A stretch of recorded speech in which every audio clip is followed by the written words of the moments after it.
Day, stoking hopes that a second wave of new infections gripping Victoria State is finally being brought under control. Australia, once heralded as a global leader in combating COVID-19, has struggled to contain an outbreak in the country's second most populous state, which has seen triple-digit daily new cases for weeks. Victoria reported 278 new infections in the past 24 hours. 92 active cases in regional local government areas that are under the stage 3 restrictions, as compared to 7,155 in Metro Melbourne, encouraging anybody with any symptoms in Bendigo, in Ballarat or in the Geelong region to come forward and get tested. And still ahead on the news on the hour is our roundup on entertainment and sports news. We'll be back in a moment. Stay with us.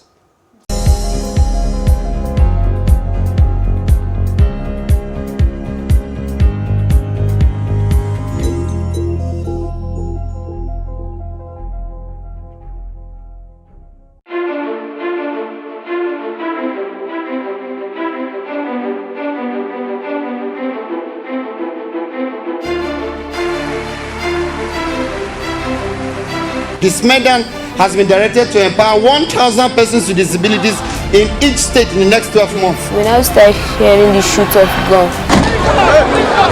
Whatever I've done. Every public policy has winners and losers, and some will not be very happy with you, while others, usually the silent majority, will be quite happy.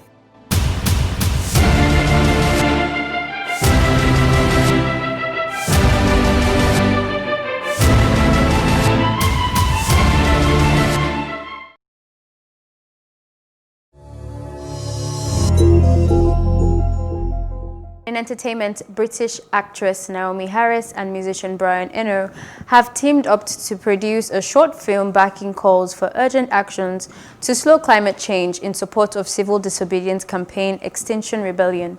Harris, who plays Eve Moneypenny in the James Bond movie Skyfall, Spectre, and forthcoming No Time to Die, provides the voiceover for the animation, which also explores the threat posed by the accelerating loss of species. The film is the first of 2 animations backed up by Hollywood stars to support Extinction Rebellion, which originated in Britain and mobilized thousands of volunteers to peacefully offer themselves for arrest at climate change protests last year. That is all on entertainment news. My name is Ife Omai. The best in sports is after this. And now in sports, Watford has set to appoint Vladimir Ivic as their new replacement for SAC manager Nigel Pearson. Pearson was dismissed 2 games from the season's end as the Hornets chased Premier League survival, but that failed as Watford lost both matches under Hayden Mullins and were relegated to the Championship. The 43-year-old Ivic is a free agent after leading Maccabi Tel Aviv to 2 consecutive league titles in Israel and previously managed Greek club PAOK. He would become the club's 4th permanent boss in less than 12 months as Javi Gracia and Quique Sanchez Flores were both sacked in the early weeks of last season, leading to Pearson's arrival in December. And that's our news roundup of events at this hour. For more news updates, please follow us at Plus TV Africa on Facebook, Twitter, and Instagram. And do subscribe to our YouTube channel at Plus TV Africa. We'll be back later with more stories making the headlines. Do join us. I am Osaogi Ogbonwa.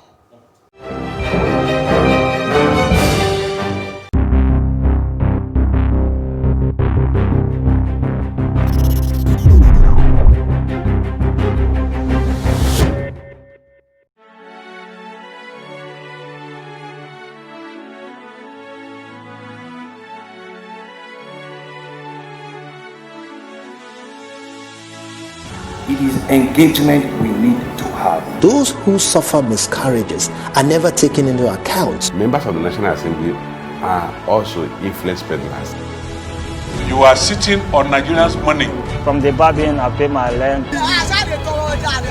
On the Babin, I send my children to school. A consultative engagement. No any tangible notification before they ban us. It's one thing for people to be at your back and the heat of the moment, and another thing for them to still be with you when push comes to shove.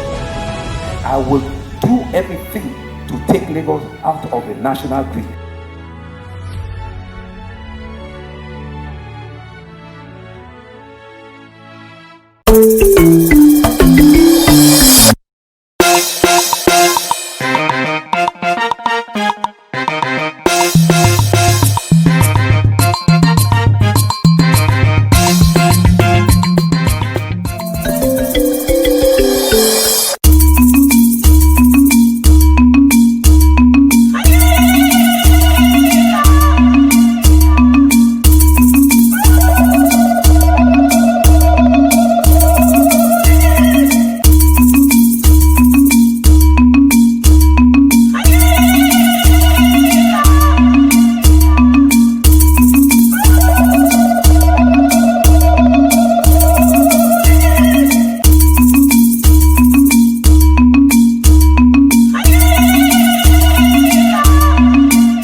Oto Ilogbo, a slum in the midst of the city. This community came into existence in 1993 in the absence of a mass house to the teeming Lagosians. That's why some of us come to this community and create something out of nothing.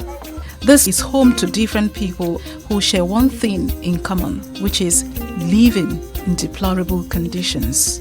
No dualization of roads, no drainage, no proper water, no toilets, nothing like school. If I sick, there is no way to pass, and we don't have antenatal here. Since when I come this Lagos, now here I've been staying.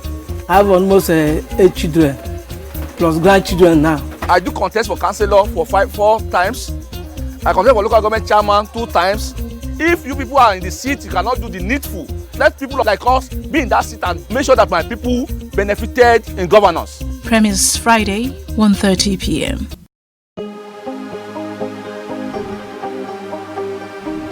This is it for upcoming artists to blow in Nigeria.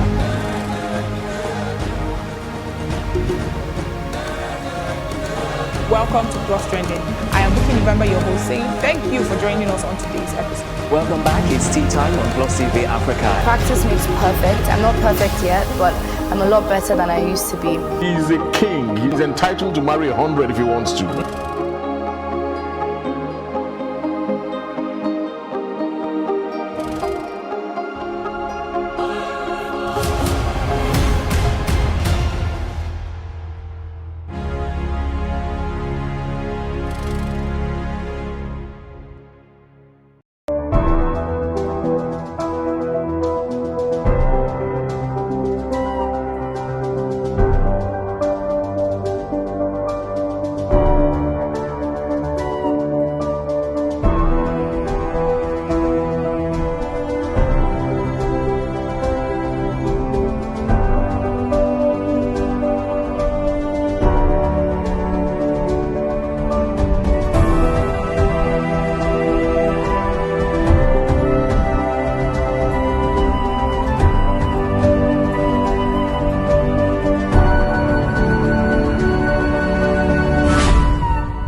In a world of overwhelming voices, where everyone has something to say, It is important that we bring the core issues to the fore. As we lend our voices to inspire, inform, influence, and provoke your thoughts and action. We want to hear these issues and know what you are saying. This is not just women talking. It is an evocative program that touches the core of our existence. We take on topics some may consider taboo and want to sweep under the carpet. We understand that what touches one touches all. We know you have a lot to say, so let's hear you.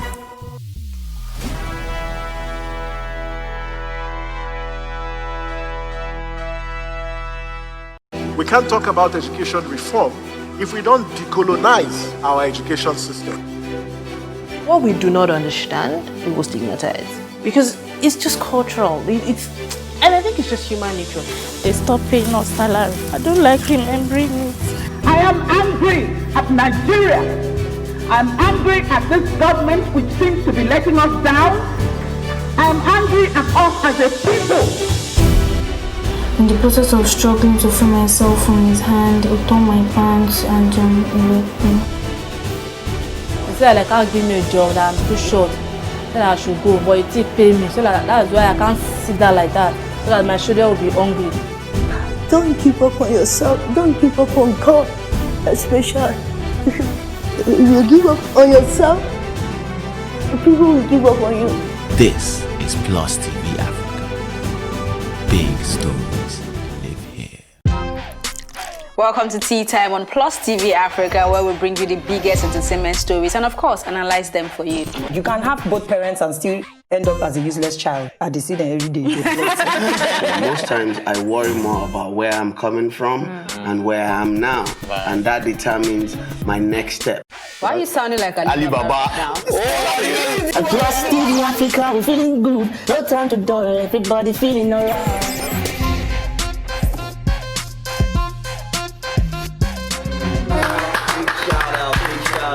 I really like it. I can still make music and people are still buying. Sometimes I look myself minimal IU. Akpala music is for mature-minded people. I got DMs sometimes from Malawi like, Sleeping early.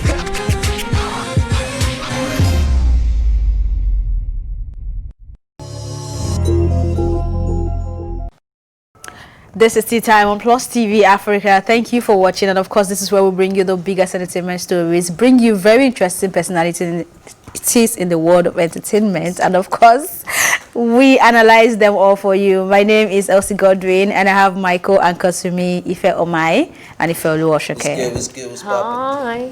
I'm alright. No, like I have The weekend is drawing closer. Slides? What? The weekend is drawing tomorrow. near, right? By tomorrow is to go. We're getting ready to roll into the streets of Like, you guys have forgotten that Saturday is what? yeah. What? Wait, what? It's not going to stop what God has planned for tomorrow. Hallelujah. Oh, for tomorrow. Yes. Oh, there's a plan for tomorrow. By the grace of How God. come I'm not carried along? There'll be a... We'll carry you. Don't worry. Thank God you have witnesses. You also what happened now. The day has not finished now. Don't jump into conclusions. Come off it, my dear. That's what they will say now. It's just because they're on camera. Moving on real quick. The weekend gives $300,000 to global aid for Lebanon to assist victims of explosion in the country's capital of Beirut on August 4, which killed more than 200 people and destroyed a central area of the city. With major donations to coronavirus relief, Black Lives Matter and social justice organizations, his Lebanon donations bring his total charitable contributions to the sum of $2.15 million in just over 2 months. Weekend. No, he has the money. He's putting, and I like the fact that he's actually making positive impact with his money. He's not just doing charitable stuff that you can say they're for clout. You get they're actually for a good cause. Black Lives Matter, the Beirut thing, and all that. Like, this is very important stuff, and these people genuinely need the help. So it's amazing what he's doing. You know, a lot of people judge people by their music, because if you listen to Weeknd's kind of music, his lyrics really do not connote somebody who should be charitable. Maybe charitable in bed. Wow. He thinks about being charitable. Are you trying to say people that are sexual are not charitable? Like, relax your mind. That's not what I'm saying. All I'm saying is that if you He's listen not thinking about how he wants to give to the world. Yeah, he's thinking about how he wants to give how to many somebody. people sing? Is there any philanthropist that thinks about how they want to give money out? You're the world, make it a better place. And that's one out of the song. Which one again? Wyclef Jean, Haiti. We're talking about one person. What? That keeps singing about how he's giving money. That way he will not make the money to give. Anyway, kudos to the Weeknd and everyone who is donating for the people in Beirut, because I mean that explosion is still scary when I think about what I saw in the news. And I mean, a lot of people are doing what they can. And of course, the Weeknd, we are talking about the Weeknd because he's an entertainer. And of course, we talk about entertainment on this program. So shout out to everyone who is doing the little they can, whether being their presence or just giving as they can. It's amazing. I just want to say, sound like a Nigerian now. God replenish their pockets. Yeah, I think 10,000 everything that you guys have said, I'm also happy that the Black Americans are not stopping at Black Lives Matter. I've seen a lot of people, accuse the Black Americans of sometimes just making everything about race and everything about their struggles or whatever. But it's good to see that it's actually not true, and that when it really counts, they also involve themselves in other people's struggles and things like that. Because a lot of people showed up for the Black Lives Matter that were not black. So I like that has also been shared back to those Unity in the world. Yeah. I appreciate it. I also really liked the write-up from the Weekend. The Weekend's manager, actually, the person that is actually from Lebanon, which so it was close to home for him, and I liked how he said that he's a lot of the things that he's grateful for about working with Weekend is because he's such a woke person in regards to absorbing other people's experiences, that people around him and stuff. And I like that. I like that, you know, fame or wealth or whatever hasn't got him so detached from reality that he can still feel the struggles of other people and do something about it. And I know that a lot of other people have also been giving, maybe it won't get to the news because there's not a lot of zeros, but I know there's a lot of people that have given the little that they can to the cause as well. I know I've supported in ways that I can as well, but I like when sometimes you see humanity coming together like this. It's really dope. And definitely on my way home today, I'm going to stream The Weekend. So you're saying I'm going to send my own quota to Lebanon. Streaming The Weekend means that I'm sending money to his account that he has sent to them. I don't understand. It's cool. It's anyway, moving on from that, trying to shade me. We have talked about male artists in the industry dropping or about to drop new album in this year 2020, from Olamide to Burna Boy, Fireboy and others. However, the ladies are not entirely left behind, as DJ Cuppy and Niniola are set to release an album each as well. Niniola teases fans with upcoming album, which she seems to have titled Colors and Sounds, while DJ Cuppy will be dropping an album on the 21st of August titled Original Sound. Let's take a look. Original Copy, the sound from the Lord. Let's take a look at her teaser video. I'm super excited. I feel like I've been waiting for this moment for a long time. And I just hope people take the time to listen to every single one of the 12 songs. I work on Original Copy. And I think it's time for people to give me a real chance as a creative, as an artist, as a self-made woman. I think it's time, and I'm ready. Shout out to DJ Cuppy. Are we ready? Wait, see. I mean, I'm beginning to love her more and more. I like the efforts. Whether you put like her or not, she's not stopping. She's here to stay, so you better like her. But there are two things I'm taking out of that video. First is when she said that people will now begin, she hopes that people begin to see her as a real artist now. So it seems Auntie knew that she was playing all the while. But when she now says she's self-made, I don't understand. What's the meaning of self-made? Is it self-made in terms of the music, industry? In terms of industry? Yeah. That's where she's self-made. Okay. Even that one said we can question it. We can question it too. I don't.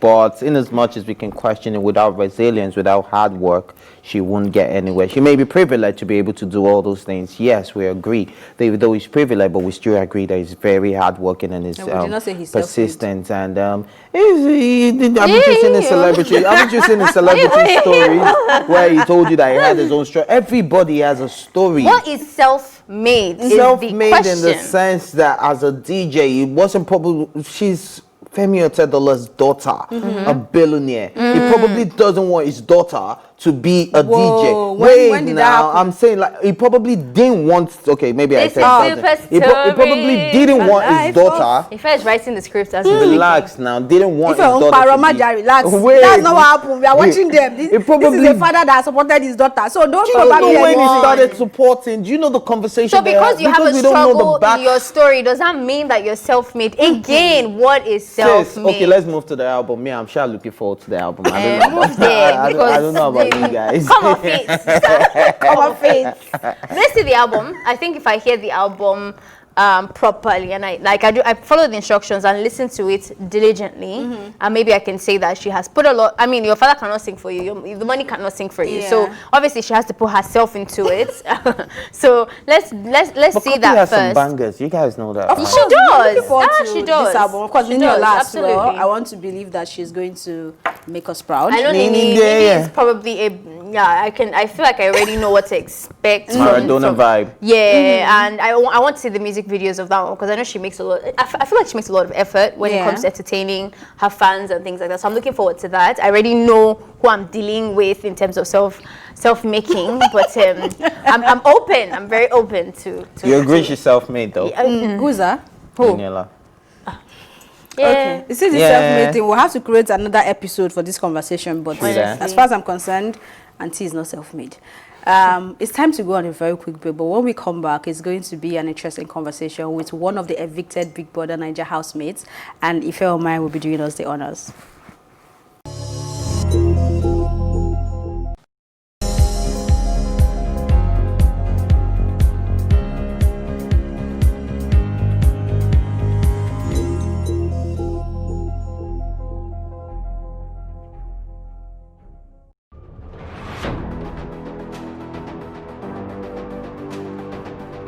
A lot of the jobs that exist today will not exist in the next 10 years. 10 years. When I see people today shouting, we're not too young to run, we are ready to run. Ready to run to where? The people of excellence are, to a certain extent, being held ransom by idiots and bandits.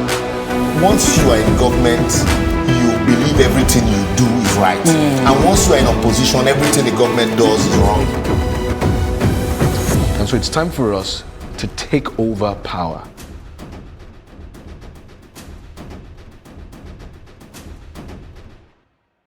I actually moved back to Nigeria to open a bakery. This was my goal. And everything I did up till this point was in preparation for this.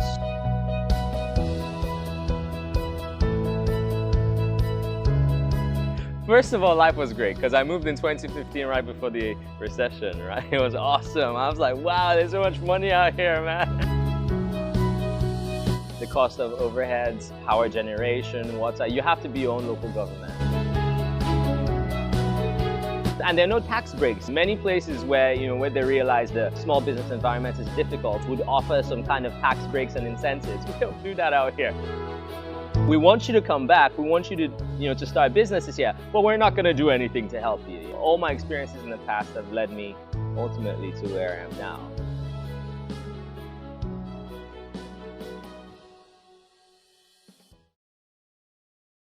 Mona Lisa is all about me. It's all about you. It's all about our stories. The stories that never get told, but ought to. Whereby water transportation does not make financial sense, it makes economic sense. I was there for 2.5 hours on the floor. Nobody attended to me. If we don't take care of the poor will take care of us. It's about getting at the root of things and hearing from the horse's mouth. We are 15 public hospitals to make them affordable. In the whole of Africa, we are bigger. Nigeria, we sleep, eat, dream, fashion. Those with the financial backing don't see fashion as an investment, which makes no sense. If they do it for free, they won't have money for the next case. Mona Lisa is about real life and the real lives, yours and mine. Make a date with Mona Lisa, and together, let's ensure that the important stories get told.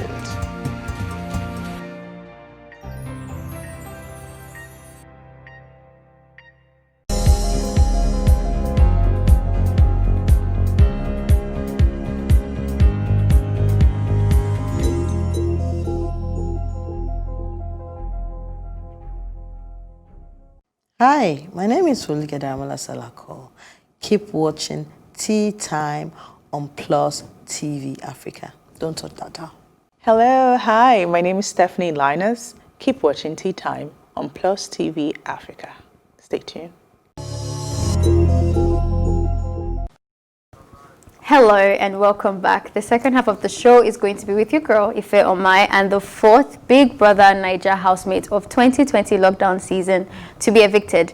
And that is none other than the man himself, Tochi. Tochichukwu Okechukwu. Tochi is a 28-year-old rapper and real estate agent from Imo State. Obviously, this was before the house, so I don't know if that biography needs to be updated. If it was going to be updated, what would you say?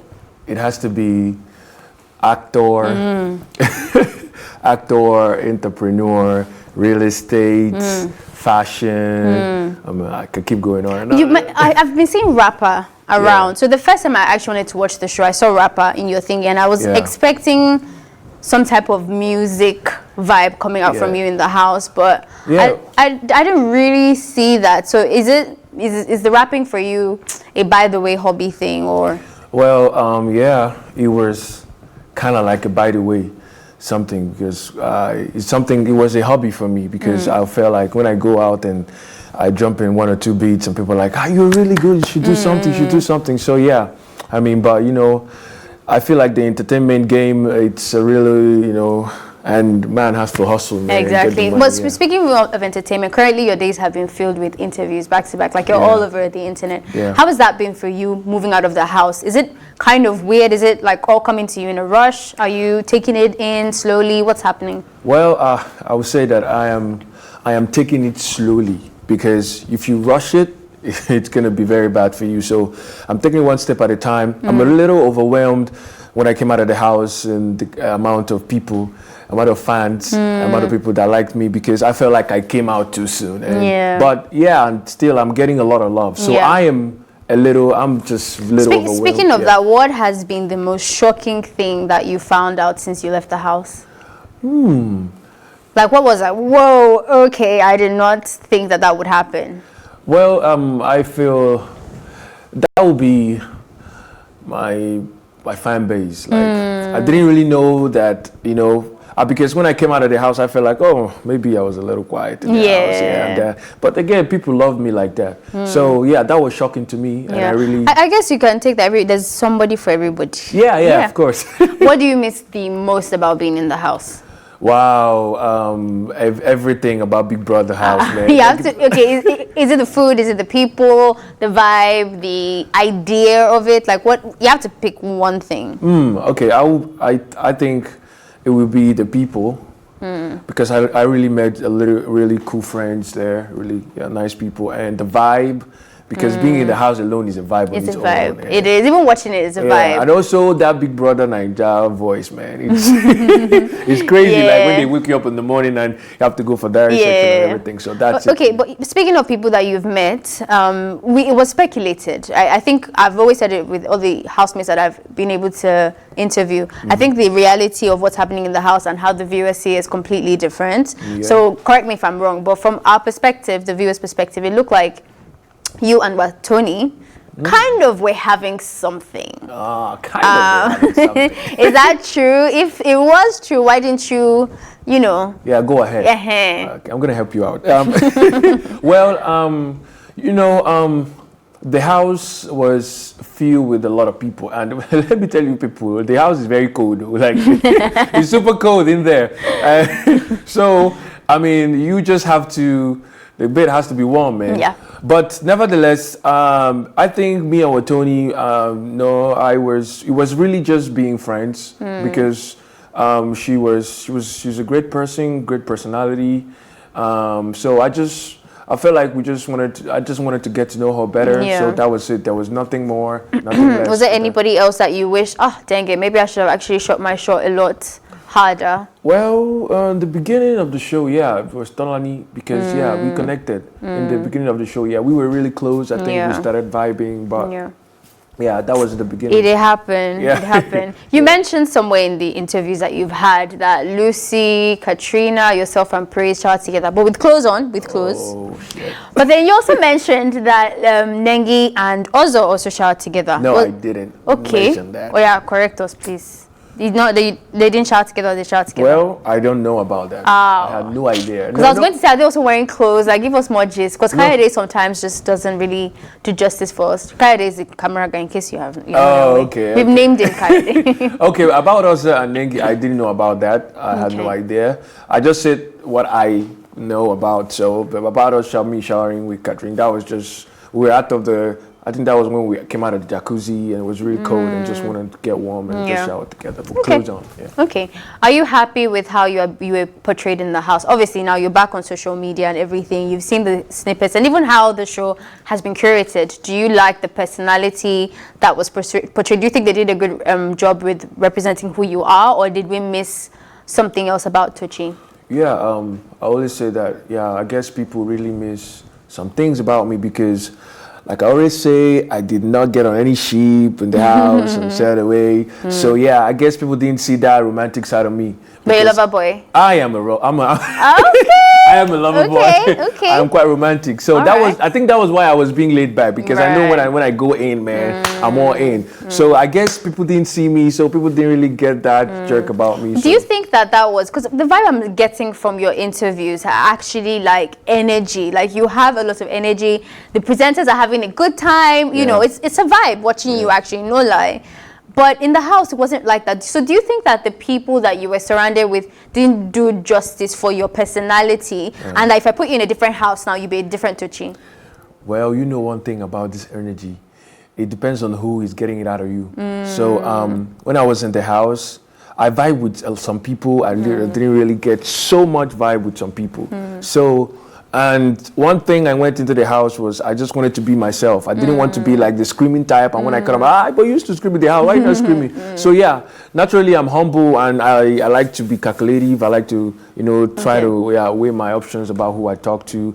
But nevertheless, maybe that is the case. You don't know. Yeah, maybe that is the case. Okay, so let's put some names into perspective. We'll do like a game, right? Yeah. So if I say fill in the blank, right? I left the house with Dash as a friend. Now that you've left the house, who would you say, okay, this person is a friend? Okay. Well, I have 3 people, man. Oh, yeah, tell me. Okay.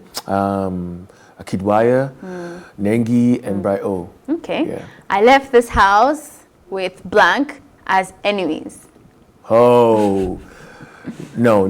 I loved I loved everybody. As much as Okay. as much as I didn't get along with some, but I loved everybody. No enemy. Is there anyone that you see today and you really wouldn't want to hang around with? Like just bad energy.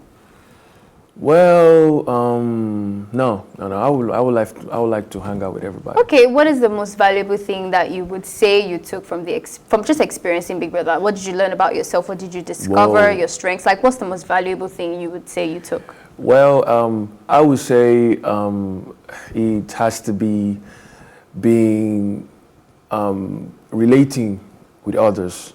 Because I never really understood what he meant. Because I thought that maybe when I was outside the house before I got in, that I can just talk to someone. But when I got into the house, there was a lot of people with different ideas. So the way you do things is going to change. Okay, really quickly. I'm going to, last game. I'll mention people's names, maybe 5 names now. And you have to describe it in 1 word. Describe who they are. 1 word, okay? Got it? Okay. Chikiti. Funny. Batoni. Sleep. Nengi. Sweet, man. Kidwaya. Amazing, brother. Erica. Oh, good game player. Lucy. Let's Come on. Lucy's 1 word. 1 word. I don't know any word. What? Undescribable. Lucy is Lucy. I like that. And then yourself before we end. Well, and then myself. 1 word. I would say I am myself. Hey, Peaceful. so Lucy is Lucy, Tochi is Tochi. Yeah, I am humble. Yeah. I like that. Well, thank you so much, Tochi. Thank you so much. Joining me today. And that is how we wrap up this episode of Tea Time. Thank you for watching. Join the conversation on social media with the hashtag Tea Time or tweet at us at +TV Africa. Remember, you can catch up on this episode and all our exclusive content by subscribing to our YouTube channel at +TV Africa. You can also watch Tea Time on RTTV and in London on Ben Television. My thank you, as always, go to my guest, Tochi, and my 2 anchors that left today for social distancing, Elsie Godwin and Ifoluwa Shuke.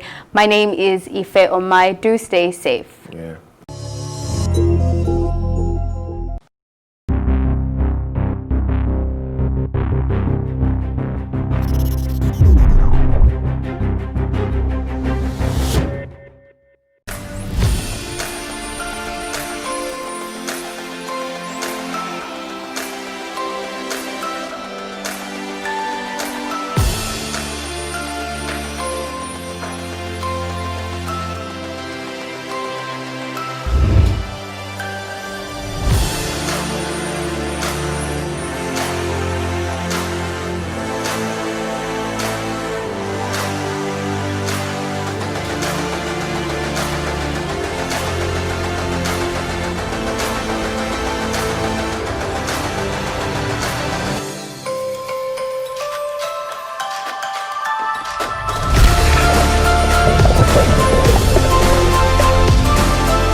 Today's top stories are: And the Pentecostal Fellowship of Nigeria. I'm here at Eunice Bashorin Street where the fire destroyed our transformer completely.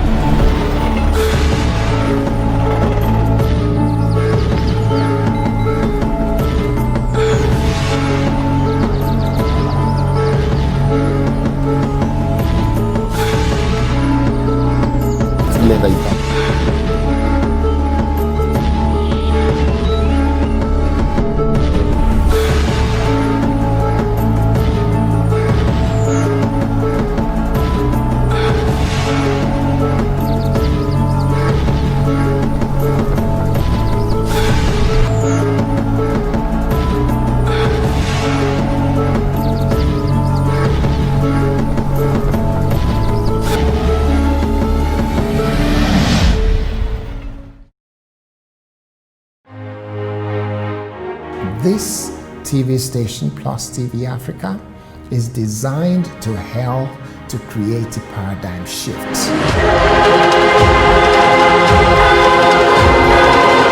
The more we tell our stories, the more we learn from whatever our past mistakes have been. We can be much more than we are. We should be doing a lot in refineries. We are definitely investing in our staff. We're training, we're developing, we're creating the kind of workforce that will be the envy of the international broadcast. The quality of the reportage, the quality of our presentation, the quality of our production will be obvious. We're saying that we want to reach Africans wherever they are and get the message across to them. That's what Plus TV Africa is all about.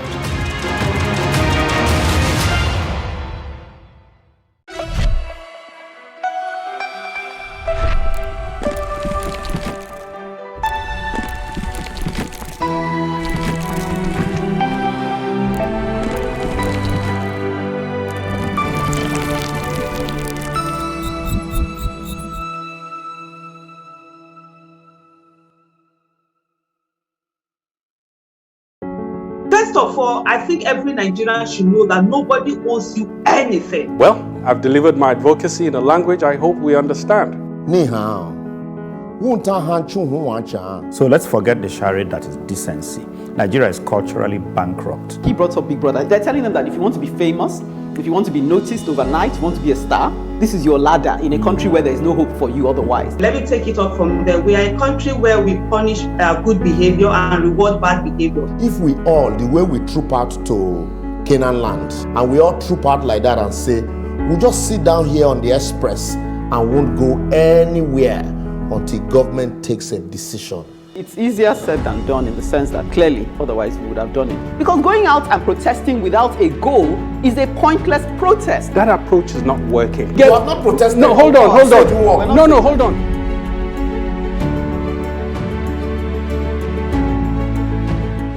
Mona Lisa is all about me.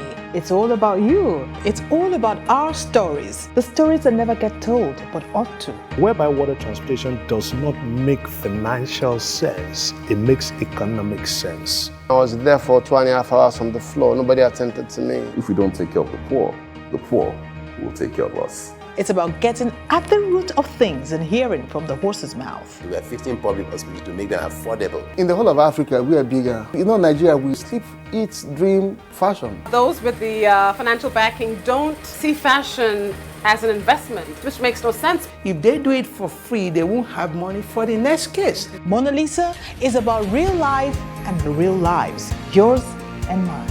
Make a date with Mona Lisa, and together, let's ensure that the important stories get told.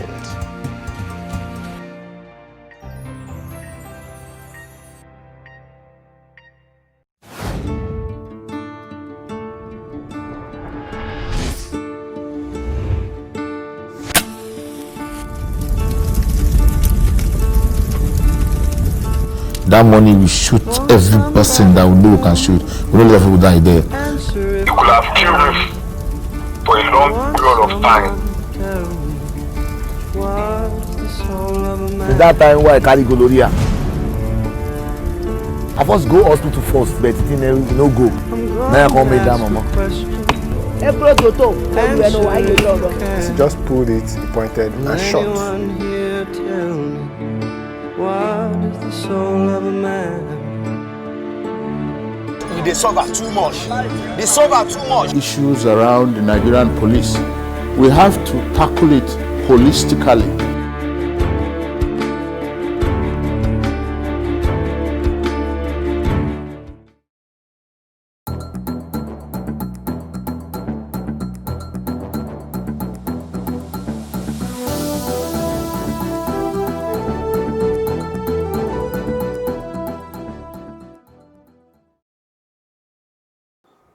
And yes, on my country people, you do well. So you join us inside news on the hour for Plus TV Africa.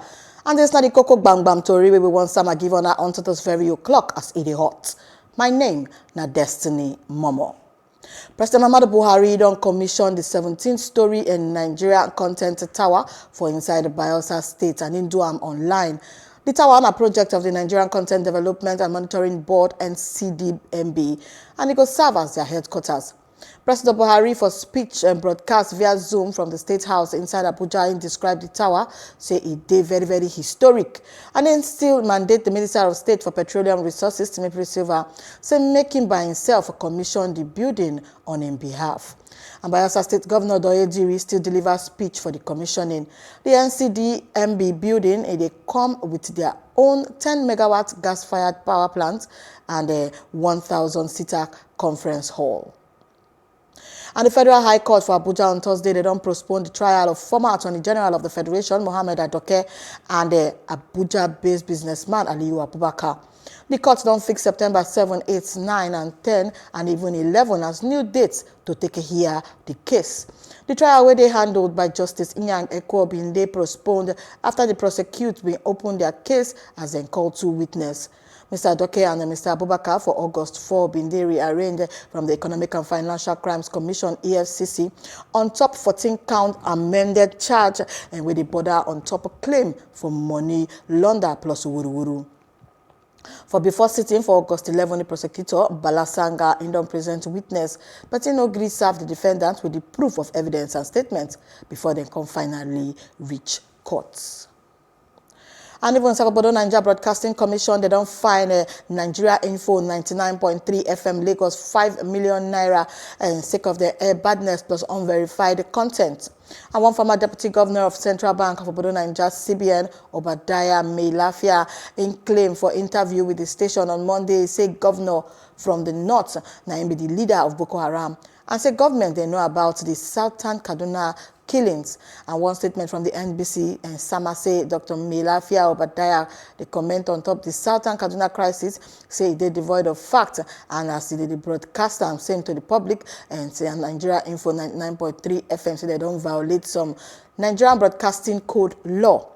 The National Broadcasting Commission, they don't summer with grave concern the unprofessional conduct of Obodo Nigeria Info 99.3 FM Lagos as they handle the program Morning Crossfire. The station summoned their platform for Dr. Mailafia Obadiah to promote a matter where they say no get proof and where it lead to public disorder. And yes, so the new Nigerian People's Party, NNDP, they don't call on the Independent National Electoral Commission, INEC, say make them not do banjo for electoral process inside Edo and Ondo states with their yearnings. And NNPP described the statement from the INEC, say it could discontinue the election process unless all parties then fit guarantee peace as the one where they show, say the election umpire, say they're never ready for election. And when they address journalists for Oshogbo, the Osun State capital, the state chairman of the party, Oluwatosin Odeyemi Samayan, say the responsibility of INEC now to make sure, say all parties play in line with the rule of the election and say make them join body with security agencies to make sure, say peace and security day before and during the election.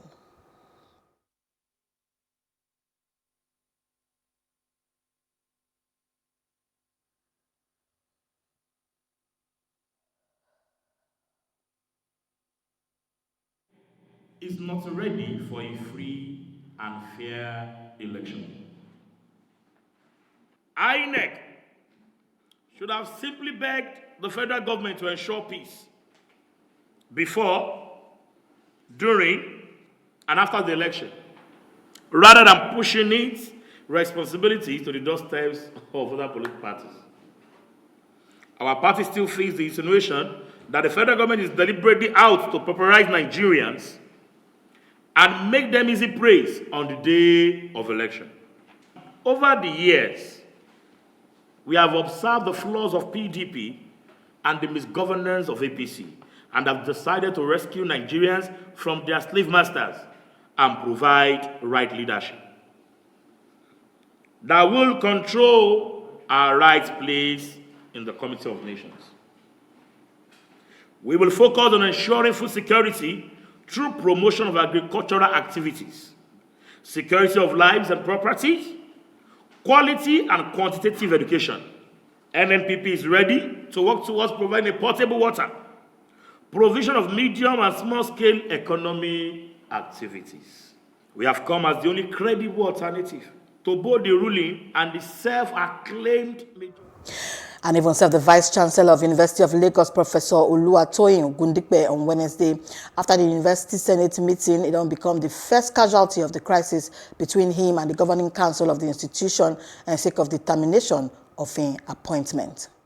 Comrades, the four unions on this campus met at a meeting at our secretariat at 10 a.m. and we unanimously agreed that the purported removal of the Vice Chancellor is illegal, is lawless, is reckless, is draconian, is ultra-vires, is unacceptable, is unwarranted. We reject in its entirety this present attempt to flagrantly violate the extant regulation, extant laws that establish this university. Please, let us maintain peace. Like I've told you, I see it as a point of moving me upward. I see it as a challenge that will throw me to. And yes, so the federal government, they don't beg the world powers and make them no let bad rumor press them to deny the country Ogbonge platform and weapons to take fight insecurity badness. The Minister of Information and Culture, Lai Mohammed, make this a beg on Thursday inside Abuja. The minister summoned for Nigerians to fairly access the effort for the President Muhammadu Buhari administration for the fight against insecurity, so they're supposed to compare where the country been there before 2015 and today. And even for the Nasarawa State Police Command and Samayan say they don't arrest suspected killers of Amos Ewa Obere, maybe the late village head of Odu community inside Udege developed area of Nasarawa Local Government Council of the state. The State Commissioner of Police, Bolalonge Samayan, say the suspect then they responsible for the plenty high-profile kidnap and for the state. Along still Yan said the late village head, they attacked for his house, and armed men will storm his house for Odu community take do this badness. Not those who kidnapped the camp chairman alone, we have been able to arrest. We have arrested those who kidnapped the deputy registrar, the state deputy chief registrar, the state high court. We have arrested those who kidnapped the wife of the Egon youth leaders. One of the killers of the village head of Odu in Nasarawa Local Government Council. Not the killer of that man alone. They kidnapped the children of one of the traditional rulers. And they kidnapped some people that were coming from Benue State. We have arrested them. They are members of dangerous kidnapping and banditry group. But with their arrest, we have been able to disconnect, to dislocate, and to mollify the aggressiveness of this criminal element. And even the Civil Society Legislative Advocacy Center at CISLAC, they don't task members for the National Assembly to make them day on guard for the sake of Obodo Nigerians and to make sure say adequate oversight, especially on top tax waiver, say the Sama international companies to operate inside we Obodo. The executive director of CISLAC, Owal Rafsanjani, while in a yarn to correspondent for the House of Representatives Press Corps inside Abuja, and Sama say need day to place spotlight on top loan and within the Kolobi from the federal government. And the Rafsanjani and clap hand give President Muhammadu Buhari and sake of say in summer assent to the Companies and Allied Matters Act 2020 and say it will help the federal government to fight wuru-wuru. Action and identities are hidden behind obstructive and fake business ownership to loot state resources and reduce contribution to the Nigerian tax base. As you recall, many of the companies, they get very suspicious and scandalous tax holiday or tax waivers because the real owners of those companies are the people who are actually approving that tax waivers. So in other words, the country is losing huge amounts of money because some people are in the position to maneuver and give themselves waiver. The National Assembly must continue to exercise its fundamental oversight role to ensure that whatever loans that are collected, especially those loans that they say is tied to project, they need to make sure that they oversight those projects because in the first place, these loans, they are supposed to actually, be used for those projects, specific projects, and those projects, they are supposed to pay back, the loans. So if you just continue to collect money and the money is diverted, the loan is diverted or is stolen or is mismanaged, how are you going to, recover this and pay back this debt? So National Assembly must wake up to ensure that they save Nigeria and Nigerians based on the mandate they have.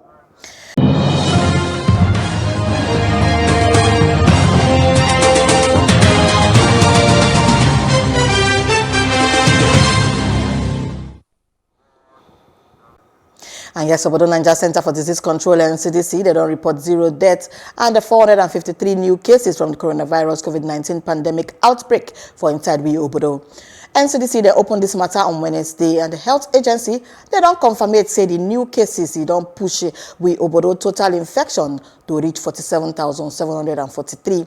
NCDC then Samaya and say till date 47,743 cases, 9 don't they confirm it, and 33,943 cases, 9 they don't discharge, plus even 956 deaths, 9 they don't record for 36 states and the Federal Capital Territory.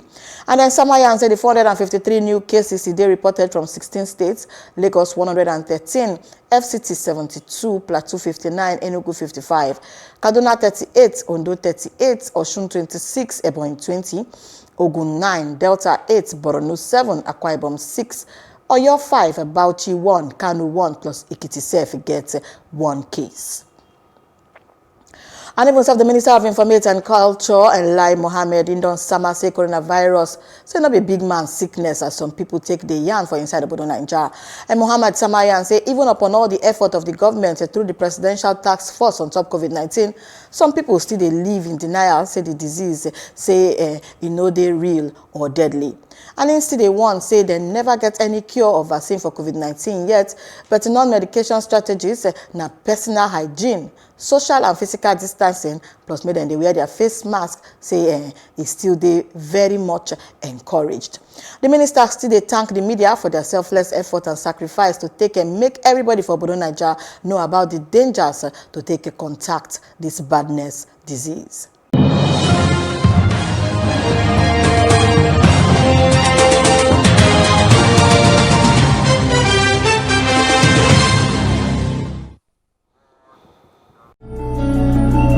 Today's top stories are and the Pentecostal Fellowship of Nigeria.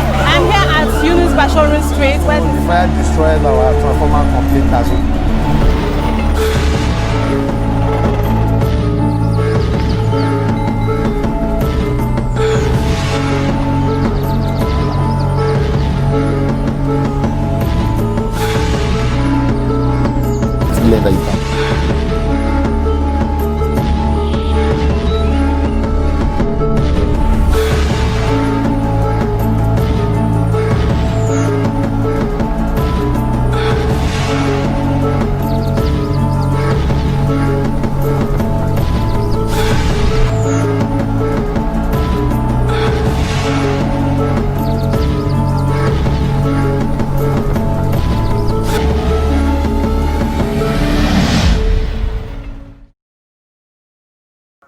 And yes, on top of Bodo Africa, to Kenya, they don't record 650 new COVID-19 cases from 6,768 samples within tests for the last 24 hours. We don't raise the total case load to reach 28,754. And when they make the announcement during by the daily briefing for Afia House in Nairobi Health Case, Mercy Wangangi still Samayan say another 490 patients don't recover from the virus. We don't bring the country total recover to be 15,100. And for the same period, 4 more patients then die for the disease. We don't raise the total COVID-19 death for Kenya to reach 460. And Dr. Wangangi and Samayan said the National Emergency Response Committee don't they meet regularly to take a summer policy direction for the COVID-19 pandemic. And she still here and say in 21 counties that then they restrained for the management of the emergency operate centers. And even 30 people don't they killed and 116 wounded for days of a big clash between rival ethnic group inside Port Sudan. And no more details for the casualties been this summer. And by the violence, especially for the Red Sea city on Sunday evening, and it don't continue, even though the arrival of security reinforcements. And authorities they don't impose night-time curfew for the eastern city, where their ports are the transit point for most of Sudan foreign trade. And fight starts when Nuba residents and where they demonstrate against the new governor. They enter one neighborhood, and where they dominated by the Beni Ama people, and they get long time begin between the two ethnic groups. And yes, the rates on top 5G technology with Foreign Minister Anze Loka after they meet with agreement with the U.S. and they compromise to say their 5G suppliers say it no good day under the control of foreign governments without independent judicial review.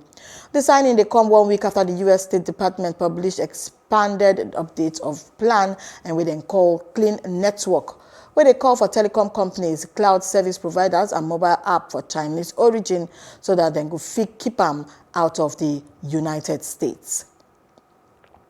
And then see people they smoke for the streets inside Spain on Thursday, and for the first day authorities inside northwestern Galicia where practically they ban smoking for public places. And even though say some of the lowest levels of virus, Galicia the summer blanket ban for smoking for street and for restaurant terrace, and when social distancing no fit they guaranteed. And one man where they work for one bar inside Pontevedra in summer journalists say the new ban for smoking say it go complicate things even more for the hospitality sector where they already they suffer sake of the coronavirus. For since where they reminiscent for the epidemic March, April peak, TV footage show Air Force personnel as then they set up dark green tent to serve as field hospital inside Zaragoza, Aragon, a regional capital for northeastern Spain. And still on top of Bodo Tori, Australia been they poised to post their lowest one-day rise inside the new COVID-19 case, and for more than 3 weeks on Thursday, and where they stoke hope and say second wave of new infections is still grip Victoria State, and they don't bring them under control last. And Australia them been once they herald as a global leader to take a fight COVID-19, and they don't struggle to contain the outbreak inside the country's second most populous state, and we don't see triple-digit daily new cases for weeks. And Victoria reports 278 new infections for the past 24 hours, down from 410 per day before. And Australia, most populous state, New South Wales, and reported 12 new cases, while Queensland State, some say they never find new COVID-19 infection for the past 24 hours. It is very important that we keep case numbers low. And whilst in total terms there's 492 active cases in regional local government areas that are under the stage 3 restrictions, as compared to 7,155 in Metro Melbourne, they won't quite reconcile because there are some cases that are still being investigated as to their origin. That is of concern to us to see some of the recent trends in terms of growth. Additional cases in Geelong, just to give you one example. We will have a regional testing push in Ballarat, Geelong and Bendigo, and there will be 3 additional test sites opened up to support that extra testing activity. This is all about encouraging anybody with any symptoms in Bendigo, in Ballarat or in the Geelong region to come forward and get tested. And yes, so Speaker of the House of Representatives, Femi Gbajabiamila, don't want revenue-generating agencies of government to make them stop to the underpay or under-remit revenue where they generated to the Federation account. The Speaker Samayan say credible information where they available to the Parliament and yarn for least cases revenue where supposed to they paid to government coffers, so then divert them to money and we know they necessary for badness. And when he mean a yarn for the starting of the interactive section for the 2021 to 2023 medium-term expenditure framework and fiscal strategy paper where they submitted to the Parliament from the Presido, and the Speaker say while revenue say where they generated say they never pay them to the Treasury, say the government no go get choice than to go borrow money to take support the activities. And the Speaker say our country they currently face fiscal crisis where they worse from the intense disturb and it don't they rot for our economic performance and our financial projects from the COVID-19 pandemic. And yes, so still on top business story, the Environmental Rights Action Friends of the Earth in Nigeria era, they don't task the federal government to place more eye, made them chook eye on top of their nest for the benefit of the renewable energy as solution to tackle the myriads of bonga problems then where they face through the explorate plus exploitate of the fossil fuels. The Executive Director of ERA, Dr. Godwin Uyi Ojo, while him in a yarn for ERA Third Youth Environmental Camp meeting inside Benin City, the Edo State capital, and say need day to still prepare Nigerian youth for future without fossil fuels. And Dr. Ojo still say to move Nigeria from a carbonized economy with the attendant consequence to decarbonize one, say it could take a heavy political will plus a plan. And even if the camp meeting, according to ERA, with theme extraction to education, it could train like 10,000 youths across 4-year period inside the Niger Delta states. The subject of environmental degradation, energy poverty, climate change, and how to implement the Paris Agreement of 2016 and its relation to United Nations Sustainable Development Goals are key elements of this camp meeting. As leaders of tomorrow, the youth need to be properly equipped for the energy transition that our government and politicians are currently grappling with and quite unable to resolve. The Stone Age finished because of progress. People went to learn how to do new things. Oil will finish, not because oil will finish in the ground. No, oil will finish because renewable energies will take over the things that we are doing with oil. And yes, on top Jolly Entertainment story, British actress Naomi Harris and musician Brian Eno, they don't join body to produce short film where they support calls for sharp action to take a slow climate change, where they support civil disobedience campaign plus Extinction Rebellion. Harris will play Eve Moneypenny for the James Bond movie Skyfall Spectre, and the forthcoming No Time to Die, some of the voiceover for the animation will still explore the threat and where they posed by the high loss of species. I dey proud to fit use my voice to this project where I hope say go inspire viewers to get behind the ambition of Extinction Rebellion with great deal of a sharp move. And so Harris take yarn for statements before the film go release on Thursday. And call Extinction Emergency, Why We Must Act Now. The film now the first of 2 animations and where they backed by Hollywood stars to support Extinction Rebellion.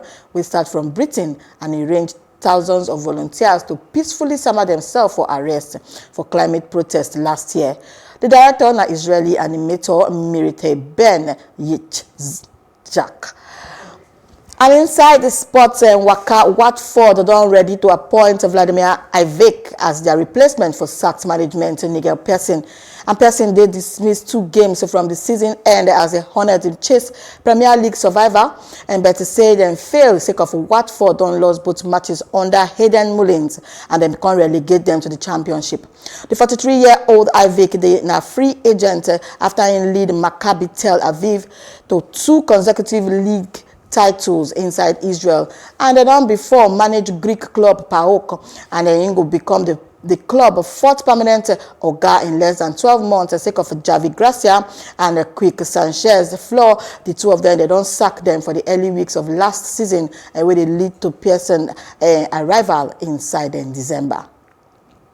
And that now I'm going to get to read for this time. Make a leave on to breathe fresh air because they bring more background to take come on at the mot.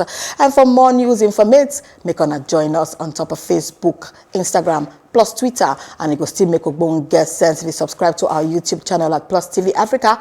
Always put your DSTV for channel 408 for more bone get to read, and don't forget to stay very, very safe.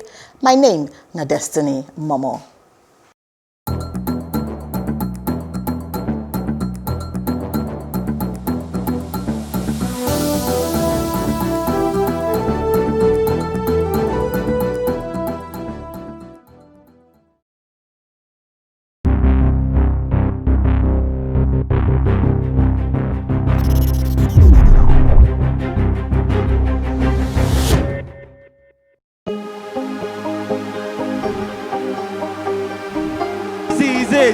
For upcoming artists to blow in Nigeria.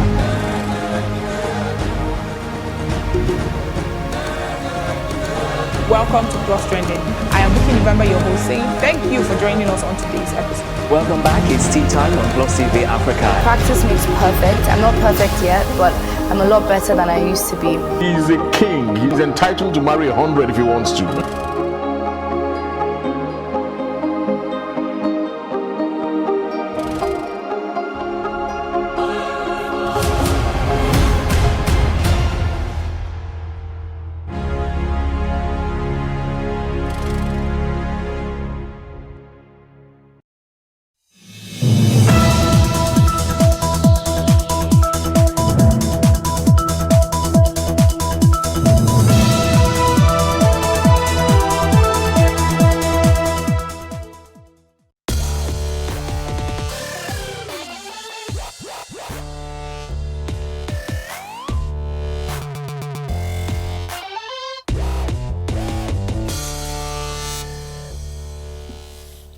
Think big, reach for the stars. Only that way will you achieve anything in life. Well, that's the kind of advice you often hear in the world of business. But beware, sometimes entrepreneurial visions turn out to be castles in the sky or even a case of fraud. Bursting bubbles in the business world, our topic today on Made. Welcome. And starting with a major scandal that's rocked Germany's financial world, the bankruptcy of payment company Wirecard. What a story. It could be straight out of a Martin Scorsese movie, looking at the darker side of humanity.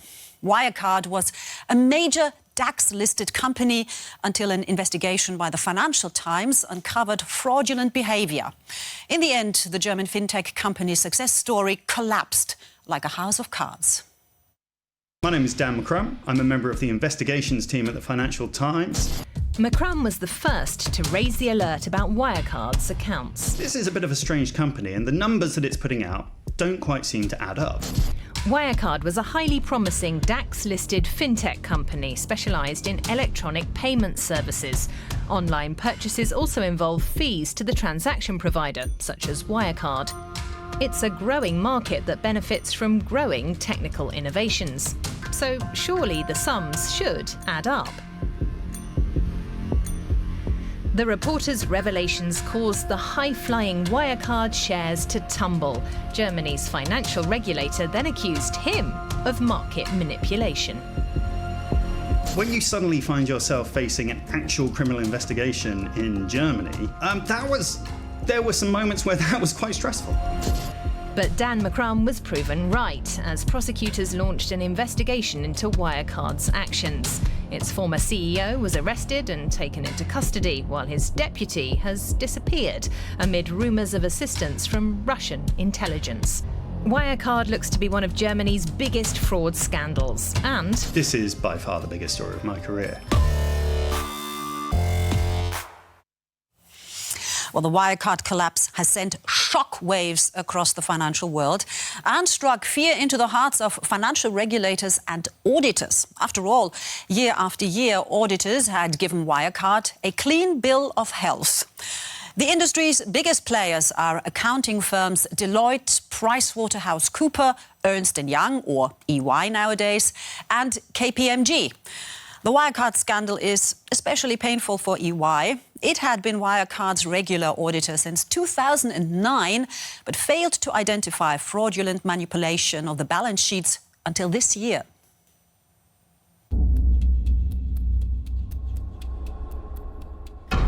It's a scandal of unprecedented proportions.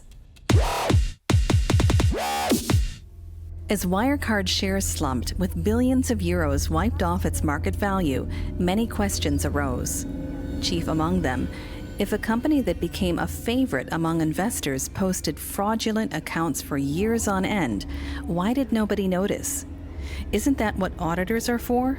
In this case, EY, formerly Ernst & Young. It's impossible to understand how there could be a comprehensive audit saying everything is okay, except nothing was okay. EY has to explain that gap, but I can't imagine how they possibly could. Clearly, a lot of things went wrong.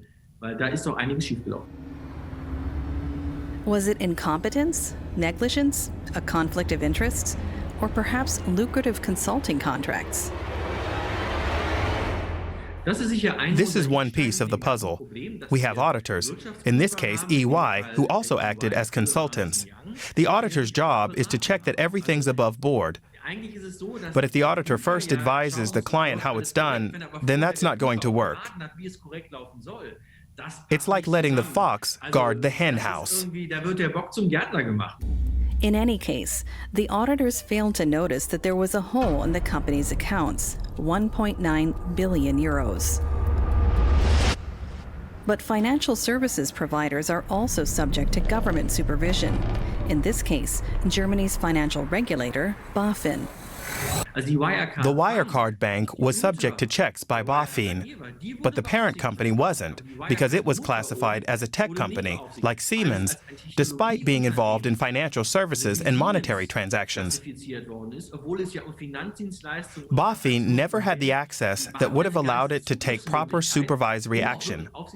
BaFin did do what it always does, check that the firm is complying with capital market regulations. But that wasn't the problem. It was fraud. There was money missing. Maybe money laundering. We don't know yet. What we do know is that Wirecard's accounts were faked. Clearly, regulation of this major DAX-listed company did not work, resulting in the loss of a lot of money and trust. I've always found financial consultancies pretty suspect, and this confirms why. It's crazy that this could happen here, despite all the authorities who regulate these things. I'd say BaFin and Ernst & Young should cover the losses incurred. Compensation for stock market losses due to fraud? One of several questions to be resolved in the courts. Wirecard is potentially Germany's biggest post-war accounting scandal, and one that has investors deeply worried. It's down to the control system. And if it didn't work with Wirecard, and there were blind spots everywhere, you have to ask whether this could happen somewhere else, too. And that's bad for trust, bad for shareholder culture, which is in any case fragile in Germany. You see how complex it all was, like something out of James Bond. It would be exciting if it weren't so sad. Sad indeed. The Wirecard scandal is not fictional. It really happened. But why? What prompts entrepreneurs and managers to drop any sense of decency and fill their own pockets, no matter what impact their criminal behavior has on the company, its employees, and its shareholders? Is it a reaction to stress or a character flaw? Well, here's a look at how white-collar crime can work. This is the story of one person's plunge into white-collar crime. Joe is in court. He defrauded the toy manufacturer he works for to the tune of 1 million euros. It's not that he really needed the money. He actually earns well there as head of the purchasing department. But Joe's still deeply unhappy with his company. His last promotion was 10 years ago. He wants more. So he comes up with a plan. Joe has a logical, self-interested personality. He weighs the risk of being caught against the potential gains. He takes advantage of his privileged position, sells toys without informing his company, and pockets the revenues. Then he covers up his crime by forging paperwork. To ease his conscience, Joe tells himself he'll pay it back someday. For months, his plan works. He feels in control of the situation. But Joe miscalculated and is eventually caught. Criminals like Joe cost the German economy an estimated 100 billion euros every year. 1 in 4 of those who commit fraud are top-level managers. The official figures are actually falling, with fewer white-collar crimes committed and less cash involved. But many white-collar crimes go unreported because companies are worried about image. They adopt compliance regulations, asking employees to voluntarily follow the rules. That's one way to help hinder fraud and corruption. Maybe next time, Joe will follow them too, 5 years from now, when he gets out of jail.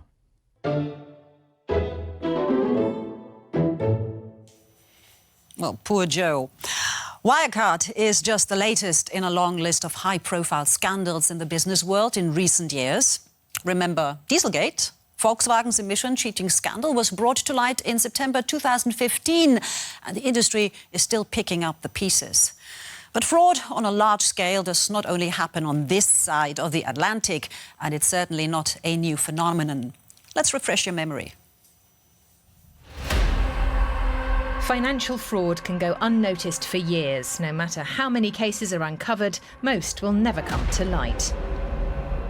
Die Liste ist lang, nicht? Also, The list is long, from tax fraud to corruption to steel cartels. The types of fraud are endless. Formen von Betrug. And it can be very, very expensive. Take, for example, Flotex, a company with a technical innovation. Its horizontal drills were supposed to allow underground cables to be laid without having to tear up roads. Only Flotex boss Manfred Schmieder fabricated more than 90% of the supposed revenue. That left investors and creditors out of pocket to the tune of more than 2 billion euros. A year later, Enron shocked the markets. The US energy giant had over 20,000 employees and crooked board members. Balance sheets were falsified. The Enron collapse destroyed the company pensions of many workers. It led to a film about one of the most spectacular fraud cases in US history and wiped more than $60 billion from stock exchanges. There was also large-scale accounting fraud at the US telecom company WorldCom. The former CEO was sentenced to 25 years in prison. Investors lost around $150 billion. Instances of cooking the books are common, like at Italian dairy giant Parmalat. The cutbacks following insolvency hit workers hard. Flotex, Parmalat, WorldCom, Enron, all classic cases. The common factor is that the main driver of the scams has a powerful position in the company and is also a major shareholder. When those two combine, you can succeed in avoiding certain control mechanisms. Those mechanisms were probably also structurally underdeveloped, but the fraudster can subvert them. Aber sie können sie aushebeln. One fraudster who became infamous, Bernie Madoff. He was given 150 years in jail for his Ponzi scheme. More than 4,000 investors worldwide lost their money. The question for ethics experts, why do they do it? Perceived pressure, a perceived sense that they can. They all thought they'd get away with it. Bernie Madoff, too. He wouldn't have thought it would collapse at some point. He'd have hoped to be able to transition from the Ponzi scheme to a normal system. And the last aspect is rationalizing it. Our ability to do something immoral and to tell ourselves that what we're doing isn't so bad, that it's legitimate. Überhaupt nicht falsch, sondern tatsächlich legitim. Maybe that was the case at Volkswagen when the company cheated on vehicle emissions tests, something some of its competitors were also doing. The lawsuit over damages will likely run for years. So Wirecard is just the latest big fraud case, and it certainly won't be the last. So have we learned nothing from previous scandals? What happened, for example, to the brokers who helped bring about the global financial crisis? Are they aware of what they've done? Or have they lost all sense of reality, chasing after the next big deal? Geraint Andersen should know. He worked in London's financial sector and wrote books about the madness of a world possessed and obsessed with money-making. Our London correspondent Birgit Maas caught up with the insider more than a decade after his revelations. For 12 years, he was one of them. Then he turned against his former colleagues and published a book on greed in the City of London.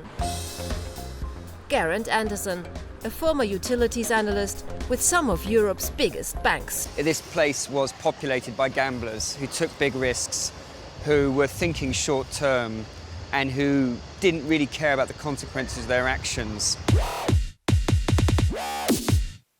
This is one of the many places I used to come back in the day. We'd have 3-4 hour lunches. Then maybe there's a bunch of strip joints sort of about 500 yards that way. The cocaine dealer was just over there. It was all very good back in the good old days.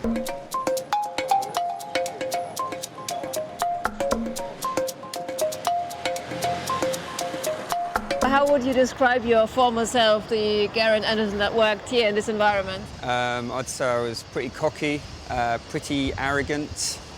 I was a gambler by nature, risk taker, overconfident. So I was basically like the pretty perfect personality for a stockbroker.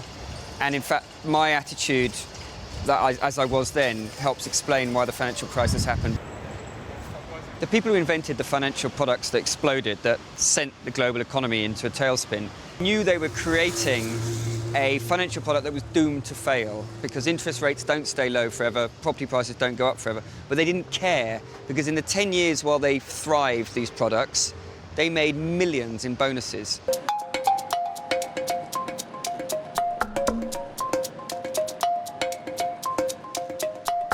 How was the atmosphere in the city? Why did you sense that something was going to happen? You know, I've been kind of calling a financial crisis pretty much every 2 or 3 years since I joined the city in 1996. I said, okay, this is it. This is the big one, guys. And we all felt that. And that was actually one of the problems, because when you feel like the whole house of cards is going to fall down, the incentive then is to make as much money by whatever means possible that year. And you're thinking only of that year because for all you know, the bank won't even exist 2 years' time. You're very critical of your former self, but isn't it actually a little bit late now? I had guilt pangs all the time about the industry I was working in. From year one to when I finally left after 12 years, every year I said, this is my last year, I'm just going to do it for 1 year. And every year that bonus would come, I'd think, what else am I going to do in my life? Oh, it's going to be even bigger next year. Might as well stay. So I got trapped. So did you sell your soul to the devil then? I did sell my soul to the devil, but I got a very good price.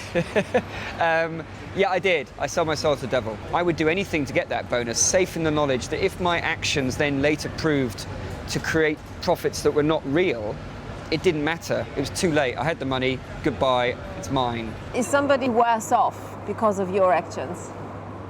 I would say that we're all worse off because of the actions of this place, of which I was a member. I mean, we've all been living in austerity here. Our real wages are haven't really changed for about 10 years in the UK. And so on that basis, the casino I was working in and a paid up member of helped make sure that most people in this country's lives are probably slightly less well off than they should be.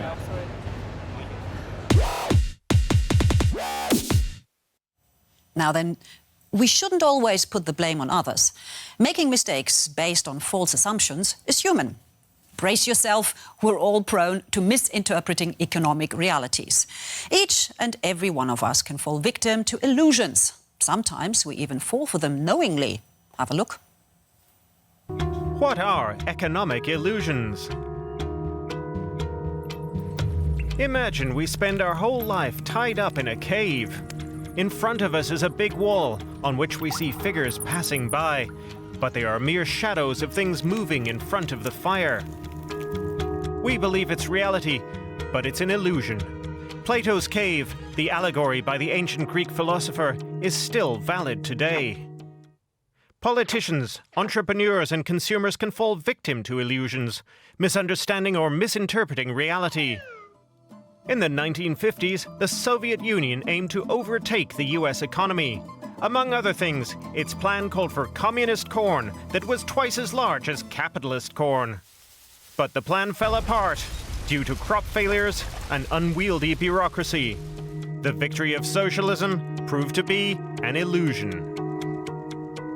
Illusions also took root in the West.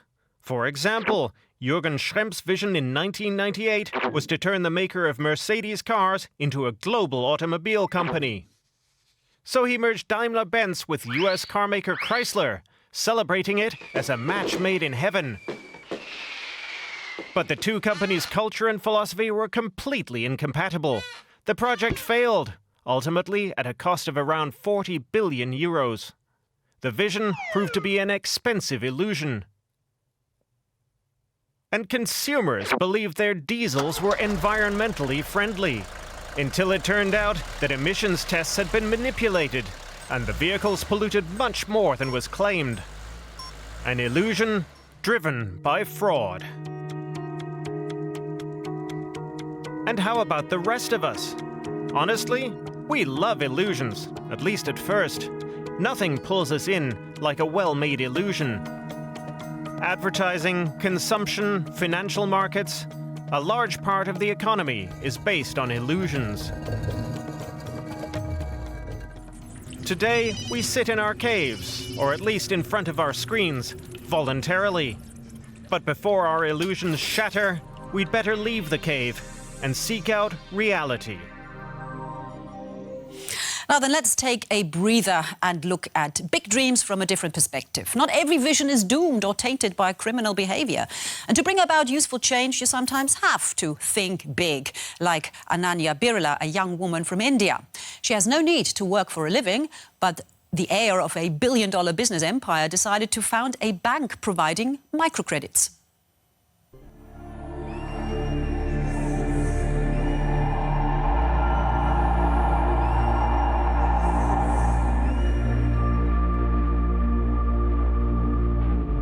The guilt is something I've overcome. You don't choose where you're born. I can't hear you guys. Ananya Birla is a pop star in India, and she's just been on her first tour. She doesn't need to make money from music because she's been rich since birth. For most of her fans, having a life like Ananya's is nothing more than a dream.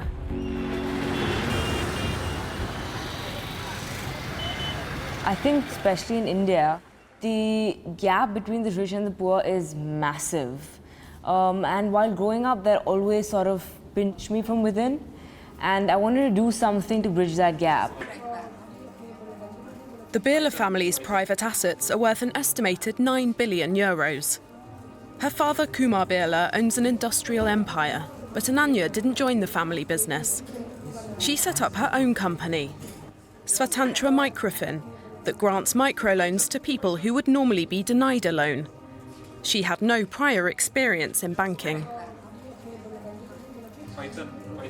So initially, no one took me seriously. Bankers didn't take me seriously. No one was willing to lend to me. No one was willing to come on board in terms of the team. Or rather, the toughest thing to get over was getting people on my side and try to make them understand that I'm serious about this, and I'm a kid, but I'm a kid with a vision. Indians who are born into poverty usually stay poor. The caste system often determines people's social status and chances of climbing the ladder, and so their fate is decided for them. It's almost impossible for farmers in the countryside to get a bank loan. Most of them don't have the necessary financial means or securities. Svatantra Microfin helps people like these with what's called a microcredit. This farmer has taken out a microcredit of around €100 to buy another cow and increase his production. The family needs a second loan to pay for a hospital visit for the father and son of around €400.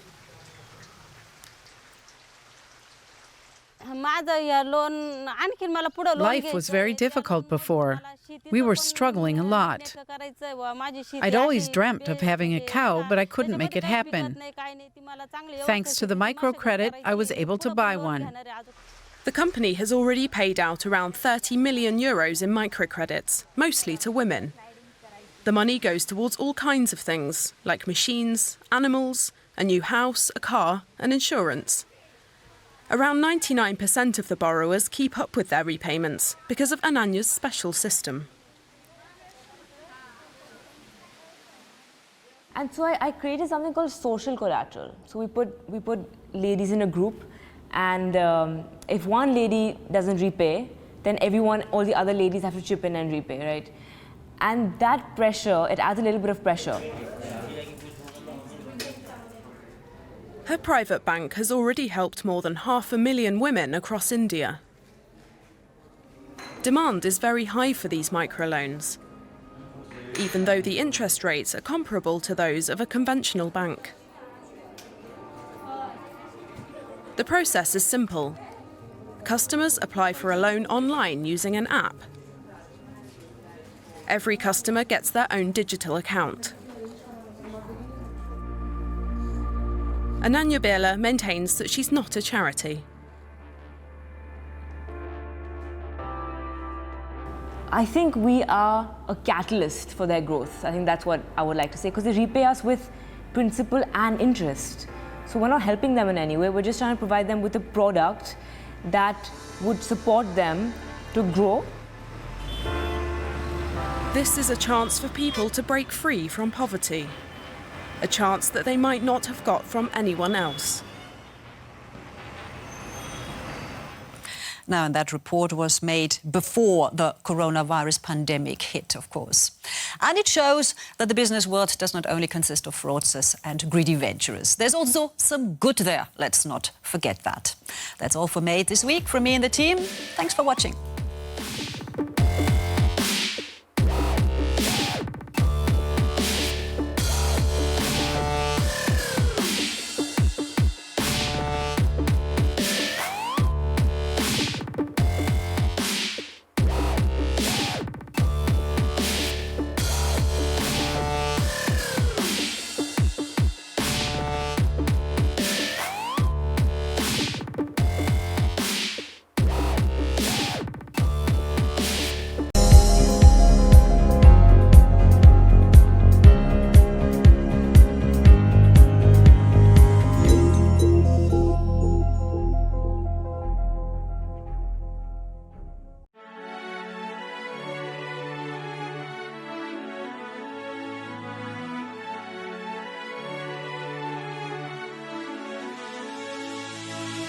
It is engagement we need to have. Those who suffer miscarriages are never taken into account. Members of the National Assembly are also influence peddlers.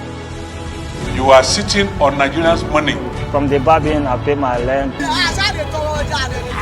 the Babin, I send my children to school. A consultative engagement. No any tangible notification before they ban us. It's one thing for people to be at your back and the heat of the moment, and another thing for them to still be with you when push comes to shove.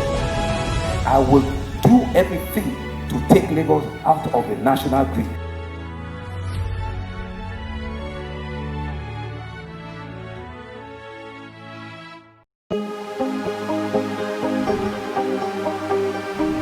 This is it for upcoming artists to blow in Nigeria.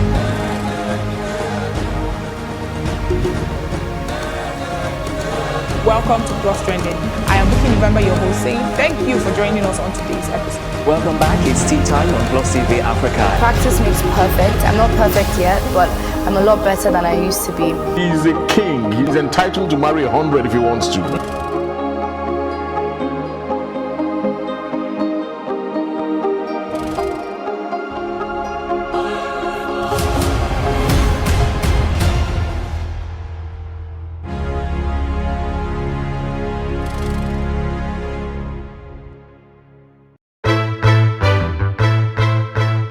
Many thanks for joining us on News on the Hour on Plus TV Africa. State government has approved a bill for the establishment of State Security Network Agency, Amotekun. We have the highest number of extremely poor people in the world. He's not concerned about lecturers that are raping students that are under their care. He's concerned about them being stigmatized. And I can tell you that he will get the result in full measure. He cannot avoid responsibility. Why the focus on Africa at this point? The news only cover, one side of Africa, so we always felt like the picture is incomplete, so we need the whole picture. 65% of these people, whom we term as the urban poor, live in settlements, otherwise known as slums. This is just the tip of the iceberg of the road situations in Lagos, from the mainland to the island. It's been a closed-door security meeting as the retreat for senior police officers hits day 3. There's this basket or there's this bowl that we all come to the center to pick from. Everybody has to see Nigeria as an investment vehicle, not as a distributive mechanism. Still on the foreign scenes, Russia has flatly denied allegations that is spreading disinformation about the new coronavirus outbreak on social media. Australian Open debutant Coco Gauff defeated defending champion Naomi Osaka in 2 straight sets. Kenneth Okonkwo Kanayo and Bob Manuel Udoku have been conferred with the Veteran Actor of Nigeria Award. This is Plus TV Africa. Plus TV Africa. Plus TV Africa. Big stories live here.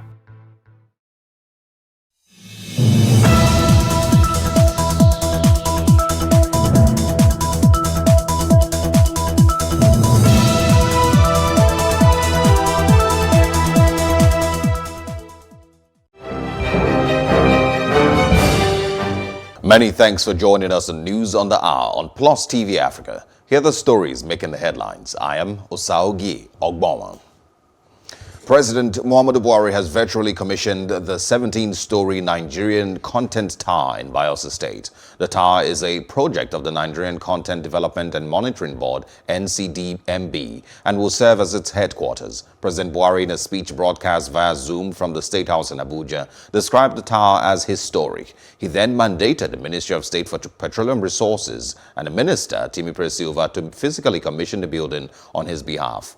Bayelsa State Governor Doye Diri also delivered a speech at the commissioning. The NCDMB building comes with its own 10-megawatt gas-fired power plant and a 1,000-seater conference hall.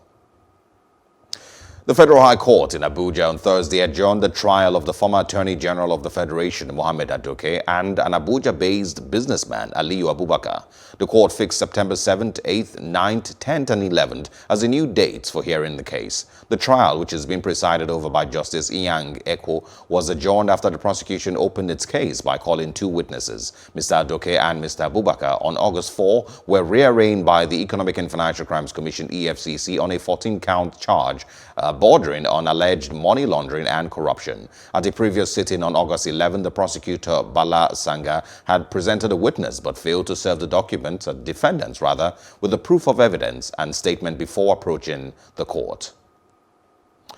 The Nigerian Broadcasting Commission has fined Nigeria Info 99.3 FM Lagos 5 million naira for airing inciting and unverified content.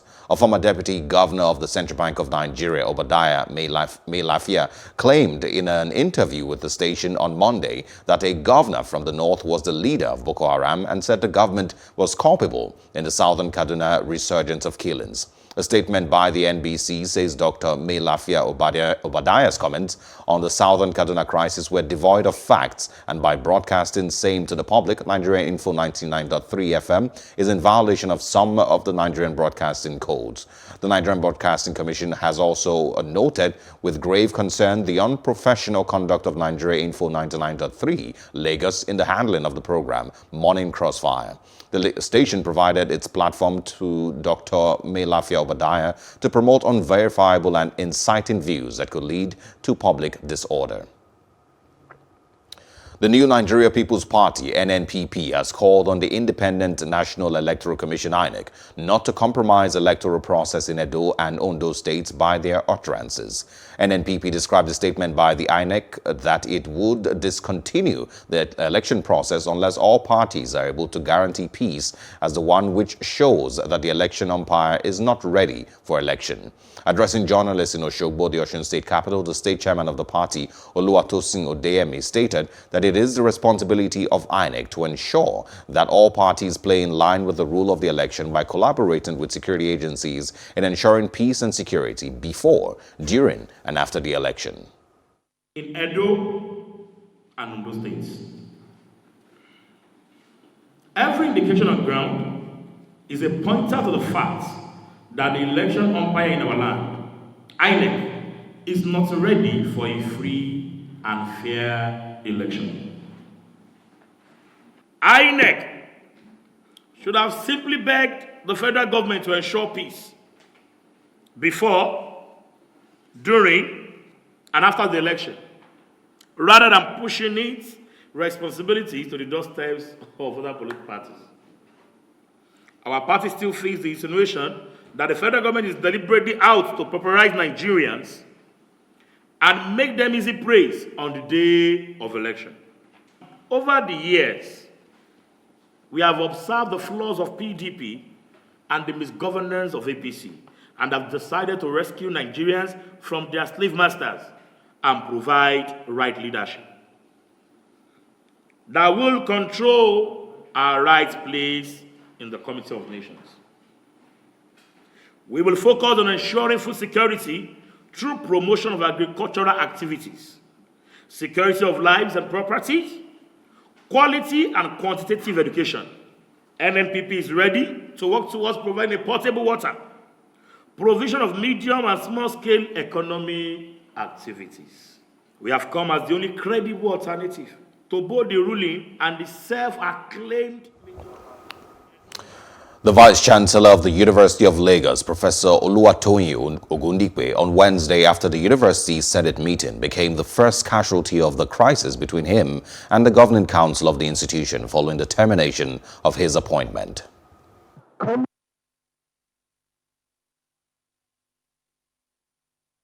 Comrades, the four unions on this campus met at a meeting at our secretariat at 10 a.m. and we unanimously agreed that the purported removal of the Vice-Chancellor is illegal, is lawless, is reckless, is draconian, is ultra-vires, is unacceptable, is unwarranted. We reject in its entirety this present attempt to flagrantly violate the extant regulation, extant laws that establish this university. Please let us maintain peace. Like I've told you, I see it as a point of moving me upward. I see it as a challenge that will throw me to higher levels.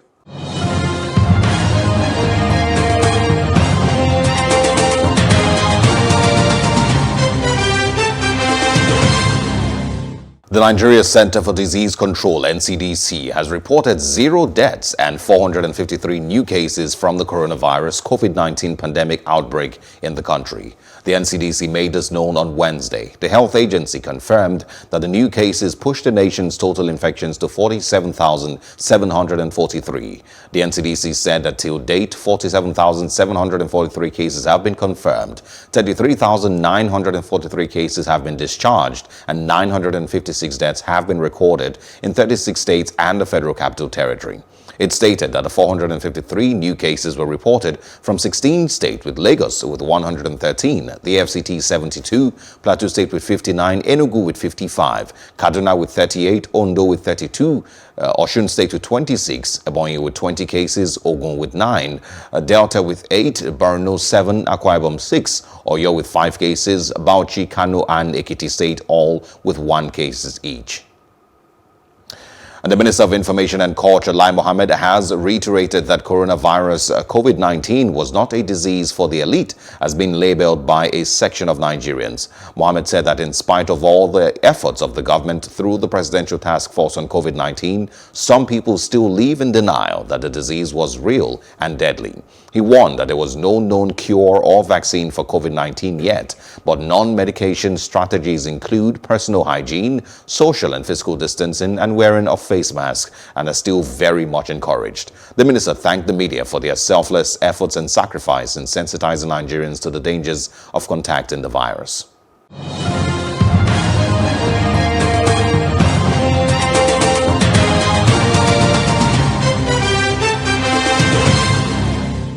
And now in news reports across Africa, Kenya has recorded 650 new COVID-19 cases from 6,768 samples tested in the last 24 hours, raising the total caseload to 28,754. While making the announcement during the daily briefing at the IFIA House, Nairobi, Health Chief Administrative Secretary Mercy Mwangangi also said that another 490 patients had recovered from the virus, bringing the country's total recoveries to 15,100. In the same period, 4 more patients succumbed to the disease, raising the total COVID-19 deaths in Kenya to 460. Dr. Mwangangi said that the National Emergency Response Committee has been meeting regularly to offer policy direction on the COVID-19 pandemic. She said 21 counties are being restrained on the management of emergency operation centers. And with every activity or most of it gone online, more people have had to make internet a place for work, meetings, leisure, or entertainment. However, there is recently the threat of cybercrimes, cyberbullying, and using the internet as a means of spreading fake news. And to counter such, we have Ian Wafula, a journalist and founder, Heal the Web, joining us from Nairobi to speak on the need to sanitize the internet space. Thank you so much for joining us, Ian. Thank you very much for having me. You started Heal the Web. Tell us what inspired that. Well, first of all, I am currently a journalist with the BBC, and over the last 2 years, I've been hosting a show called Fact Finder, which is a media literacy and fact-checking show.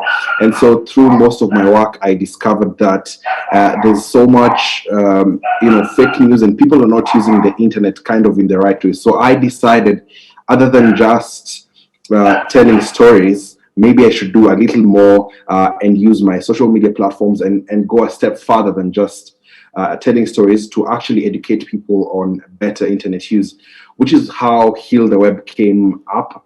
This is back in February, and basically what we aim to do is to raise awareness about the consequences of not using the internet well and devices that it comes with. So we look at things like fake news, cyberbullying, misinformation, hate speech, as well as things like revenge pornography. So you do know that, of course, right now most people are at home, and that means the only source of entertainment is online. In fact, one of the reports here in Kenya found that at least 28% of the people who are accessing the internet or going on social media are doing this to get information. And there's also been concern that most people are not able to tell what is true and what is false. This means that, once you spend so much time online, you're not able to differentiate between what is true and what's false, and that leaves you vulnerable to fake news. So what we've been doing is coming up with content online and posting on our social media pages to just try and educate people. So far, we've managed to reach at least 11,000 accounts, and we can tell this by the number of people visiting, especially our Instagram page, which is most active. But then we plan to to reach more people by providing more content, so to say. And fake news is definitely just not unique to Kenya. This is a problem that I've seen across the continent. I'll give you an example. When the first cases were reported in East Africa for COVID-19, sections of the coastal region in Tanzania and Kenya were taking hot black tea to try and, they, in their perception, they knew that is a cure or a prevention measure to catch COVID-19. And these were articles and posts that were circulating. All right, hold on. I want to know, before you go further, Ian, I want to know if it is possible to actually make the internet a safe space for individuals who have been bullied or trolled or, for one reason or another. Or are you just trying to reduce it to its barest minimum? Do you think it's actually possible? We do know that this is a huge task, and I know that I cannot do this by myself. So my tactic and what we tend to employ is we're trying to kind of recruit as many people as possible on a concept we call the Blue Weber concept, whereby we try bring as many people on board and teach them on internet safety use, after which they'll be certified Blue Webers. And by this, we shall then customize their accounts to have a special profile picture, or rather a blue mark within their profile picture, which means they're kind of Heal the Web verified, and then they become agents of peace as online as well. Per every account, or rather every person that we do reach out, we believe that through social media reach, those are 5 accounts that we've reached, because it brings about curiosity. How comes your profile picture is blue? What does that mean? And therefore, I tell you, we hope that people who we've brought on board are going to say that this is my account is a safe space. I'm a member of Heal the Web, and I'm just trying to make the internet a better place. Definitely, it's an uphill task. But I believe if we have more people enrolled and if we reach more people, then it's just like democracy. If you have everyone who is using the internet for the better, or preaching kind of peace online and peaceful coexistence, then we'll have fewer people then misusing the internet. Do you have any support from the social media apps and those who control those apps, the Twitter and the Facebooks and the Instagrams? Do you have any support from those organizations? So these are conversations that are still going on. We are very young initiative starting in February. So just like today, I was having conversation with Safaricom, who are kind of our main internet service provider, just trying to bring on board as many people as I can. And then eventually, once we have also built our name, Heal the Web, and look, what I'm even doing with the bullying and fake news. So if you see something that is kind of a red flag, this is some internet, especially for progression and the kind of positivity we need. Also, another fact is that most of us spend, on average, about 4 hours, 30 minutes of our day just online. That means we're spending so much time online, and the kind of content that we consume. States and Slovenia entered into an agreement on Thursday for added security and cooperation over the development of 5G networks, effectively banning Chinese firms from becoming 5G technology suppliers to Slovenia. U.S. Secretary of State Mike Pompeo, who is on a Central European tour, signed a joint declaration on 5G technology with Foreign Minister Anže Logar after meeting with Slovenian Prime Minister Janez Janša. Slovenia becomes the latest in a string of Eastern European countries that include Poland and the Czech Republic to sign such agreements with the U.S., pledging that their 5G suppliers would not be under the control of foreign governments without independent judicial reviews. The signing comes 1 week after the U.S. State Department published an expanded update of a plan called the Clean Network, called a blanket ban on smoking on the streets and on restaurant terraces when social distancing cannot be guaranteed. A man working in a bar in Pontevedra told journalists that the new ban on smoking is going to complicate things even further for the hospitality sector, and that is already suffering due to the coronavirus. In scenes reminiscent of the epidemic March-April, that a second wave of new infections gripping Victoria State is finally being brought under control. Australia, once heralded as a global leader in combating COVID-19, has struggled to contain an outbreak, said it has found no new COVID-19 infections in the past 24 hours. It is very important that we keep case numbers low, and whilst in total terms there's 492 active cases in regional local government areas that are under the stage 3 restrictions, as compared to 7,155 in Metro Melbourne. They won't quite reconcile because there are some cases that are still being investigated as to their origin. That is of concern to us to see some of the recent trends in terms of growth. Additional cases in Geelong, just to give you one example.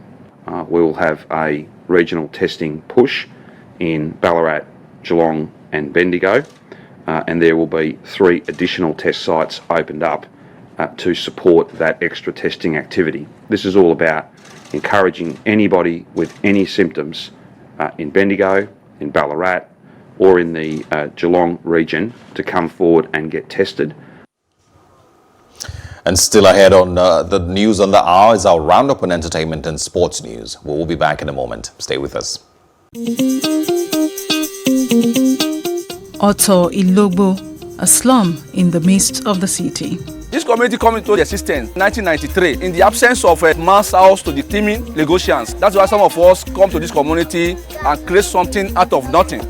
This is home to different people who share one thing in common, which is living in deplorable conditions. No dualization of roads, no drainage, no proper water, no toilets, nothing like school. If I sick, there is no way to pass, and we don't have antenatal here. Since when I come this Lagos, now here I've been staying. I have almost 8 children, plus grandchildren now. I do contest for councillor for 4 times. I contest for local government chairman 2 times. If you people are in the seat, you cannot do the needful.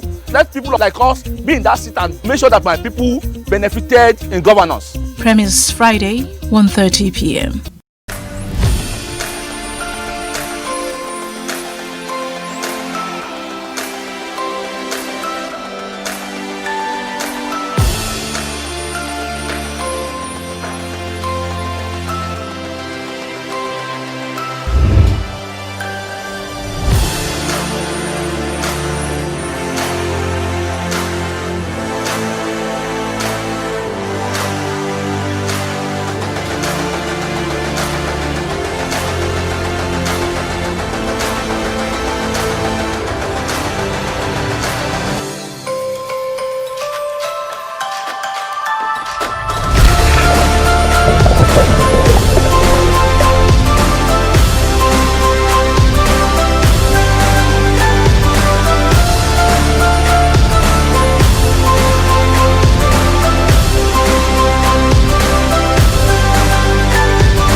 And in entertainment, British actress Naomi Harris and musician Brian Eno have teamed up to produce a short film backing calls for urgent actions to slow climate change in support of civil disobedience campaign Extinction Rebellion.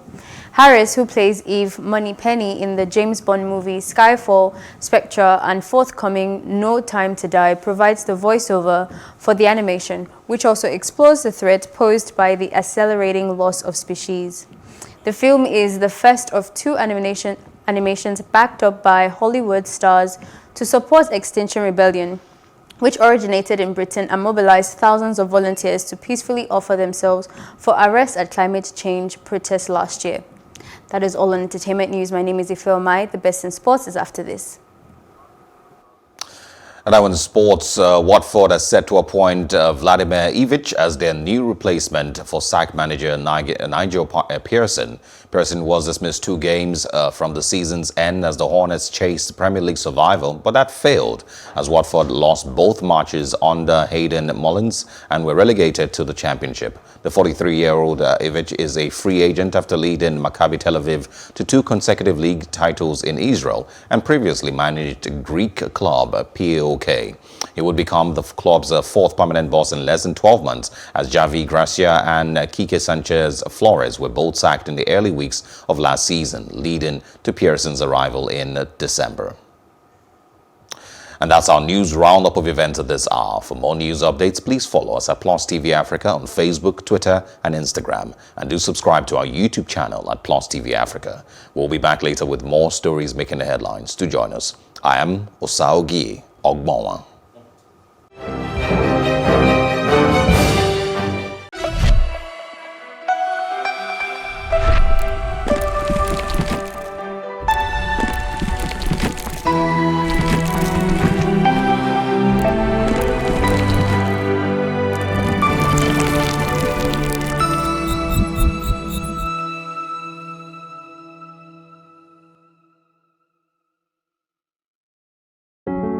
First of all, I think every Nigerian should know that nobody owes you anything. Well, I've delivered my advocacy in a language I hope we understand. Ni hao.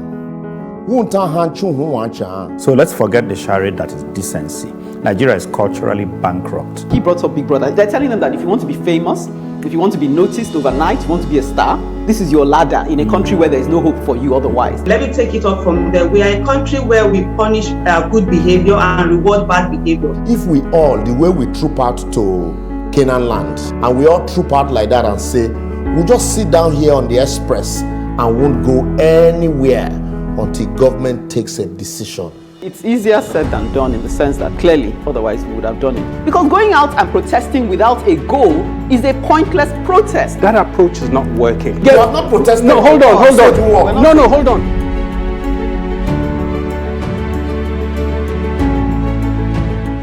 Mona Lisa is all about me. It's all about you. It's all about our stories. The stories that never get told, but ought to. Whereby water transportation does not make financial sense, it makes economic sense. I was there for 2.5 hours on the floor. Nobody attended to me. If we don't take care of the poor will take care of us. It's about getting at the root of things and hearing from the horse's mouth. We have 15 public hospitals to make them affordable. In the whole of Africa, we are bigger. You know, Nigeria, we sleep, eat, dream, fashion. Those with the financial backing don't see fashion as an investment, which makes no sense. If they do it for free, they won't have money for the next case. Mona Lisa is about real life and the real lives, yours and mine. Make a date with Mona Lisa, and together, let's ensure that the important stories get told.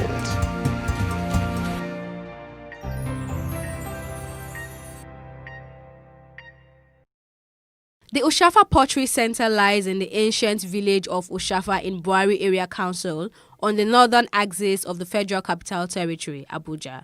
It was established in 1991 as part of Mariam Babangida's Better Life for Rural Women project during her tenure as First Lady, showcasing the skill and creativity of women potters in Oshafa community. Sadly, the center, which was a major tourism attraction site and could boast of visits from former U.S. President Bill Clinton, former Egyptian military and political leader Hosni Mubarak, one-time British Prime Minister Tony Blair, and the former Swiss Vice President Ruth Mesler, has now become a shadow of itself. PLUS TV Africa, in collaboration with Google Nigeria, alongside media practitioners, journalists, and social media influencers, visited the famous Pottery Center to showcase it as one of the important landmarks on Google Maps in Abuja, Nigeria. Google Map has transit information for nearly several thousand agencies, which means transport agencies for all around the world who provide transit for people, and more than 3.8 million stations in the world. Over 1 billion kilometer worth of transit results every day. And that's mind-blowing. We were given a demonstration of the local way of making a pot such that designs are achieved using local tools. For example, twisted strings or notch wood over the surface of the clay.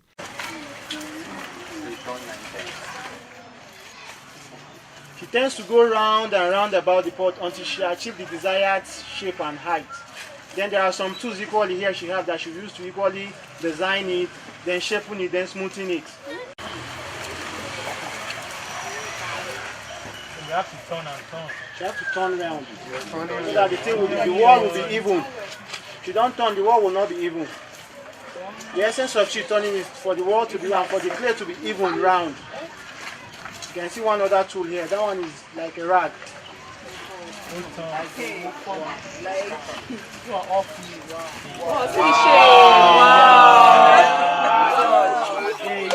you serious? Out of that small. How did she do it? Wow. If they didn't show you, it's magic. This is dance. Wow. Magic.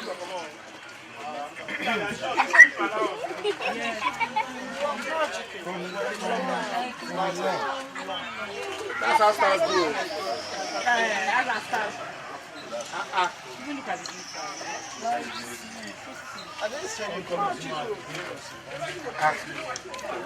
The range of beautiful products created include incense burners, teapots, beads, plates, candle stands, water jars, cooking pots, bowls, and flasks. The people of the Oshafa community have been relentless in sustaining this ancient tradition of pottery making, while they hope the government will come to their aid in terms of investment and well-packaged products for exportation, which will generate more revenue and better their means of livelihood. Elsie Godwin reporting for Plus TV Africa.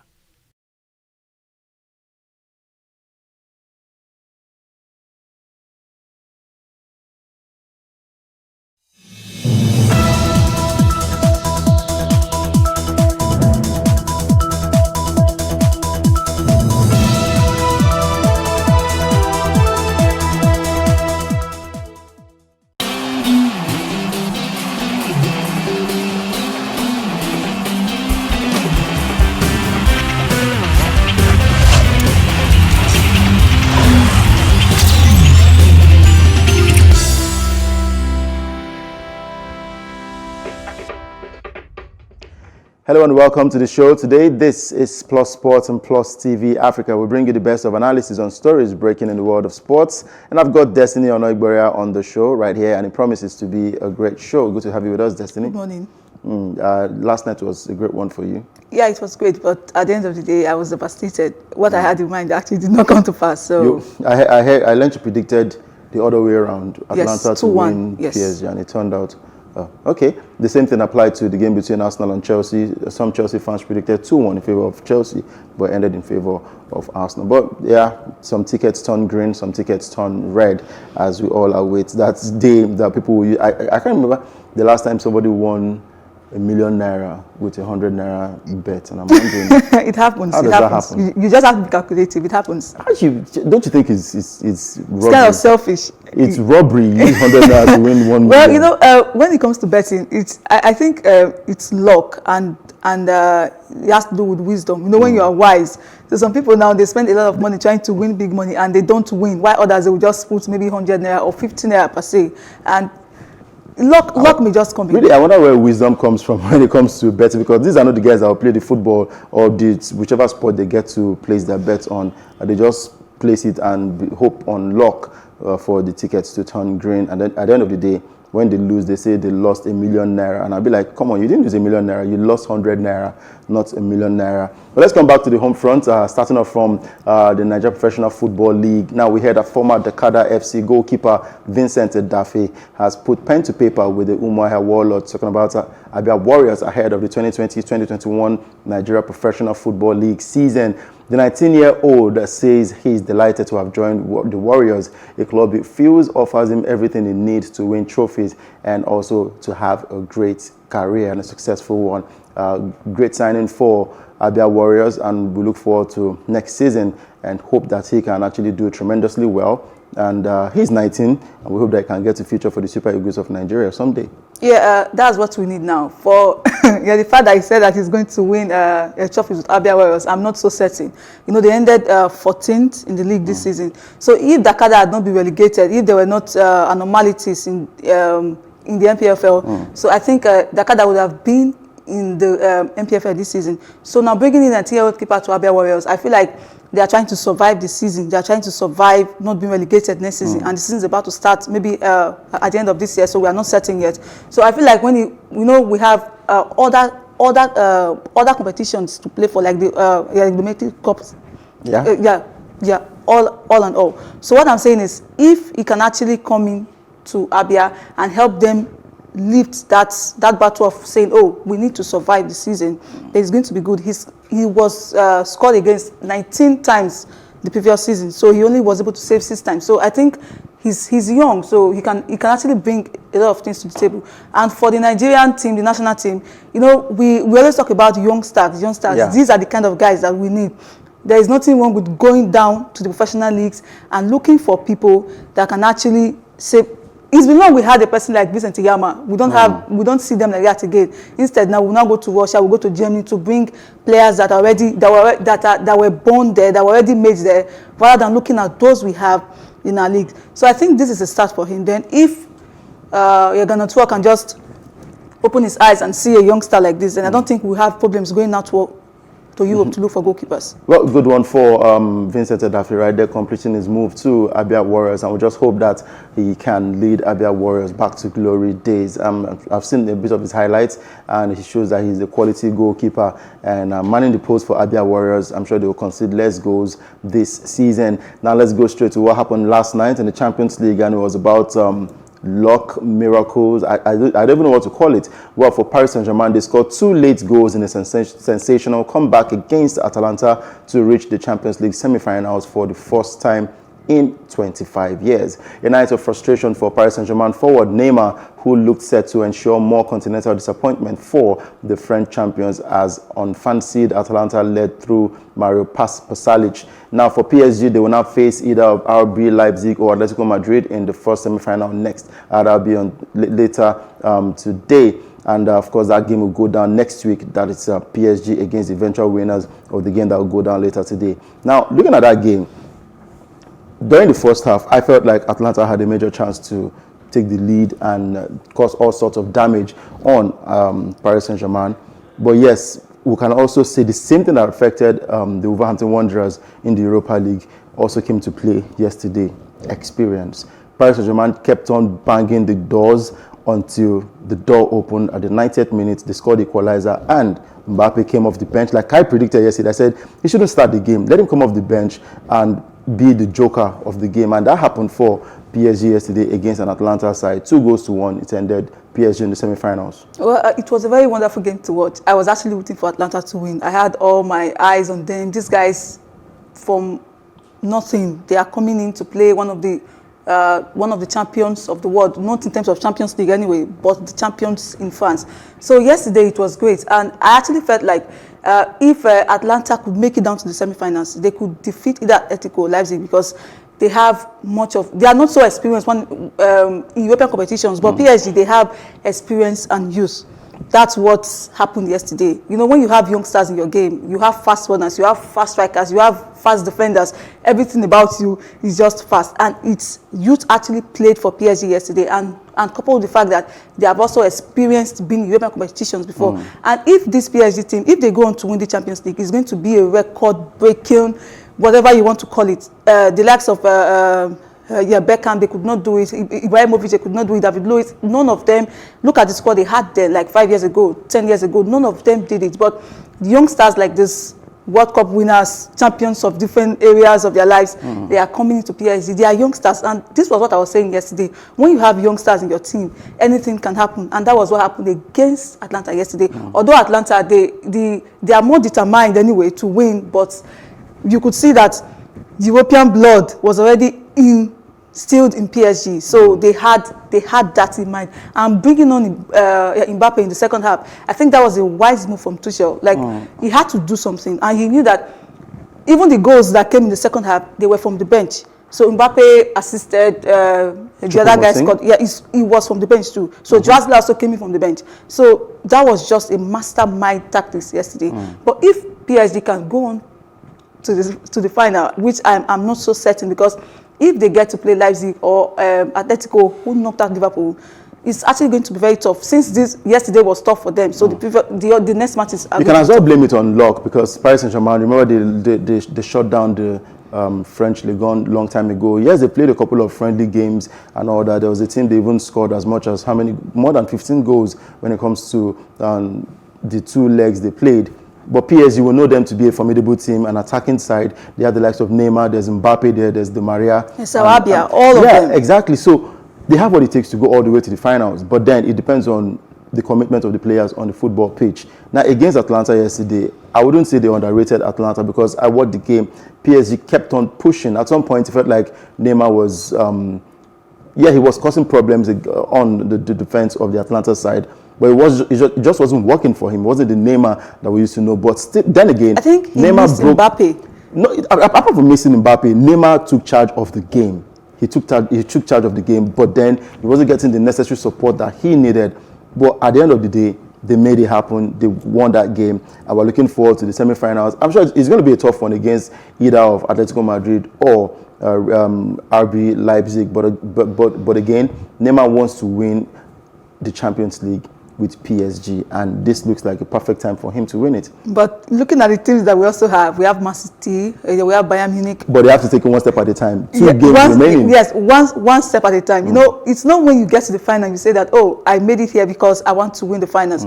You still have there are a lot of obstacles on the way. First of all, they have to win the semi-finals. Yeah. What if they go on to the semi-finals and what happened yesterday also happened and Mbappe is not so fit anymore and we hear that, oh, the injury he had before, like there's an error or there's an issue with his leg or something like that. So there are going to be a lot of tactical changes. That's what I'm saying. If Tuchel can, and just like he played yesterday, can just shock the other players, Mbappe too on the bench, and they will not just be surprised. They will be surprised that he's actually coming in from the bench. It's going to change everything for them. Well, talking about Thomas Tuchel, the coach at Paris Saint-Germain, he made his own. He reacted to the game and also said Paris Saint-Germain were lucky in that game against Atalanta, but they deserved to win. Je suis très heureux parce que pour moi, les buts sont très tard, c'est clair, mais la victoire est méritée. On n'a jamais arrêté de croire, c'est ça, de croire. On n'a jamais arrêté d'attaquer. On a montré une bonne performance, une grande mentalité. Et on a eu des gars sur le banc qui ont changé ou qui ont eu un grand impact sur cette match-là. Et ça, c'était le mix pour tourner cette match très très tard. Mais comme je dis, pour moi, c'est mérité. Et on a eu la chance à la fin. Oui, mais on a forcé la chance. On doit mériter la chance. Et c'est normal dans le foot que dans un match décisif, c'est comme ça, mais l'équipe a fait super bien. Great victory for Paris Saint-Germain right there against Atalanta, and of course for Atalanta they have qualified for next year's Champions League, and of course they look forward to a more better performance in that one. So moving on from there, let's talk about the other game that will be going down later today, Atletico Madrid versus RB Leipzig. Now for Atletico, they say that forwards Angel Correa and defender Sime Vasalco tested positive for coronavirus before their game, talking about the quarterfinal against RB Leipzig in Lisbon. Now the players are isolating at home and will miss the rest of the tournament. They look forward to their game against Leipzig later today, and what will be your expectation in this one? It looks like another case of the big boys against the underdogs. You know, the underdogs, they will always shock you. Like we have actually seen that in Champions League, in Europa League this season. Wolves, Atlanta, Leipzig, these teams, like the club that is never up to 100 years, they are disturbing heaven and earth. So it's actually going to be tough for Atletico today. You know, that coronavirus test they had, it's actually still bothering them. Angel Correa is a very good midfielder. I think I'm not sure how they are going to maintain the stance that their midfield is at, because it's like he controls the midfield. So it's actually going to be very, very tough. Unlike that of Leipzig, you know, Timo Werner is no longer there. So it's actually they are going to have tactical issues today. Although they have the positions filled already, but I feel like Atletico do want to use their experience against them, because Atletico, they are more experienced in Champions League. They have gone to finals before and they lost to Real Madrid. But this is Leipzig's first, I think, the first semi-final anyway. So it's actually going to be very, very tough. And just, you know, I'm a youth, so I want to base the fact that being a youth, I will always expect more from youths. So I want to give Leipzig today everything I have, because I feel like they can definitely perform magic against Atletico Madrid. Yes. Okay, let's see how that turns out for RB Leipzig. And also, just to remind you, let me take your mind back to the game between PSG and Atalanta. Do you know that Neymar's salary or Neymar's transfer, Neymar combined with Mbappe, is more than the whole Atlanta squad put together? Combined, yes. That's actually where I'm having issues with now with football. You know, clubs are actually going under, and the person's salary is just the full club in general. So I think that something should be done about transfer market and all. Since 2002. I mean, tell me why my kids do not play football. I'm actually going back to play football. No, you shouldn't. Don't even go there. Let's not talk about you playing football. But looking at the game between Atalanta and, of course, RB Leipzig, let's listen to what the goalkeeper, Jan Oblak, who is the transfer target right there at Stamford Bridge, talking about Chelsea. Let's hear him. He said, one of the things he said was about the coronavirus, that it has left the team nervous as after the COVID-19 test results, which returned positive for 2 players. And also we listen to Julian Nagelsmann, the coach right there at RB Leipzig, where he said they would like to play their own brand of football in their game against Atletico Madrid, and the goalkeeper Peter Gulaschi, who spoke on their chance against Atletico.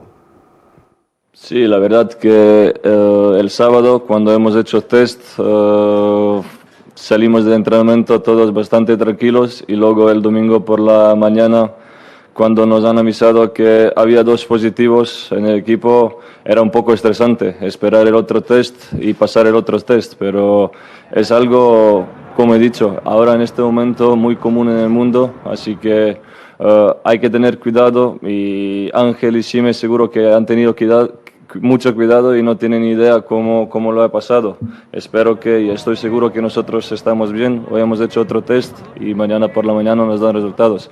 Pero seguro que el domingo hemos estado un poquito estresados, esperando el resultado, nerviosos para saber cómo está todo, porque en estos casos muchas veces muchas personas están asintomáticas y ni lo sabes que tienes el virus. Así que de momento estamos bien, estoy seguro que estamos bien y que mañana por la mañana no va a haber sustos. Wir werden mutig auftreten, werden unsere Art von Fußball auf den Platz bringen wollen und werden uns auf die inhaltlichen Dinge konzentrieren. Natürlich ist es so, dass Atletico mehr Erfahrung hat, aber es ist auch so, dass ich die klare Überzeugung habe, dass eine Erfahrung bei 2 Spielen, bei Hin- und Rückspiel, auch im heimischen und dann im Auswärtsstadion, deutlich mehr ins Gewicht fällt, als es bei einem Spiel ins Gewicht fällt, weil du einfach kaum taktieren musst, und es geht darum, wer das morgige Spiel gewinnt, der ist dann im Halbfinale. Ja, wir haben eine grobe Vorstellung davon, wie die erste Elf von Atletico aussehen wird. Ich erwarte mir eine Mannschaft, die wir nicht darauf beschränken dürfen, dass sie nur verteidigen, was alle machen, sondern sie sind auch in der Lage, guten Fußball zu spielen. Sie haben außergewöhnlich gute und auch talentierte Spieler mit der nötigen Offensivpower, mit der großen Dynamik, mit guten Geschwindigkeiten, Umschaltsituationen. If we talk about Champions League experience, you know, we are probably not the favorite to win the competition, but we have a really young and motivated team. We came really far now in the Champions League, and we have a chance against the top team maybe to make one more step, and we want to use this chance.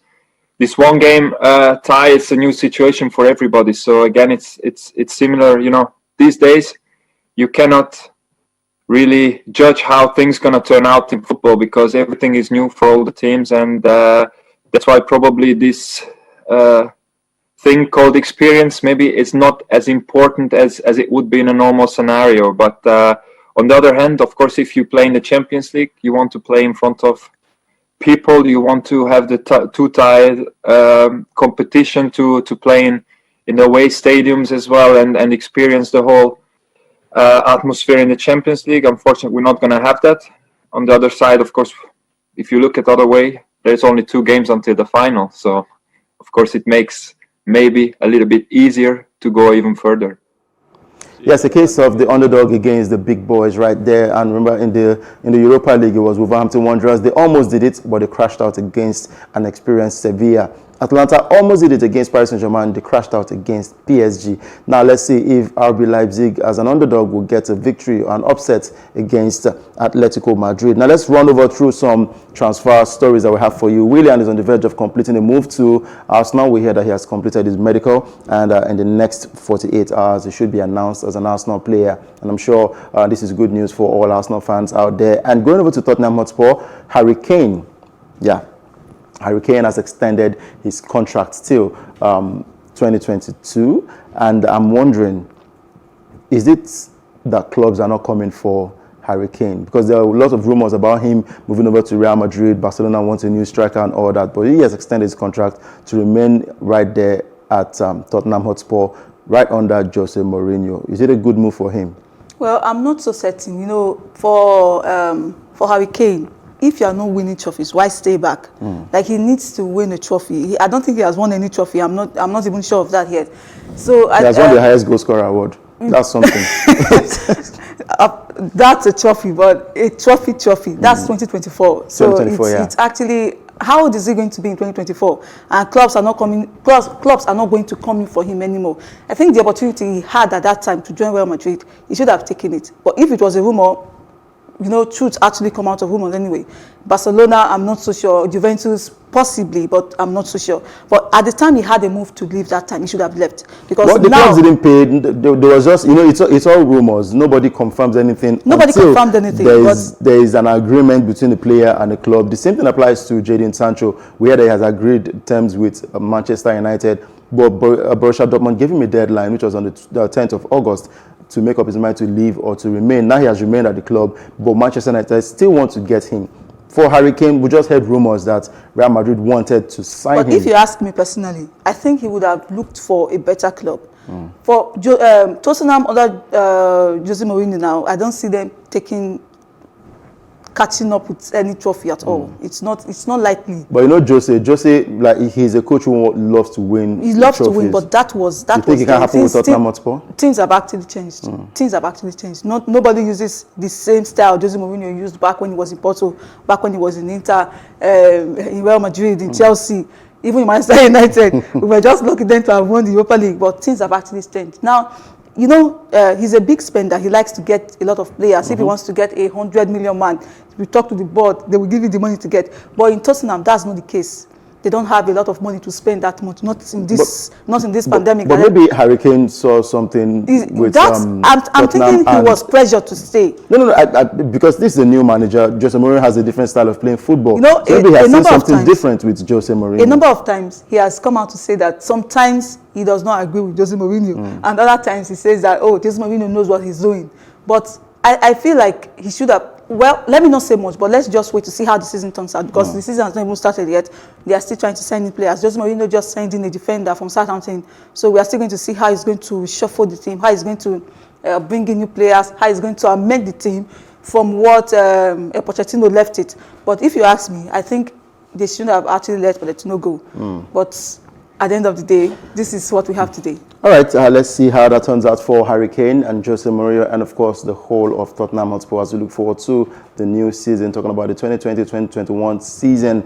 And for Jose, he has said that his team has qualified for the Europa League, and he has won every time he played in the Europa League. He won it with two different clubs. Let's see if he will do the same with Tottenham Hotspur. Of course, the fans want to see trophies in their cabinet, and also go against their rivals, talking about the other side of London, the Arsenals of this world, Chelseas of this world. But from there, let's wrap up with tennis, as American teenager Cory Coco Gauff scored another upset on Wednesday, 12th of August, at the inaugural Top Seed Open, beating number 2 seed Aryna Sabalenka 7-6, 4-6, 6-4 to reach her first WTA quarterfinal of the year.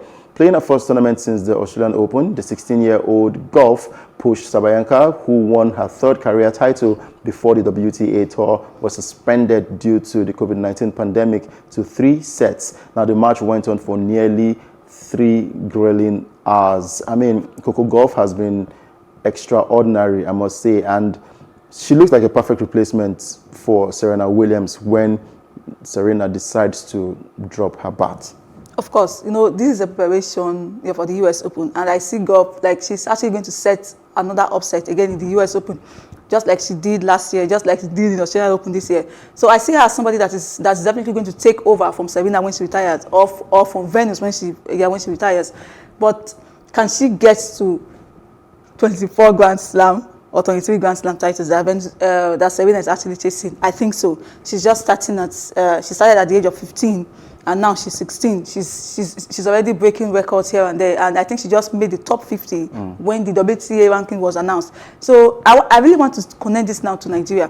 When are we going to see a Nigerian tennis player make the top 100 We'll do the work. World? We'll continue doing the work. And someday, sometime soon, I'm sure we'll get there. Because, I mean, we've seen tournaments like Lagos Open, and we've seen a couple of Nigerian tennis players come through the ranks to feature. And I know that there's light at the end of the tunnel for lawn tennis in Nigeria. Let's listen to Coco Gauff, and when we come back, we'll be wrapping up with the show.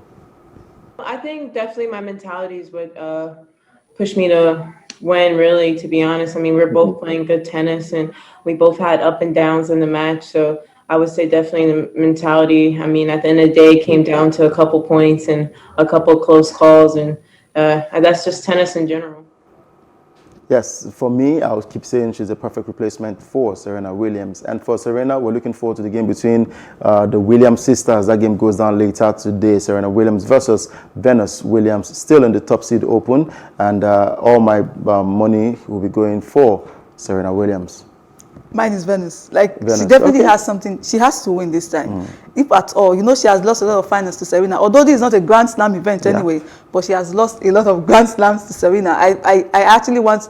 Yo, you are my elder sister. Just take this. Just take this. Sentiments don't come to play when it comes to the game of when it comes to sports. You have to go there, eyes on the prize. That's what it is. And like they always say, it is what it is. Serena Williams all the way against her sister Venus Williams. That's my take. But anything can happen when it comes to the game of sports. Well, that's the much you can take today on Plus Sport and Plus TV Africa. I'm Udoka and Jock. Hope you enjoyed the package. Please join us on social media at Plus TV Africa on Twitter and on Instagram. And do subscribe to our YouTube channel, youtube.com/Plus TV Africa. And for those juicy stories, log on to our website, www.plustvafrica.com.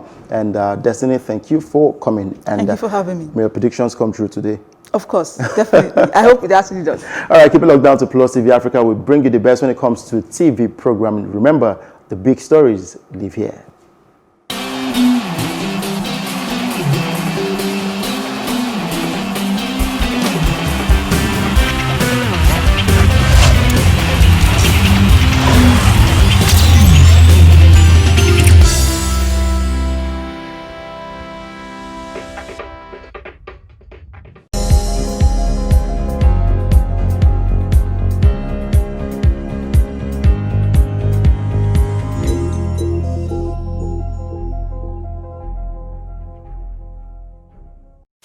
We are calling on all South Africans to wear a face mask whenever you leave home. Governor of Lagos State has made the wearing of masks compulsory to fight against the coronavirus.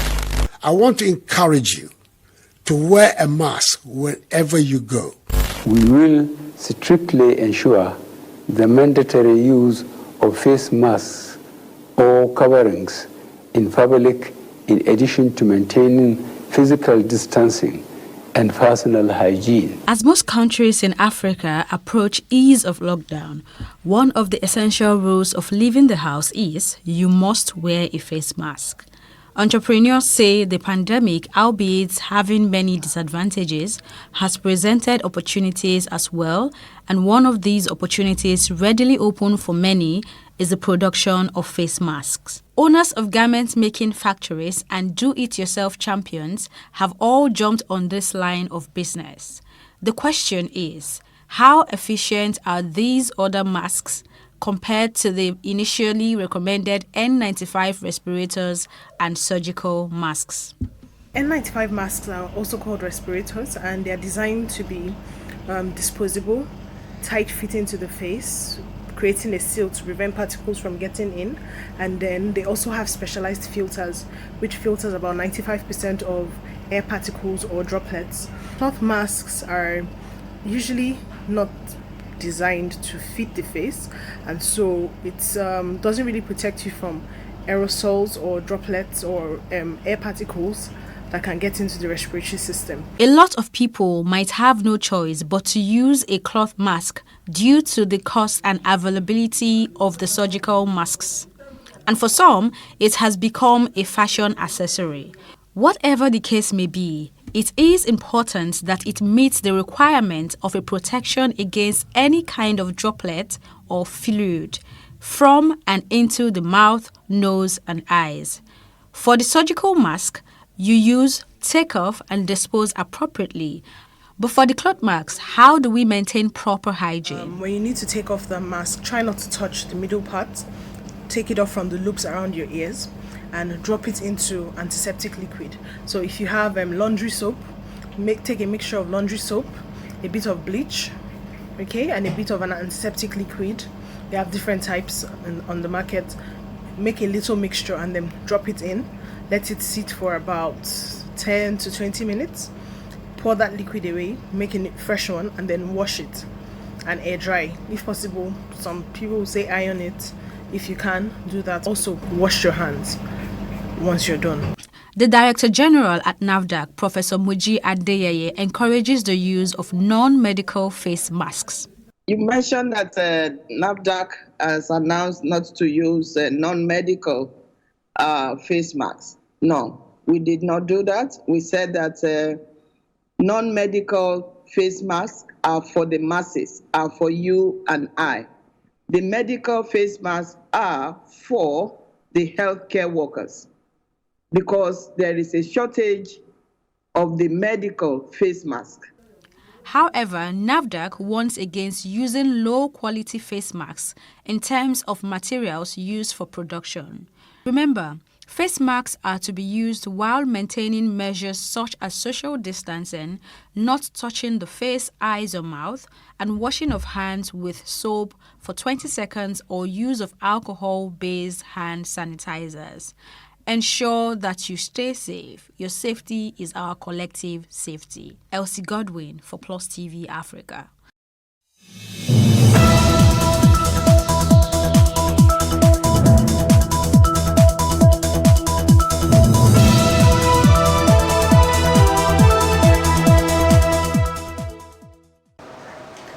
Former President Olusegun Obasanjo speaks again, and this time it is to the youth. And will allowing citizens to legally carry weapons solve the insecurity problem? This is Plus Politics, and I am Osaogi Ogbonwa.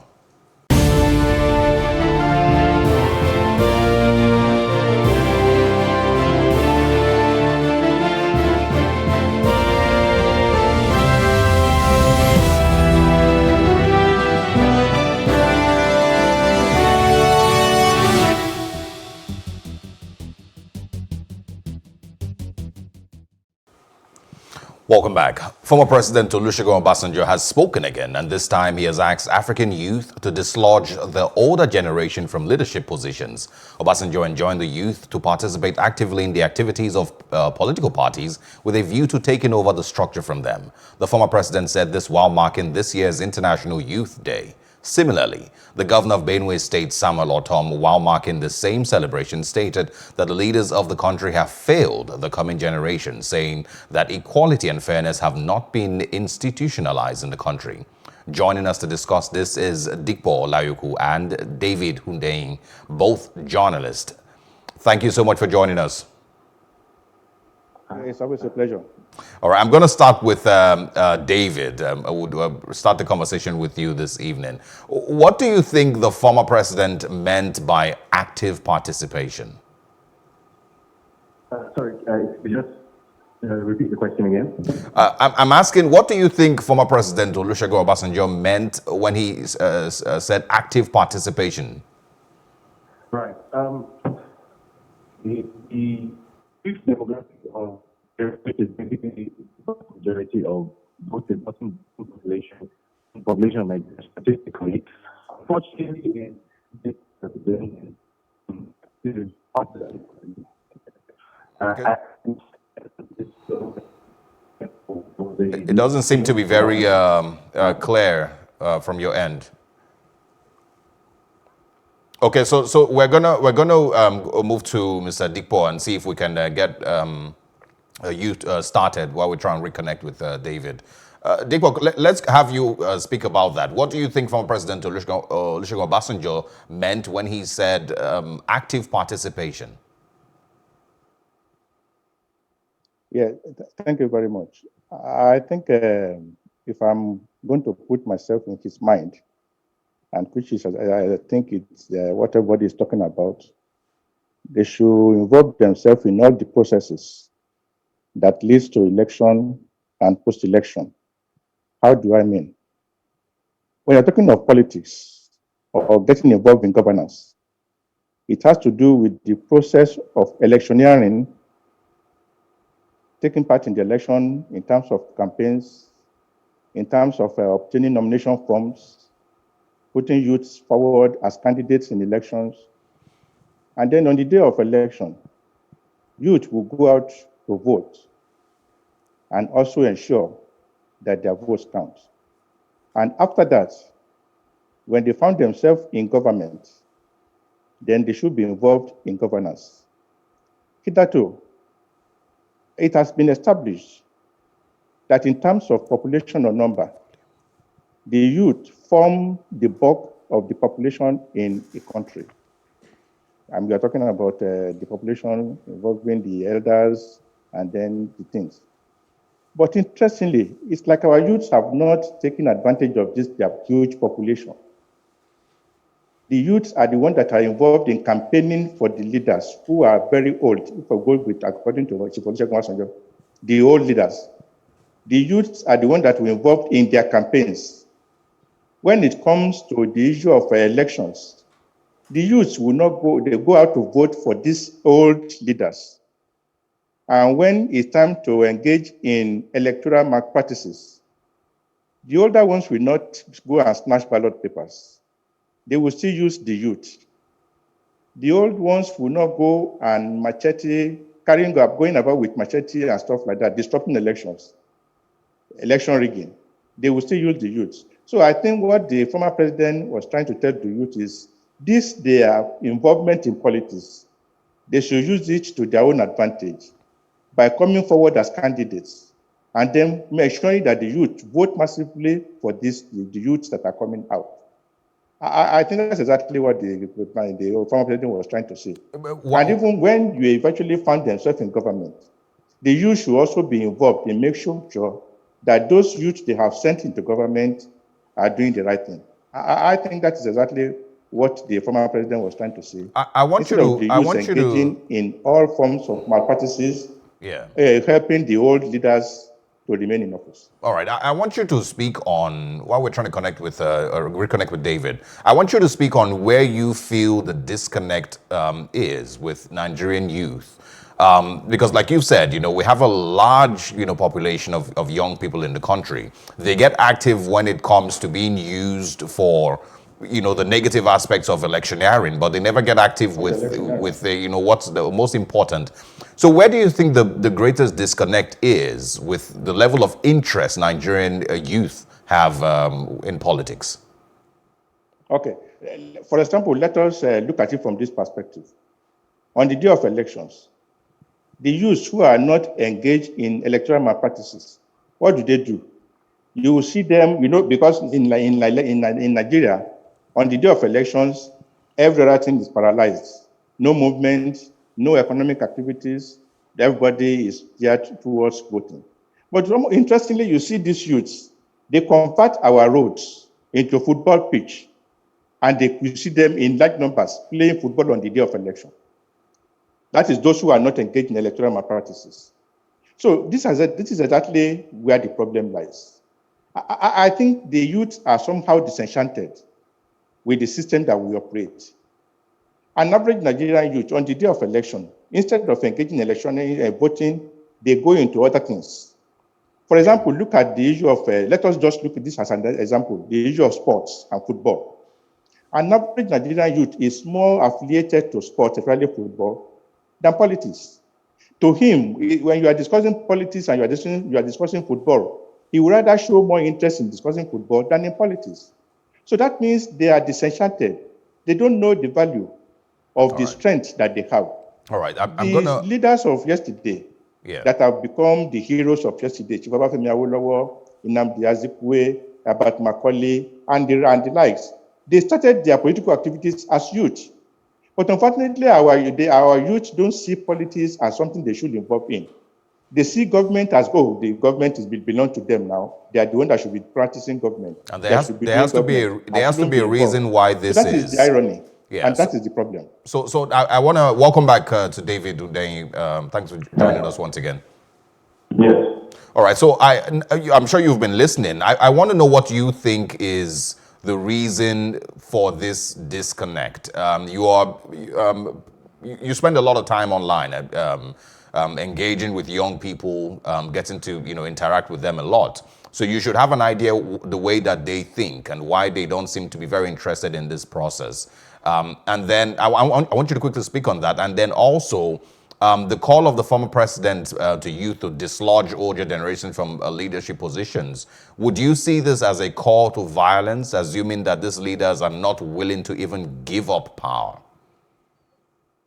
So, in answer to the first question, from my point of view, from my perspective, after engaging with young Nigerians over an extended period of time, the issue with political engagement in the youth demographic seems to be that young Nigerians don't really understand that pretty much everything that is wrong or right with Nigeria as they know it is a function of politics. People have this idea that politics is something that some people do in Abuja or in some places very distant from them. They don't understand that the reason why, you go out to hospital the month someone comes to ticket for you and you pretend that person is a political issue. That's the reason why the price of stock in the market goes up. They can't buy as much as they did last week. All right.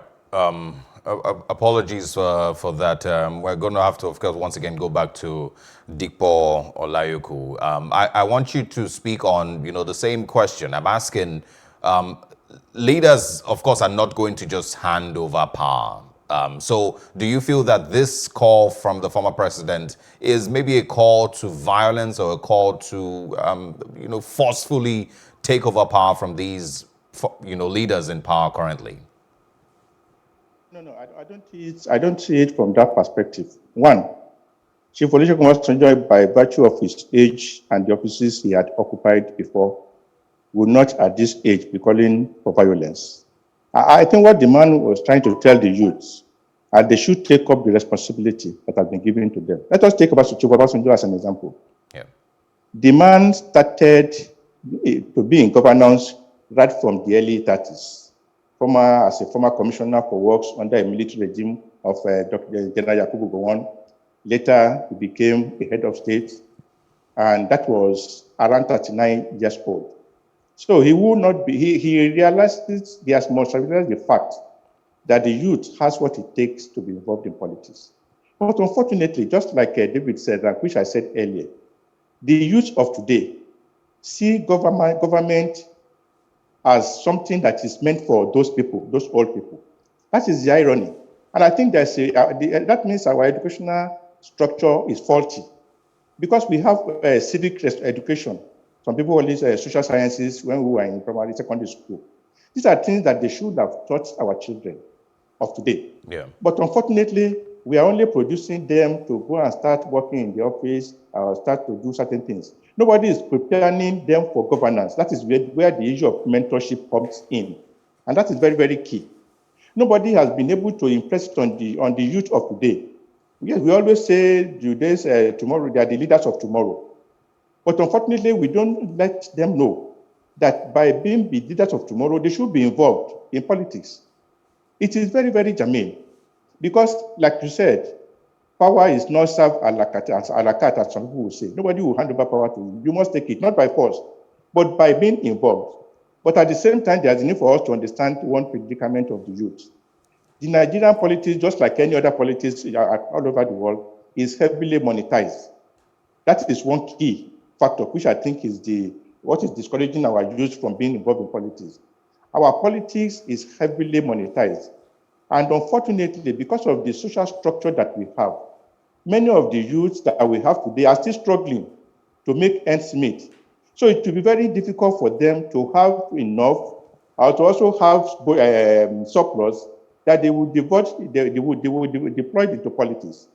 And unfortunately, the owners of the political arena, the so-called godfather, will not have much confidence in the youth so as to push them forward to say, okay, I'm going to back you, go and contest for this position. They would rather go for the people that they are used to. They have been doing it for the past 50 years, like what happened when Obasanjo was coming out in 1999.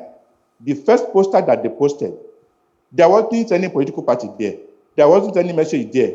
They only put his message, his picture, and said, the man we can trust. That was the first poster that they posted all over the country in 1999. So the godfathers, those who have the liquid, the money to deploy it into politics, they would rather look for somebody they have been dealing with for the past 50, 25 years, instead of looking for a youth who does not even show any interest So there's need for us to understand the predicament of the youth. But at the same time, I think if the youth knows what they have, the power of the population, they can come together and form a political party that will not need much money to contest or to spread around for people to vote for you. But unfortunately, our youth are not they were not taught. And that is where I want to repeat again the area of mentorship. Nobody really mentored them to know that when you say you are the leaders of tomorrow, it means that you must come out and take part in politics. I think that is very, very key. There is a need for us to change our focus in the area of mentorship to prepare them for tomorrow. Do you believe, because we read in the history, we're eventually going to speak about what they can do, because from what you've described, it doesn't seem like there's any place where they can win. If we are looking at how expensive it is to run for election in Nigeria today, the young people in the country cannot afford that. So we'd eventually get there. But I want you to also speak about the mentality. Earlier, you referred to the Olusegun Obasanjo and the leaders back then who were also young people when they took over leadership. The mentality then was different. Do you think that the youth of today have the mentality for leadership if they were given those positions? Because some people would argue that most of the people who are outside leadership are only just looking for their own chance to squander and looking for their own chance at the national cake. So do you feel that the young people in Nigeria today are even interested in leadership or have the mentality to be able to fix what needs to be fixed in the country? If we have a crop of youth today that don't have interest in what becomes of governance in Nigeria, then that means we have failed. Because we are the one that should have mentored them to know that, yes, when you're talking of governance, we are going to hand over to you. It means that just like Professor Wole Soyinka said, our generation is a wasted generation because we are the one that will have taught them this, that we are going to hand over this country to you people. And then let us ask ourselves, my dear brother, why is it that the children of people that have been in government are also in government today? Because their fathers mentored them in that direction. That, okay, if we leave tomorrow, you guys will take over.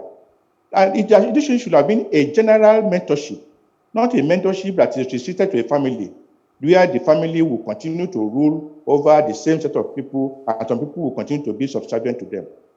But there should have been a system in place, like our educational structure, will have been structured in such a way that we will have a place where we would call mentorship to prepare our children for tomorrow. When you say they are the leaders of tomorrow, how are we preparing them to take up the leadership mantle? No, but we are not doing that. Instead, we are just mouthing it. Nobody is putting it into action. And that is a failure on our own part. But again, I think this is where the youth of today now we have to wake up. Many of them are experts in computer or internet services. Many of them acquire this knowledge on their own. So that is why it is very necessary for them to know by listening to or watching this kind of a program, listening to other programs on radio, that these people, the old people we are complaining about, will not live voluntarily until we use the strength of the youth in terms of population to get them out of office. I think that is the message that Obasanjo was trying to send to these children. You have the population, you have the vigor. Many of the things you are doing to make sure that these old people get into office, why don't you deploy this thing to your own category or your own class of citizens, so that you people will take over? So I think, yes, the mentality might not be there in the first instance, the training might not be there in the first instance, but there's the need for them to now wake up and know that this thing falls on them. The youth are always complaining. The generation, they are wasting our own tomorrow. But you cannot just sit down and allow them to waste your tomorrow. That is why it is very necessary for them to use this kind of a program, which you guys are doing now, to let them know that you must take up the responsibility. But unfortunately, there's a need for us to be very truthful to ourselves. How many youth watch television today to listen to this kind of a program? Instead, if they're not watching football, they are watching BB Niger and things that are not of benefit to them, especially in terms of their future. If it is possible for us to take a population of 2 youth that are watching this program today, you'll be amazed. Even if by mistake they tune into this television station or this kind of a program, they would rather go for some television where they're playing music, where they're playing football, or BB Niger. So the problem of the youth is multifaceted. And it's only God that can help us And at the same time, there's a need for the very few ones that are watching the program, that have taken it upon themselves to make sure that they chart a course for themselves, the future for the country. There's a need for them to spread this message among their peers.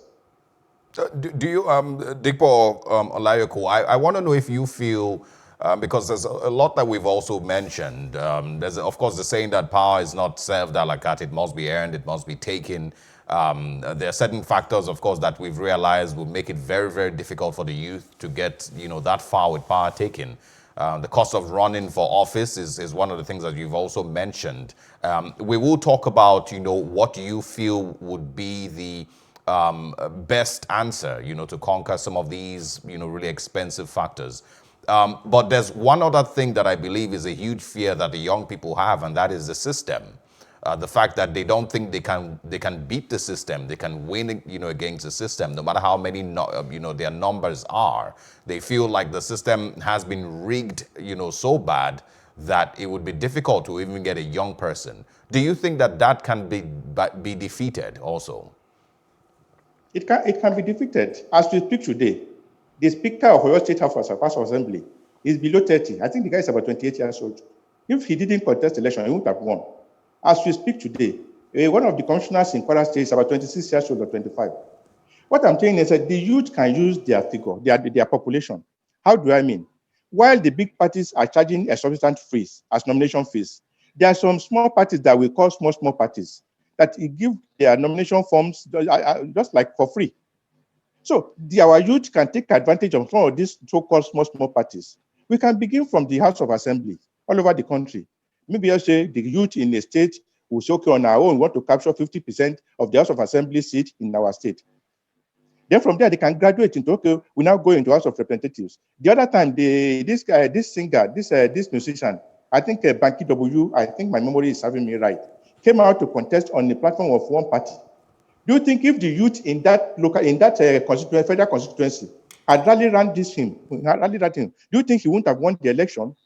So these are the things we are talking about. We have some youths that have taken up the gauntlet, that have taken up the challenge. So I'm going to present myself. But unfortunately, you have our youths, even on the day of election, the very few of them that go out to vote will still vote for these old leaders we are complaining about. So there are so many areas where the youth can take advantage of their population, where they can penetrate into the area of governance. Like I just told you, the man who is the Speaker of Oyo State of Assembly, Oyo State Ibadan here, is a very young guy. So it is possible for the youth to take advantage. They shouldn't be behind all these big parties, where the nomination fees are very huge. There are some small parties, so-called small parties, that have their nomination fee very, very small, something they can afford. Some of them even give them out for free. So these are the areas. The youth should not be looking at, we have to team up with the so-called big parties before we can make our mark. It will be very, very difficult for you. Let us take advantage of the little areas where we are. Let us start our taking over from there. Then before you know it, if you have 50% of the youth taking over the Bauchi and House of Assembly, you have 50% of the youth taking over the House of Assembly in Cross River. Gradually, they are going into the national. And before you know it, they have taken over all over. And from there, let me be decorated. You retire the old leaders so that they cannot continue in office. And they are not ready to leave. They are not preparing the youth. So what happens when they go? Are we talking about they are going to be a lacuna? We should avoid it. Thank you. And that is why the youth should be talked to today. They need to take up the responsibility. They have what it takes. They have the population. They have the agility. If they lack money, they can use their brain. What rules the world? Ideas rule the world. And they have the ideas. They can use the ideas to win this election. All right, thank you very much. Don't just go to these big parties that will say nomination fee is 45 million naira. Intent of something is 50 million naira. Go to the small parties. Push your population into that party. And then before you know it, you have taken over governance without any violence. I think that's what Stephen was trying to say. Dipo Olayoko, thank you so much for sharing with us. It's a conversation that I believe can last for days. But thanks once again, and we hope to speak with you again. It's always a pleasure. God bless you. And now we have joining us Michael Amosu, who is the youth leader at the Obafemi Awolowo University. Thank you so much for joining us, Michael. Michael, Can you hear us? You talking? The net over there is so bad. Okay, can you hear us clearly now?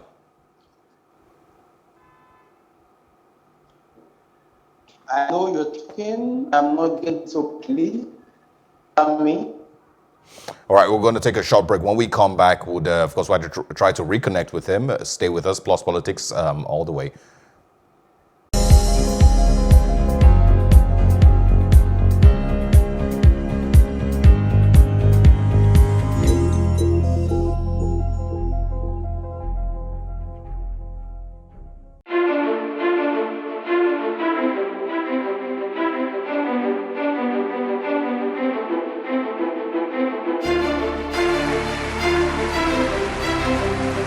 This Medan has been directed to empower 1,000 persons with disabilities in each state in the next 12 months. We now start hearing the shoot of guns.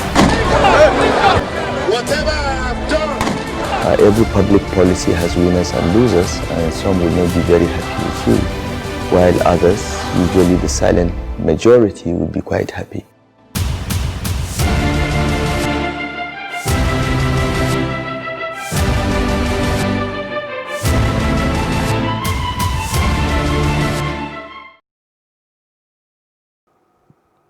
Thank you for staying with us. The federal government explains why the war against insurgency has not been won.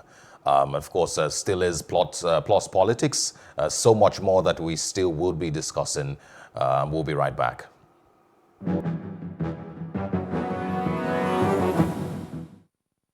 The Southeast Support Group, SESG, has expressed worry over Nigeria's political and zoning system, which favors one zone over another. The convener of the group, Ojukwu Emmanuel, spoke to newsmen in Abuja, saying this has affected the Southeast region, shortchanging them politically over the years. He called on Southeasterners in Nigeria to bury their grudges against the current administration and throw their weight behind President Muhammadu Buhari to help the Southeast achieve its political dream. Nigeria's political system and its reward mechanism subscribe unwritten to the patronage of regions or zones or people who have actively supported a leader during the electoral process or at the point of enthronement of a leader. We have lived with this culture for ages.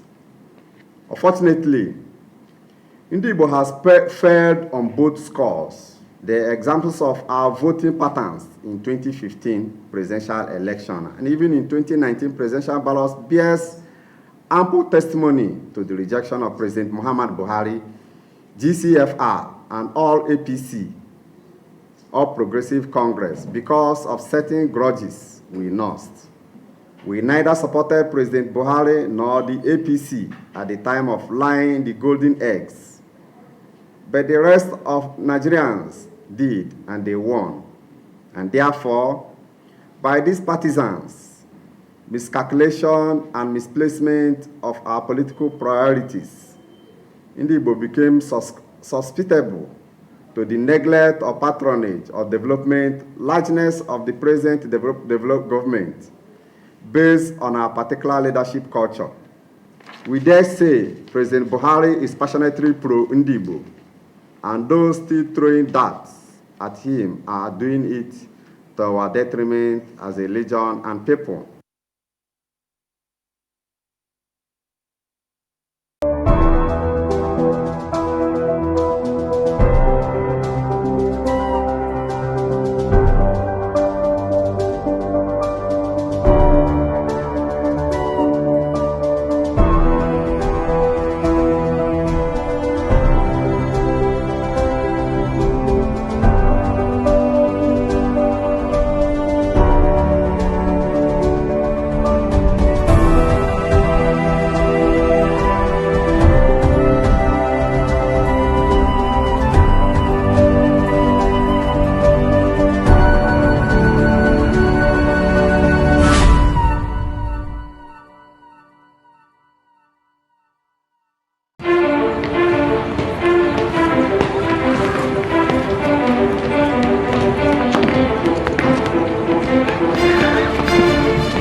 It is engagement we need to have. Those who suffer miscarriages are never taken into account. Members of the National Assembly are also influence peddlers. You are sitting on Nigerians' money. From the barbing, I pay my rent. On the barbing, I send my children to school. A consultative engagement. No any tangible notification before they ban us. It's one thing for people to be at your back and the heat of the moment, and another thing for them to still be with you when push comes to shove. I will do everything to take Lagos out of the national grid.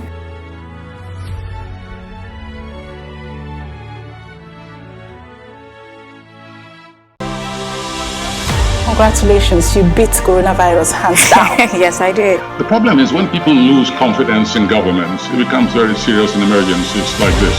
To all citizens, stay at home in the areas under lockdown. I never jumped since yesterday. Now ball I dey play.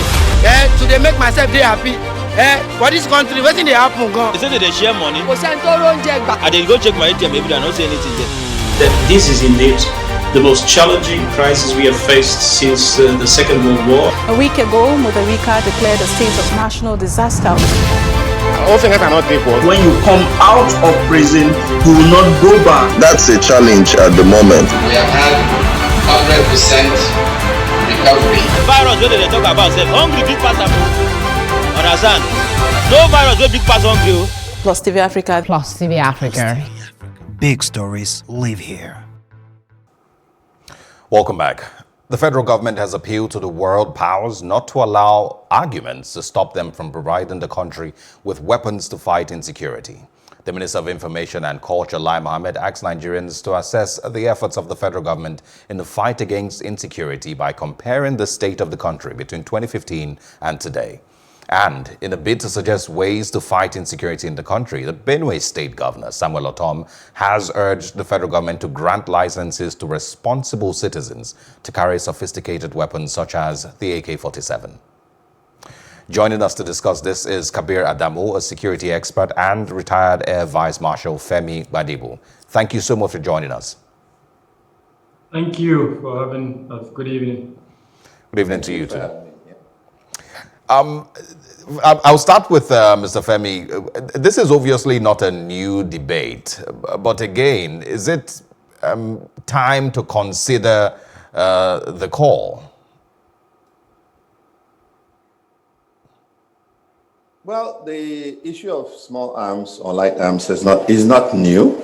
It has always been there. I'd like to inform you that apart from being a retired military officer, I was actually raised in the police barracks. So even right from when I was young, I was aware that people had personal arms. And the only requirement is that it must be registered by the Commissioner of Police on behalf of the federal government. And once you have it registered, you are also expected to use it responsibly. Now, light arms definitely would not include AK-47. AK-47s are very serious weapons.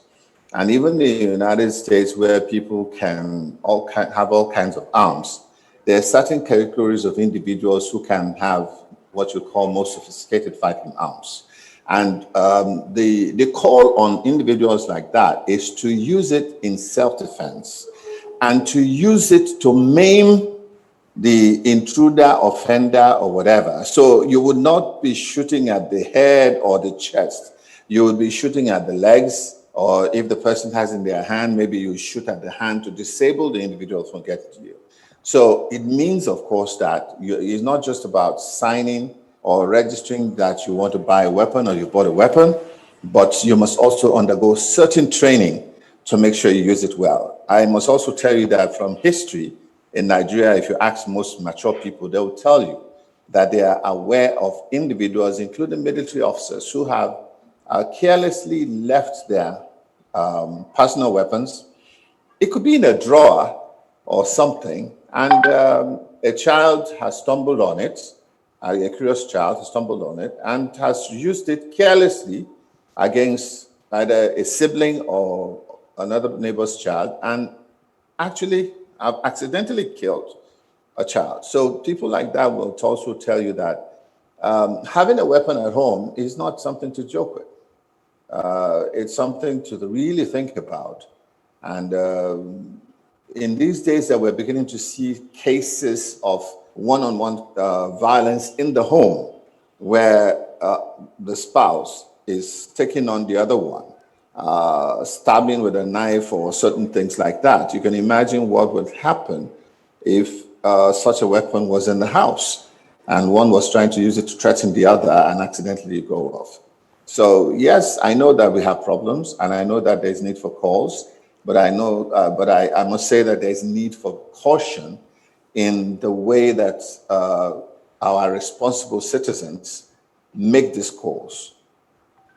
Okay, and also judging, because you also just spoke about that now, judging from the proliferation of light weapons and ammunition, the licensing and possession of guns across the country, the laws that we currently have, would you then suggest that some of those laws are fixed or adjusted so that we can accommodate more people? Because some of the examples that you gave may not necessarily be in areas that are dealing mostly with, the insurgency as it seems, the banditry as it seems. It's in villages. Do you think that we may need to adjust some of our laws with regards proliferation of light weapons and ammunition so that those people in those areas may also be able to have these weapons? Well, you see, there's what the military call close quarter fighting. If you check, you will find that officers, as a rule, do not carry rifles. They carry pistols. It is the men who carry rifles. And a rifle, the reason is that when you are close to someone, you can use a pistol and achieve reasonable accuracy. But when you are at a distance of 100 meters or more, you need a long-range weapon, which is where the rifle comes in. And, the more powerful the rifle, the more distance the bullet can travel, and with more accuracy. Now, if you have the kind of insurgency we're having, people are in their villages and then insurgents come in, a rifle is not necessarily going to help you. I mean, I'll tell you here that I find it very funny when you see civilians, moving around with a policeman in their car carrying a rifle, and you're thinking that that can protect you in a situation where you're ambushed. It really doesn't. What would help was be more of a pistol and so on. But the important thing here is that whoever gets a license must also be required to undergo some form of training.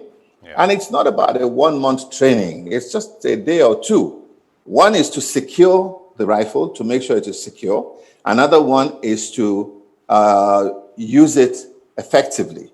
The rifle has, you can keep it totally unloaded in times of peace. Let's say in an area like that during the day. And when you're about to go to bed at night, you load it and you put it on safety. And it is only when you feel the need to use it. You can imagine what will happen in a village when some people move around at night for one reason or the other, and a panicky individual just starts firing at random. What you'll end up is that somebody in another house or somewhere, and you'll just end up, in chaos. There must be, weapons are not things you toy with. Yeah. Aside the fact that things you toy with. Yes, we need to defend ourselves. Yeah. But we must also consider how do we make sure that they are in safe hands. Yeah, that's also something I believe that we would have to, deal with, through legislation and all that, But do you believe that in any way it would make a difference in saving lives across the country? If you put into perspective, the people of Southern Kaduna and the people of Benue State and all some of those crisis areas that have been really affected by bandits, would you say that, and I'm going to move to Mr. Kabir now to answer this one. Would you say that these weapons in the hands of villagers, hands of people living in those rural areas might make a difference in the fight against insurgency and insecurity? My candid opinion is no. A lot of the discussions I'm hearing at the moment is driven by hate. There is mutual suspicion, a situation of two groups divided along sometimes ethnic and religious lines, mutually suspicious of one another, and frankly looking to exact some form of vengeance on the other side. So imagine in such a situation, you now arm them with semi-automatic weapons or even automatic weapons, which is what the AK-47 is. One magazine, if I'm right, it's about 30 bullets in it. And most times what they do is they tie the two magazines, making 60. So basically what we are saying is that you are arming an individual with the capacity to kill 60 people. And what if, for instance, 10 or more of such weapons are in a single community? That means we are taking ourselves back to the Hobbesian state of nature, where people, the strongest, would survive, as it were. So I, in all honesty, not in support of this call. Allowing such a community, even if they are rural communities, to own weapons, especially combat weapons, would not, in the current circumstance of mutual hatred, mutual anger, would not in any way be productive and useful for our circumstance. I will take us back a little bit. I want to know your thoughts on where these ideas are even coming from. Would you say, because I know that there are countries who have gun laws, and of course it makes it okay for people to carry, sometimes maybe pistol, sometimes automatic weapons. But the fact that we're having this conversation in the first place, does this in any way tell you that the government is almost feeling like they cannot protect Nigerians entirely? Yeah, there are two reasons why this is coming up. Firstly is the trust deficit between the generality of citizens and the security agencies. The other reason is our constitution, which rests security clearly on the exclusive list. Now, a governor like Governor Otom, let's remember that 2-3 years ago, his state was at the center spot, the hotspot for the kind of killings that we're seeing in Nigeria at the moment. And so much happened in the state. We're all living witnesses. He left the ruling party and moved to the opposition party. Not only that, there was a time when Mr. President asked the Inspector General of Police to move down to Benue, and it became obvious after he visited that he didn't go. So clearly that trust deficit is a fact. Then you now have a governor who, in spite of him being the highest political ranking officer in the state, and by nomenclature, he's supposed to be heading the State Security Council. But then, unfortunately, because the Constitution rests security or authority in the hands of the federal government, the presidency, he doesn't have much influence in terms of directing the various security departments that are within the state. So he's expressing his frustration, which is understandable. Fine, you don't want your people to be killed, and nobody wants someone he loves to be killed. But then, would the solution to that be arming more people? I want to specifically talk about a militia leader in Benue State by the name of, I can't remember the exact name, but there is a particular outlawed gang leader in Benue State that, as far as I know, has recruited and is training to a larger extent a militia group. Now, the point being made by the governor is that the current security architecture has been unable to take care of the insecurity challenges in the country. The name of the militia leader is Ghana. He's been declared an outlaw, and as far as we know, he's still operating between the border community of Benue and Taraba State. And we all know that a lot of killings and kidnappings are ongoing there. So clearly, there is a failure of the existing security architecture to tackle the security challenges in the country. And what the governor is doing is recommending ways to address the security challenges. And even though the focus of our discussion is not on the other aspects of his recommendation, but he also made some other recommendations apart from the weaponization. And I think myself and my co-discussant are agreeable that further weaponization of Nigeria is not the way to go. Even if we're going to do it, there should be strict guidelines and measures. And because, unfortunately, we're a country that finds it very difficult to follow guidelines and implement those guidelines judiciously, then I think this advice, unfortunately, is not the way to go. The other components of his statement, including solving the economic challenges, restructuring the Drug and Law Enforcement Agency, and several others, they are all commendable, statements and advice. But this particular one, I think it would lead us back to the Hobbesian state of nature, where the strongest person. All right. I want to then go back to Mr. Femi Gbadebo. I also want to look at a statement from the Minister of Information that the international community is stopping Nigeria from purchasing weapons to fight the insurgency because of unsubstantiated claims. Would you say this is in any way similar to what had happened in the previous administration when the U.S. had placed an arms ban on Nigeria? Well, if you heard, I think a day or two ago, Mr. President did announce that some fighter jets that they procured will be arriving early next year. When you're talking about arms, it depends on what the category of arms you're looking at. For fighting the insurgents, there are certain things we need. And so they can always come up with issues like this. I've always mentioned on fora like this one that international community have the capacity through the use of satellites and so on to monitor and tell you what is going on, particularly in Sambisa Forest and in the northeastern area, as far as movement of aircrafts like helicopters that are coming to rearm the insurgents and stuff like that. You don't move such heavy equipment on horseback, for instance, or on motorcycles.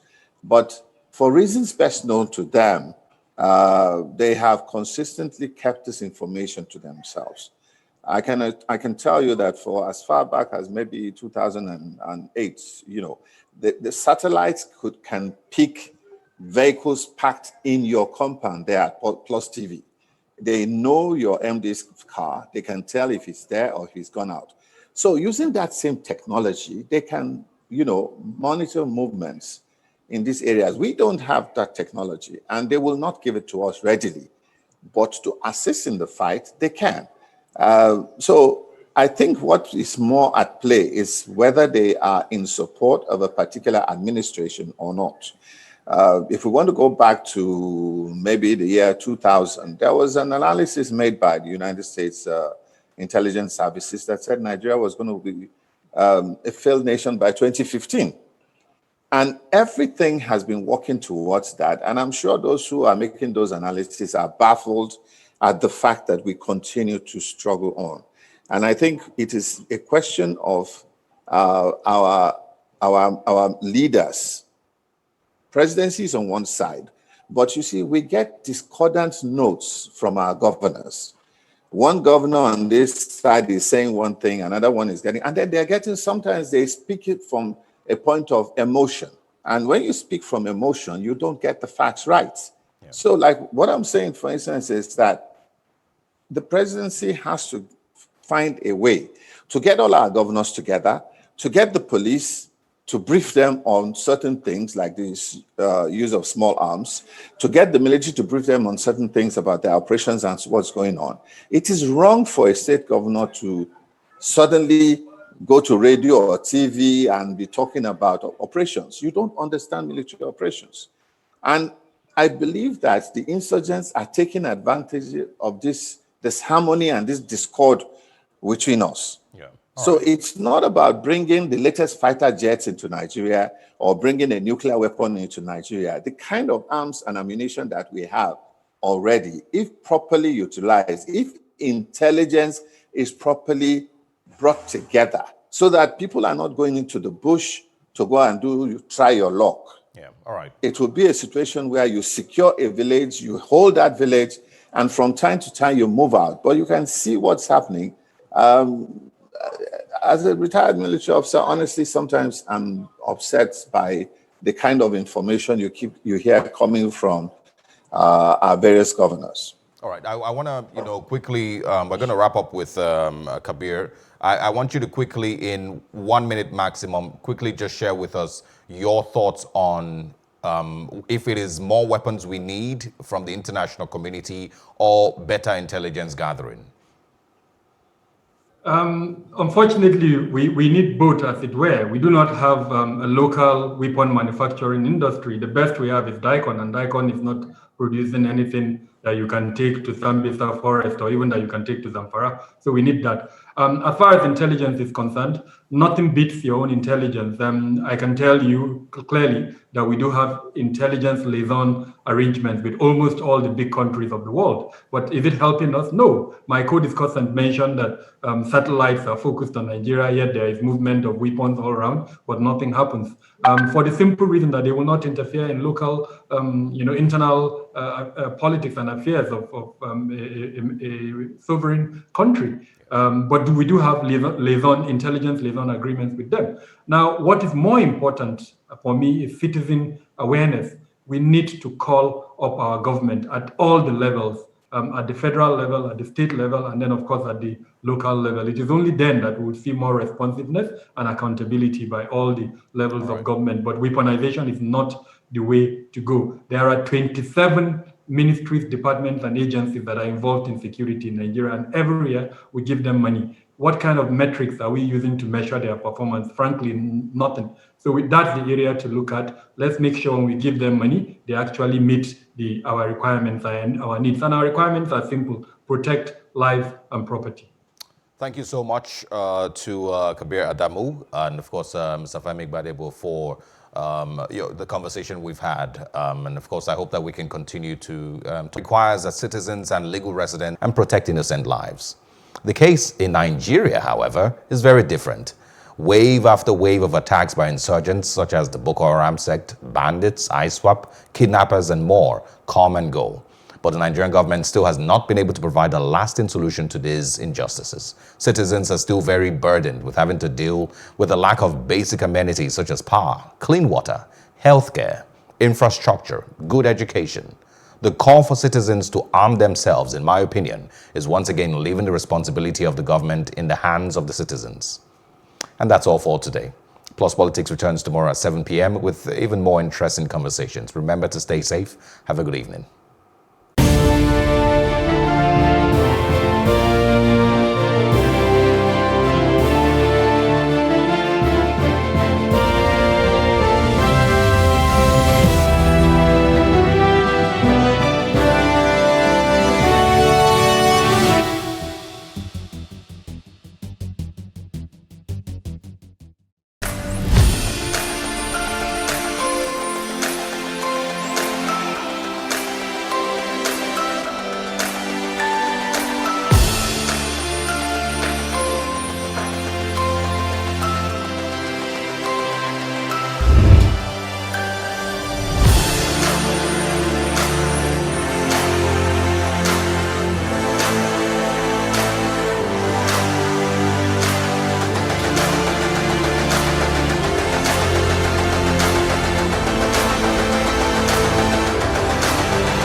Oto Ilogbo, a slum in the midst of the city.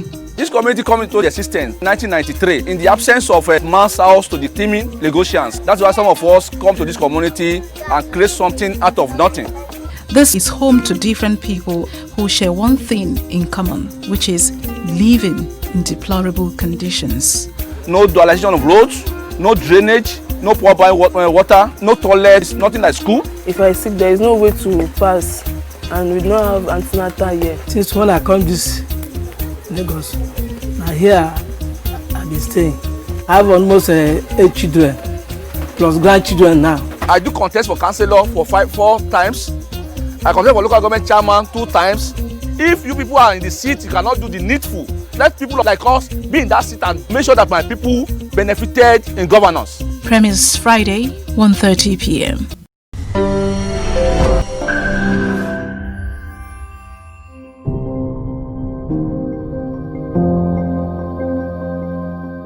Goal 10 of the United Nations Sustainable Development Goals speaks largely about eliminating inequality amongst countries and peoples. The United Nations clearly recognizes that businesses can also exacerbate inequality by being complicit in perpetrating biases and discrimination. The question, however, is, how exactly does this resonate with Nigeria? Lagos is the most populous city in Nigeria and has millions of persons. Among these are little persons also, often found in Osborn in Ikoyi. They are trying to make a living as they grapple with inequality and discrimination because of their physical appearances. Wisdom Abba and his wife Joanne are one of the little persons who moved from other parts of the country into Lagos to make a living by getting employed despite their physical inadequacies. They say that in Lagos, they had hoped to win the battle against discrimination, but this fight, however, seems to be a lost one as they are constantly marginalized by some employers while hunting for jobs. Sometimes, somebody will promise me at where I'm selling market, just with drive car, we say we find work for me. I will pull up other person. At last, the person will not find a job because promise me, many of them. When I want to look for a job, they said they can't give me a job, that I'm too short, said I should go. This couple is not the only little person seeking an end to discrimination in job hunting. Nkubi and Shapali are celebrity broadcasters. They too say that they have had a painful taste of societal rejection. I got called up for an interview. One of the management now walked up to me and told me that, look, I am sincerely very sorry. You are not the kind of person we are looking for. My sister, growing up, to be like, Daddy, where do you get this thing from? Though Shapali comes across as a very confident woman, she says growing up was torturous. I'm talking to you, I don't know my mom till now. She ran away because I am a dog.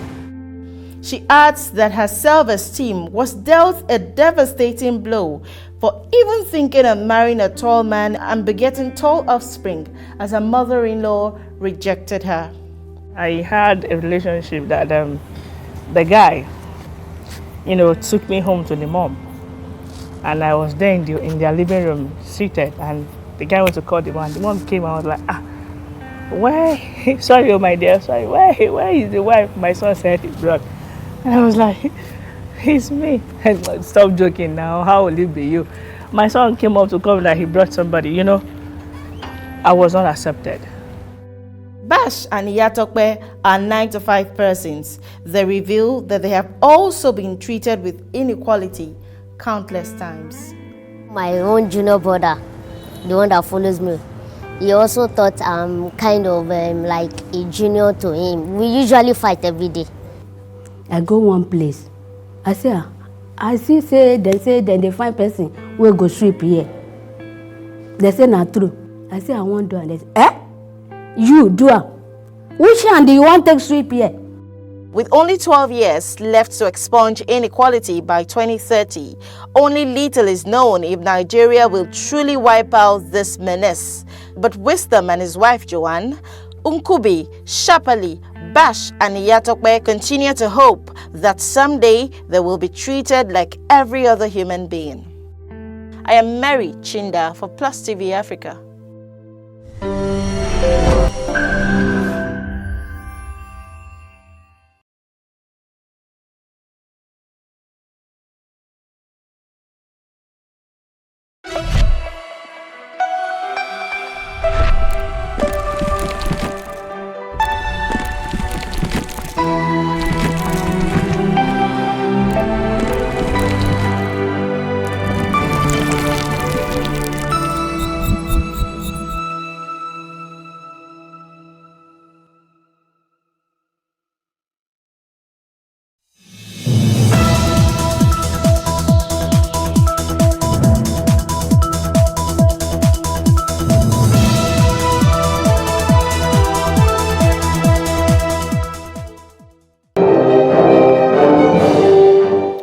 On Plus TV African News at this hour. President Buhari says his administration will spend more on infrastructure as he commissions a Nigerian content tower in Yenagoa Bios Estate. Police arrest protesters in Ivory Coast over President Ouattara's re-election bid.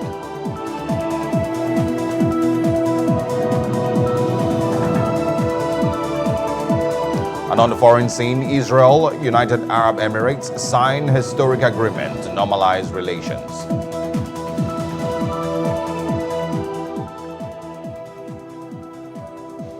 Many thanks for joining us on News on the Hour on Plus TV Africa. Here are the stories making the headlines. I am Osaogie Ogbonwa.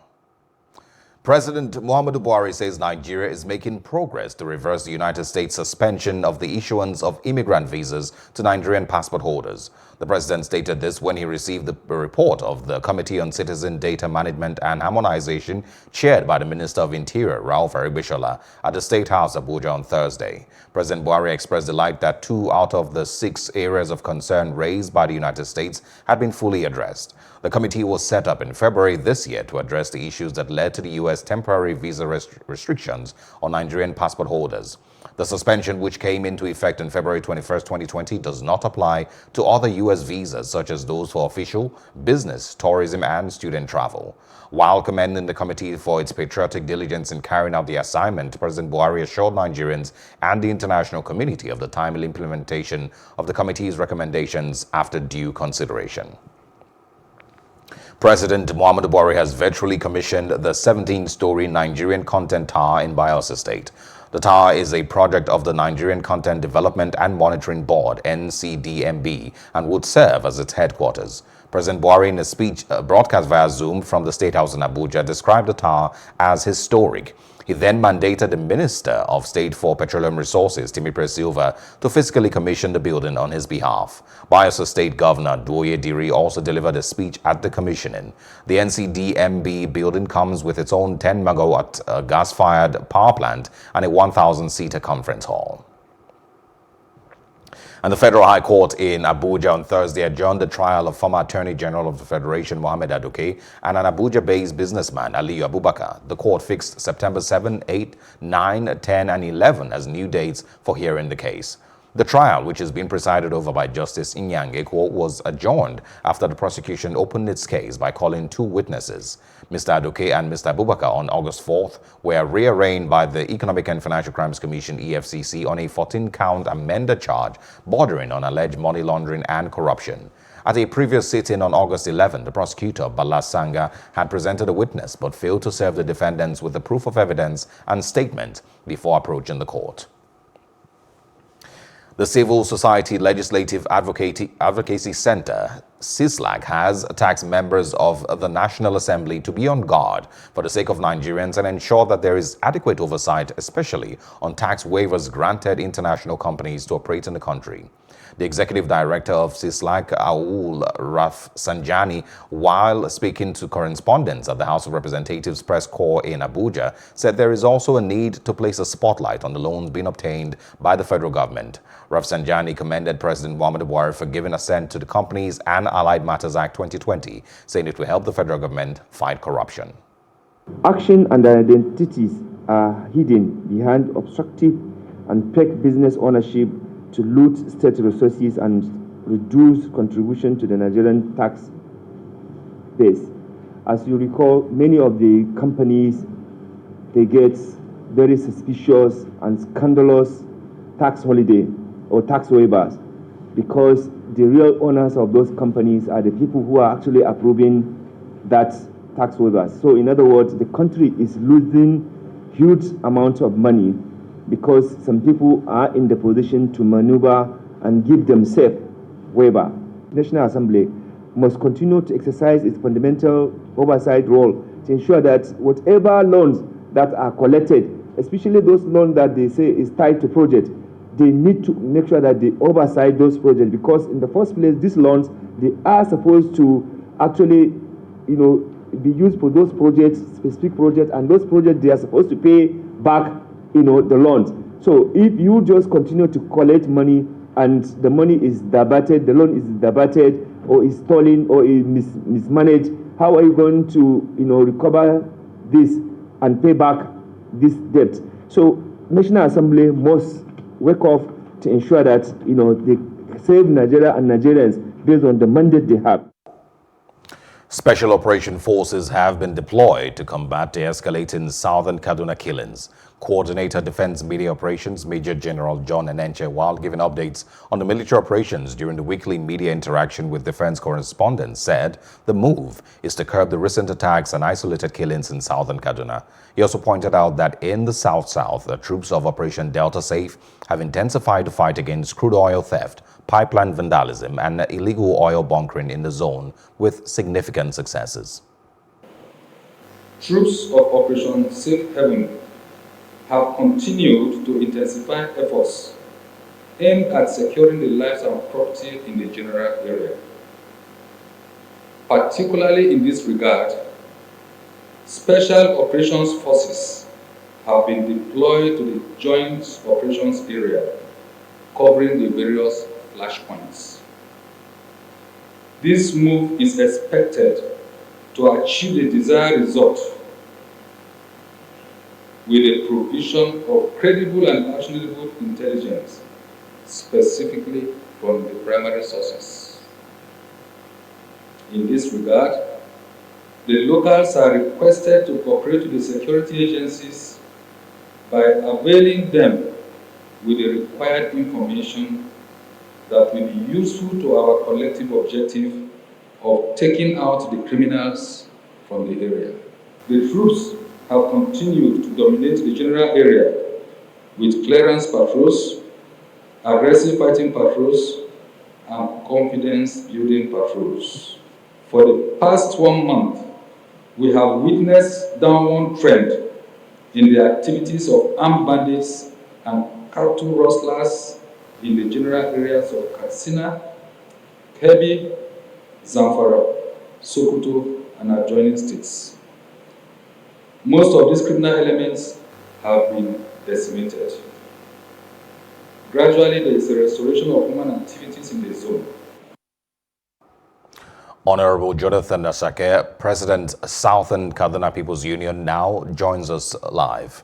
Thank you so much for joining us. Thank you very much.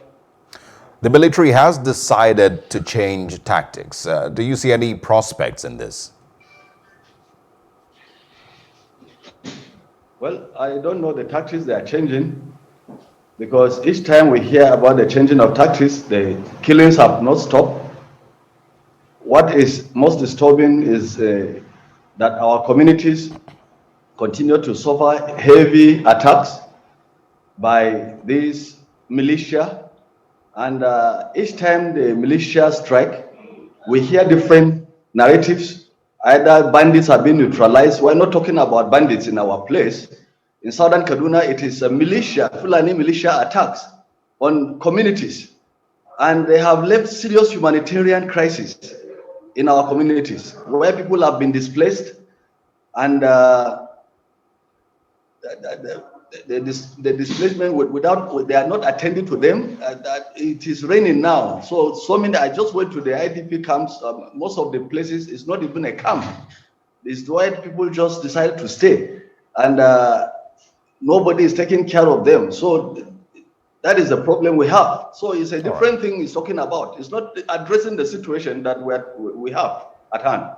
There's also been a war of words between the government of Kaduna and many social commentators over the alleged ethnic cleansing. What would you say is the way out from this age-long crisis? Because it doesn't seem to be ending. It's not an age-long crisis. Many of these commentators are confusing what we used to have that many states have gone through, either communal crisis or ethnic crisis or religious crisis or any crisis of that matter. But what we have been experiencing lately in southern Kaduna, and I keep saying this, is unprovoked attacks, invasions of communities that Fulani militia continue to wage against vulnerable communities, farming communities. Most of these communities don't know what is going on. And so they wage attacks on them by night and massacre as many as they can. And those that survive are displaced into nearby communities. And they can only stay there for those communities to be further attacked and displaced.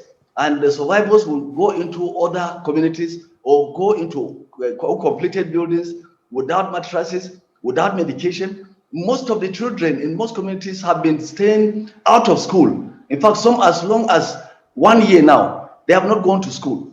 So what we're talking about is different. It's not an age-long something. We're experiencing invasions of our communities, massacre, destruction, where most of the casualty are women and children. So when we hear these narratives, that they are confusing the narratives by bringing in bandits. It's different. It's not bandits.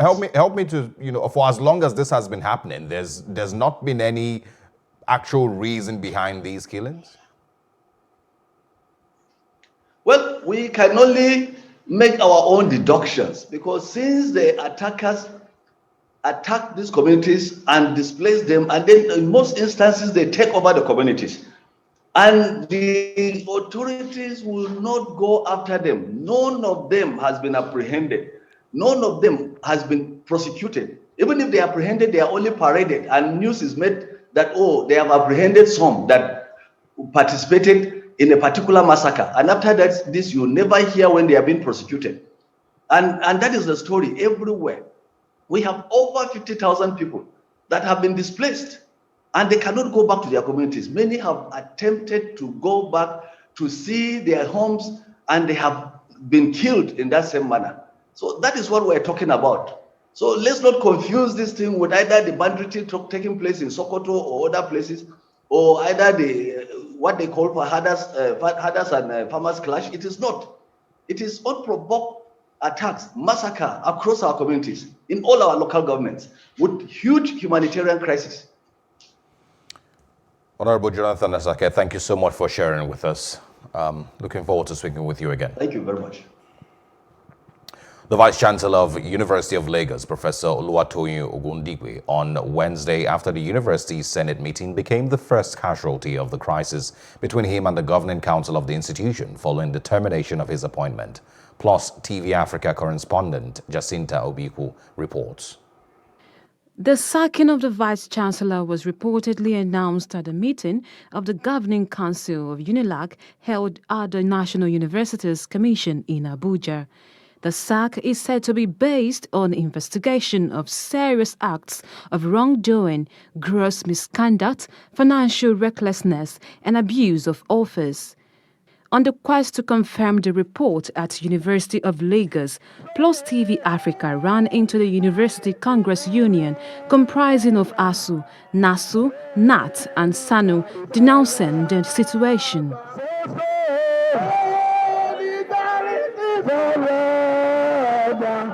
Comrades, the four unions on this campus met at a meeting at our secretariat at 10 a.m.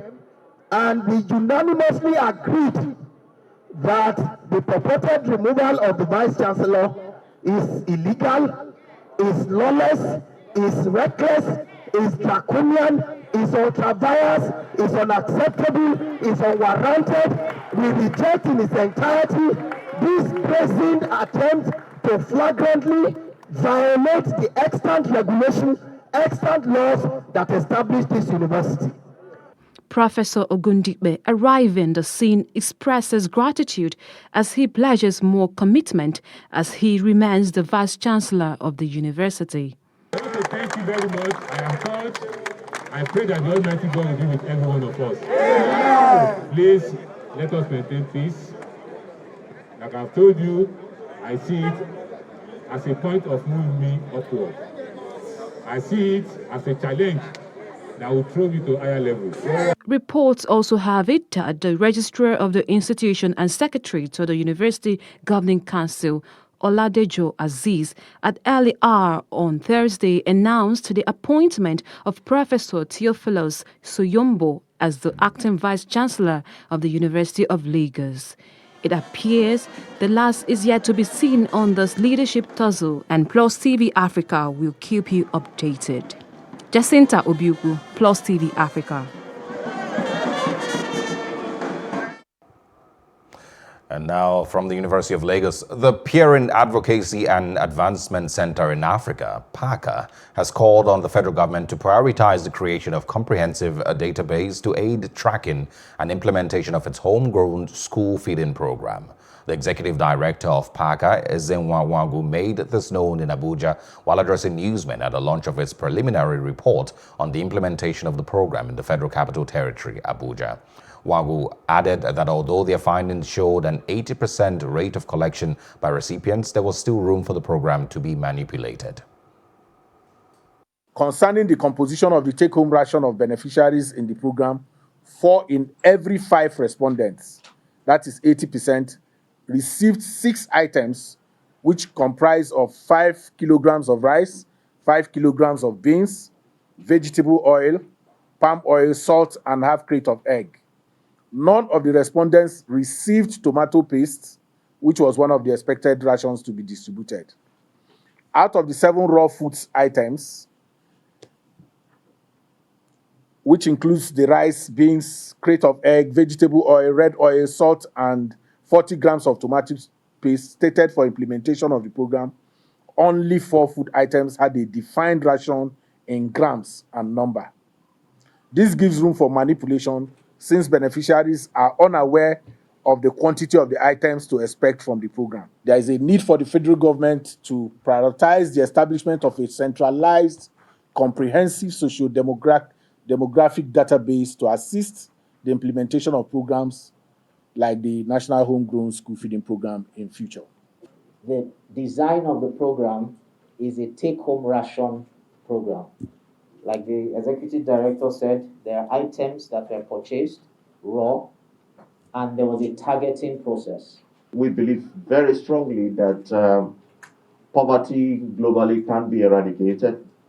And eradicating poverty, we are looking at it from the sense of accessibility, that every man, every woman, every child should have accessibility to basic amenities of life. And the news continues shortly after this break. You've reached the stars, now let's see you conquer galaxies. You've gone for gold, let's show you to. What kind of success do you look for? No, no, no. Come this far, let's take you further. Merry STEM, let's Goldman won't light up your life. Goldman na baba. Who be the master for cable? Goldman. Who be the master for wire? Goldman. Original quality cable. When you feature for any kind of project. Goldman. Original quality. Durable. Trustable. Goldman. Goldman. Goldman. Goldman. Goldman na baba.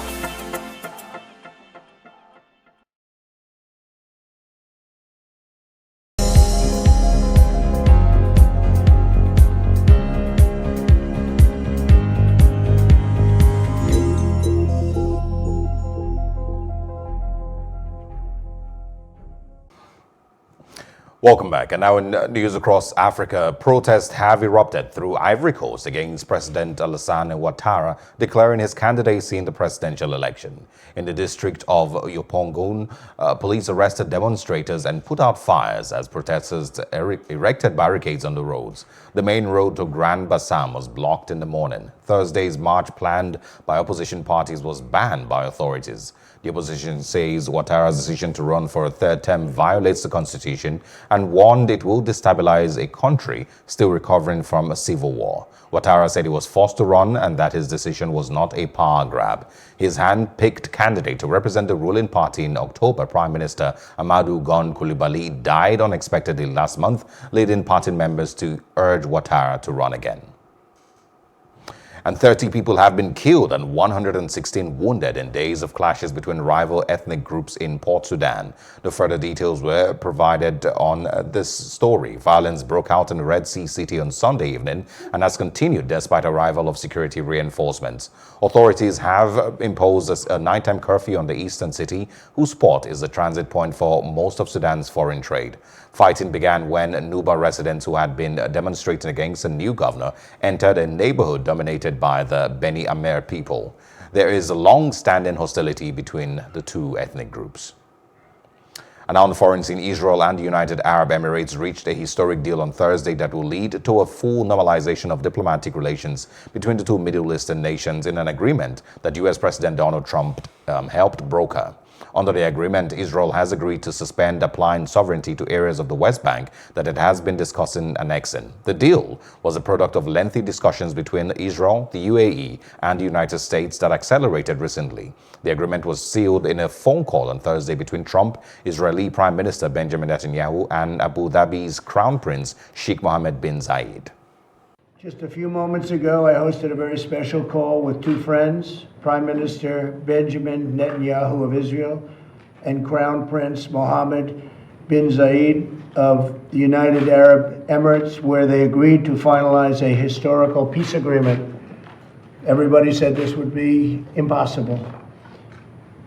And as you know, Mohammed is one of the great leaders of the Middle East. After 49 years, Israel and the United Arab Emirates will fully normalize their diplomatic relations. They will exchange embassies and ambassadors and begin cooperation across the board and on a broad range of areas, including tourism, education, healthcare, trade, and security. This is a truly historic moment. Not since the Israel-Jordan peace treaty was signed more than 25 years ago has so much progress been made towards peace in the Middle East. By uniting two of America's closest and most capable partners in the region, something which said could not be done, this deal is a significant step towards building a more peaceful, secure, and prosperous Middle East. Now that the ice has been broken, I expect more Arab and Muslim countries will follow the United Arab Emirates lead, and I want to just thank them for being. It's not surprising, knowing Mohammed so well, it's not surprising they are in that lead position.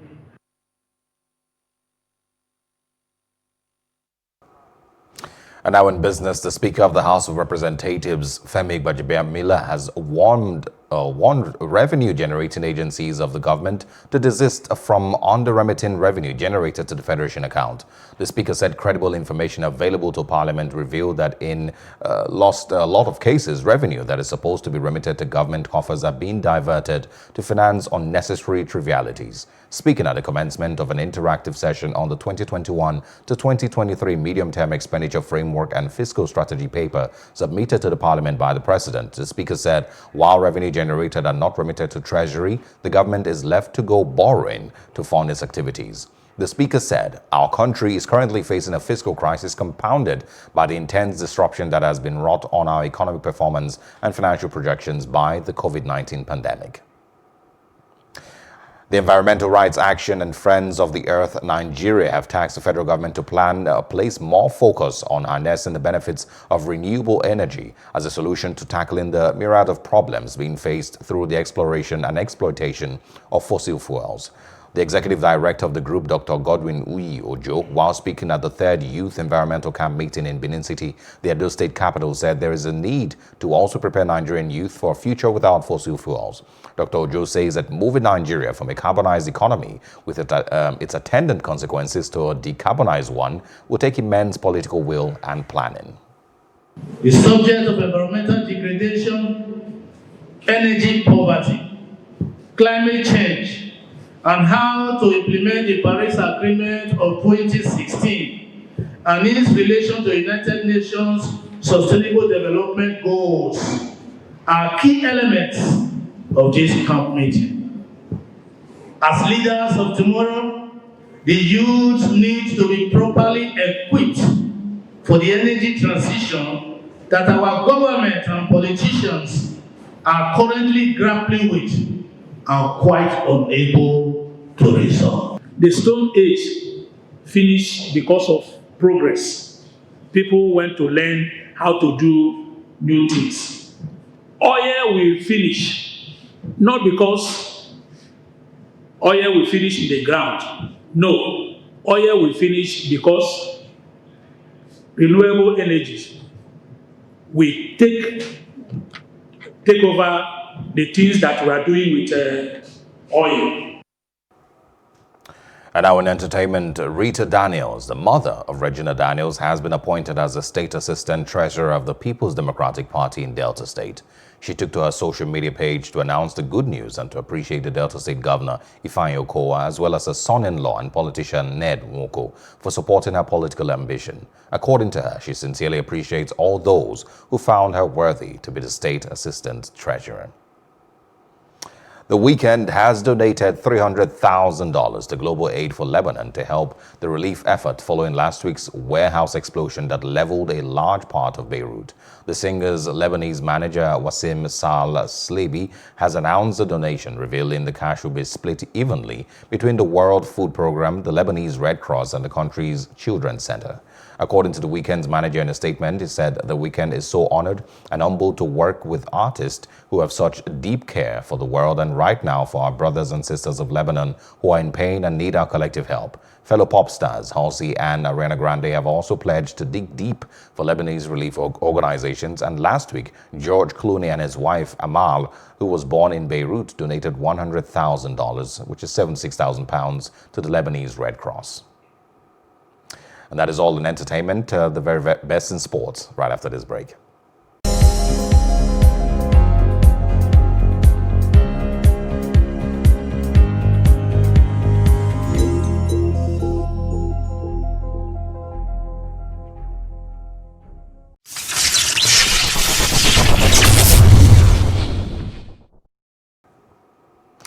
In sports, world number one Novak Djokovic will compete at the August 31 to September 13th U.S. Open and the Western and Southern Open curtain raiser. The winner of the 17 Grand Slam titles said his decision would come as good news for the U.S. Open organizers after several high-profile players, including former winners Rafael Nadal and Stan Wawrinka, pulled out over issues related to the novel coronavirus pandemic. But it's also a U-turn from Djokovic after his June statements that competing at the 2020 U.S. Open would be impossible due to extreme COVID-19 protocols for the tournament at Flushing Meadows. Djokovic and 3 other players contracted the coronavirus at the Serbs' Adria Tour event in June, with the first leg being held at his tennis center in Belgrade and the second leg in Croatia's coastal city of Zadar. And that's our news roundup of events at this hour. For more news updates, please follow us at Plus TV Africa on Facebook, Twitter, and Instagram. And do subscribe to our YouTube channel at Plus TV Africa. We will be back later with more stories making the headlines. Do join us. I am Osaogie Ogbonwa.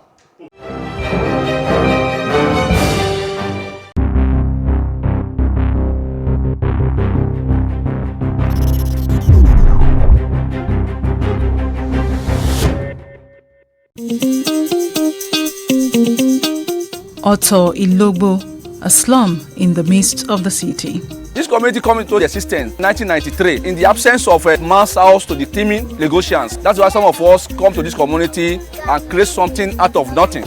This is home to different people who share one thing in common, which is living in deplorable conditions. No dualization of roads, no drainage, no proper water, no toilets, nothing like school. If I sick, there is no way to pass, and we don't have antenatal here. Since when I come this Lagos, now here I've been staying. I have almost 8 children, plus grandchildren now. I do contest for councillor for 4 times.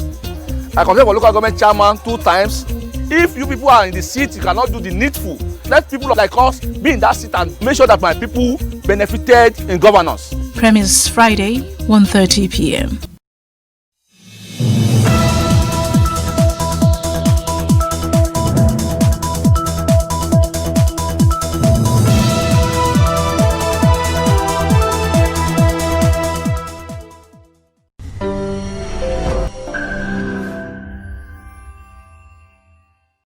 This is One-on-One on Plus TV Africa. My name is Elsie Godwin. Thank you for watching. On this episode, we are one-on-one with the man who is saddled with the responsibility of providing leadership and strategic direction for the achievement of the vision of the Nigerian Railway Master Plan, the Managing Director of Nigeria Railway Corporation, Mr. Fidel Uhiria.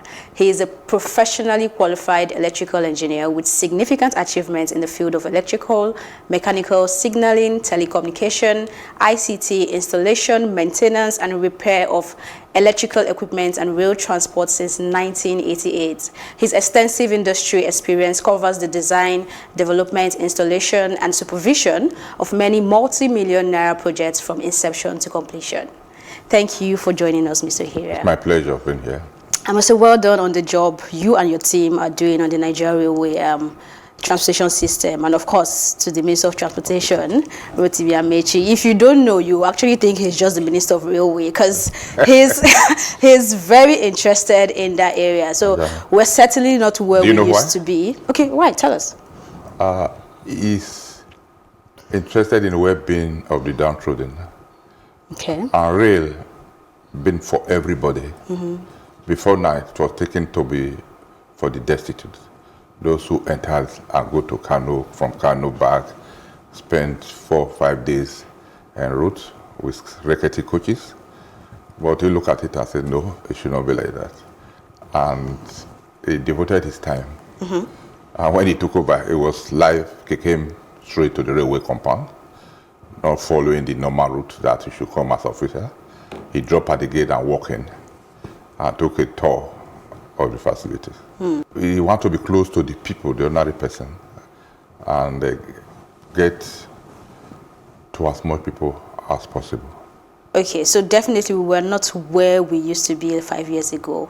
I mean, there's a functioning. The progress is massive. So, how would you rate the level of impact of this progress on the economy? I would say we are still coming gradually. We are still building, but the impact is massive. You see, there is nothing. We are over 100 years old. I don't like using the word abandoned or dilapidated, because as far as you still have human being in the system, it's very. I don't think it's godly to describe the place as abandoned. We are not well positioned. So when he came, I have to tell him, if you are to make impact, you have to make meaningful investment, because you don't compare a trader who buys one match and be selling it 10, maybe one to an individual, and somebody who have a carton of matchbox to sell. The turnover is never going to be the same. At the time, the highest budget we had was 50 million, and that was to upgrade the law library. Recently, we started having what we call annual budget. We provide service, but the impact on the various commercial activity and economy, which you cannot quantify in terms of naira and kobo, dollar and cent, is enormous. Now that we are modernizing, and I also believe, because you say you are modernizing, you throw off what you have when you have not reached every part of the country. We should keep the two going, because if you plan to have a modern house and you say that you have not built it, you have laid foundation, you demolish your parents' house, and maybe by the time you come home, you will be sleeping under the tree. So the knowledge we are gaining from the old will take us to the new. Talking about gaining knowledge from the old, taking us to the new, the old narrow gauge lines link every part of the country. Are we going to see refurbishing of that, or is it going to be a case of demolishing totally? No. As we go along, thank God, government still provides some funding for us to keep us afloat. We have to buy what we call ballast, the stone, to refill the track. That is what cushion the impact on the rail. We have to still buy the spare parts, and we have to still buy some locomotive and wagons to ensure that route, because if you don't run it, people will vandalize it, as we are experiencing in the East. So, and not until with modernization, because it was a stage 25 years government strategic plan that was to say, okay, maintain the old one, ensure it's functioning well, build a new one, eventually transfer to the new one. We're almost close to 25 years, nothing happened. But now, they have the will and the interest to ensure that we move ahead. That's why when they came, they did not waste time. Even without understanding the system properly, the government and the minister put enough energy and ensure Kaduna Abuja was delivered. And no, people listening to us today, people talk about rail today. Before now, it was not like this, because you have Kaduna Abuja functioning. Okay. You have governors, senators now riding or want to ride on train. The habit, or what I call developing Ibadan. So when we do that, a lot of those containers, instead of every truck coming from Kaduna, like say the one we run presently on the narrow gauge from Lagos on Friday evening, we then get to Kano on Saturday night if there are no breakdown. But there is no way a trailer will leave Lagos and get to Kano before Tuesday.